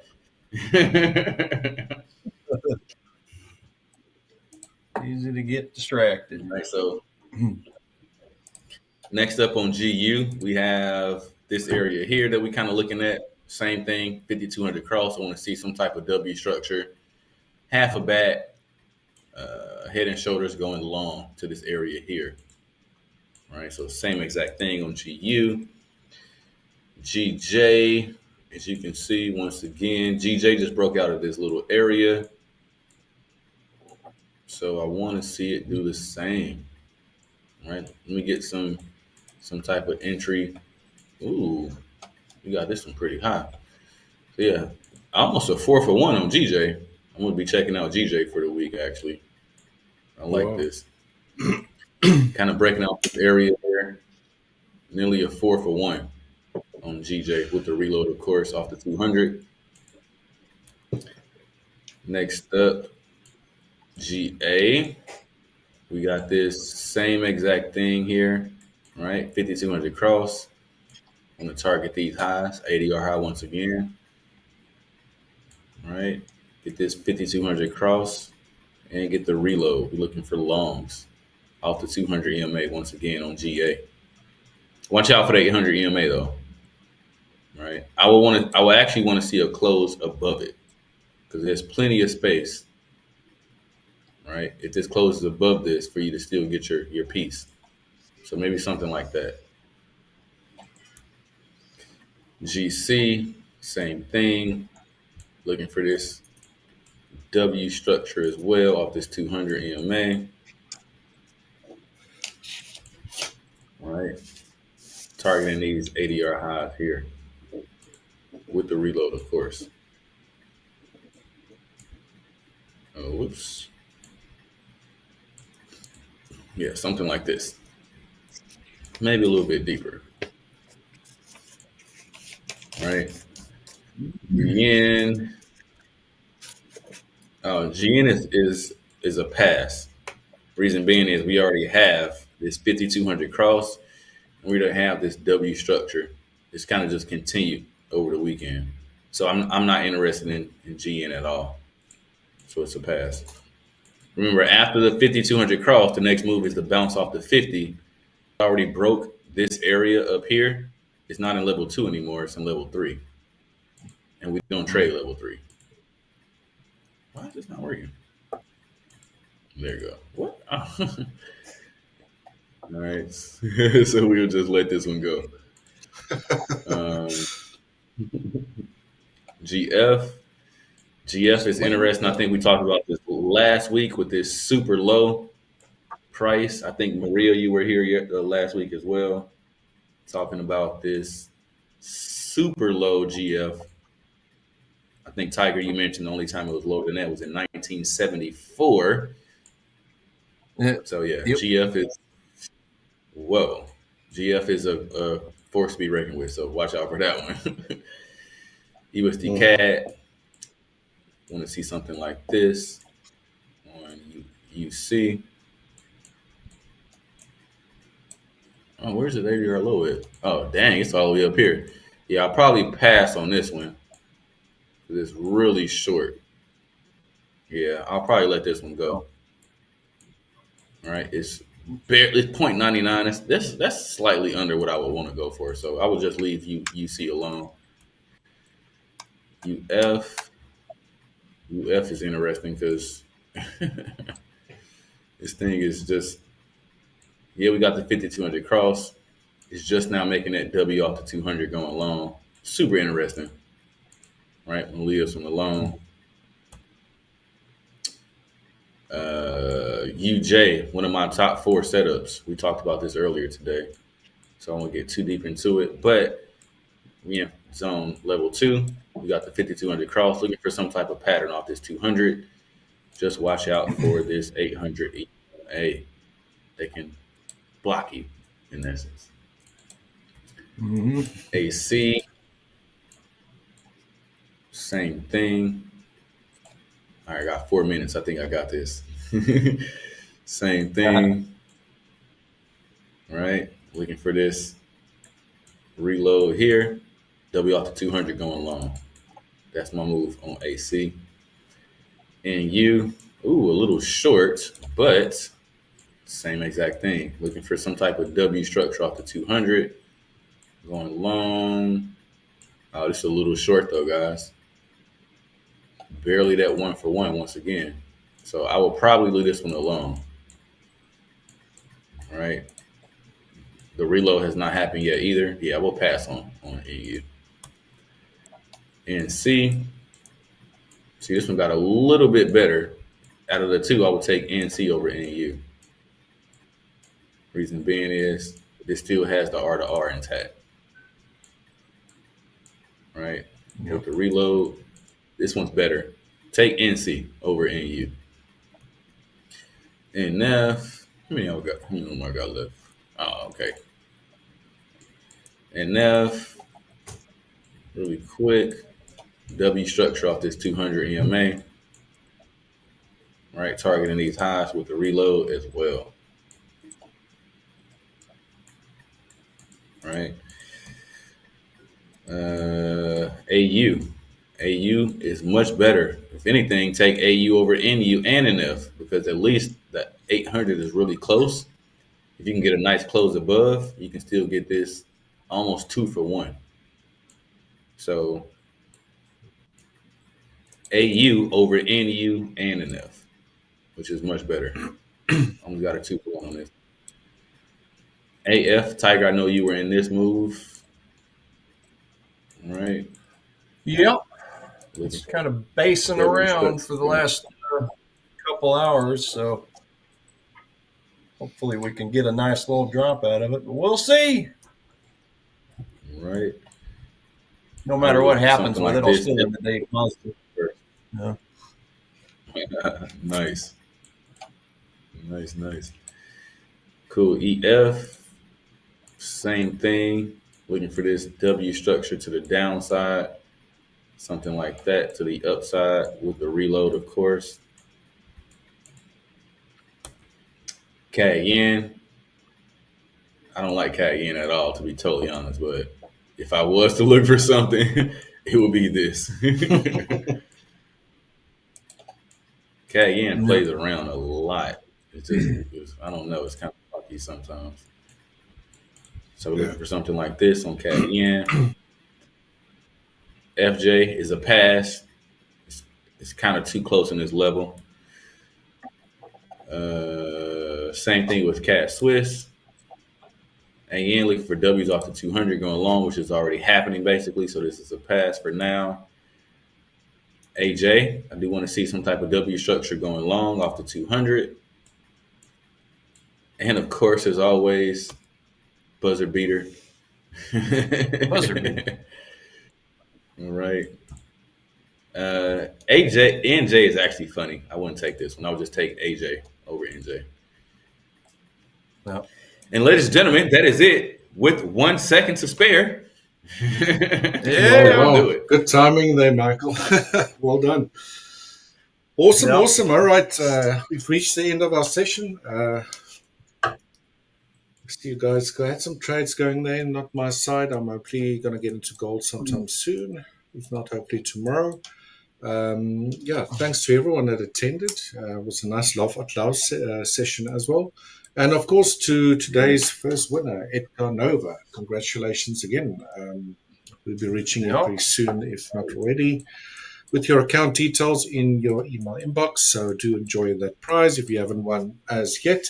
There will be more prizes today and tomorrow and for the remainder of this week, for that matter. So please do stick around. Next up, we'll have the pre-market pulse in 15 minutes' time, brought to you by coaches James and Paul, followed by the futures session where there will be more prizes given away. But anyway, from our side, thank you very much for watching. I hope you have a fantastic rest of your day. Trade safe, stay safe, and I'll see you guys tomorrow. Adios. Absolutely. Cheers. Hi, Richard. Tiger. Adios. Cheers, guys. Good one, bud. Cheers, Michael. Cheers, Tiger. Good one. Cheers. Ola Prime. Trade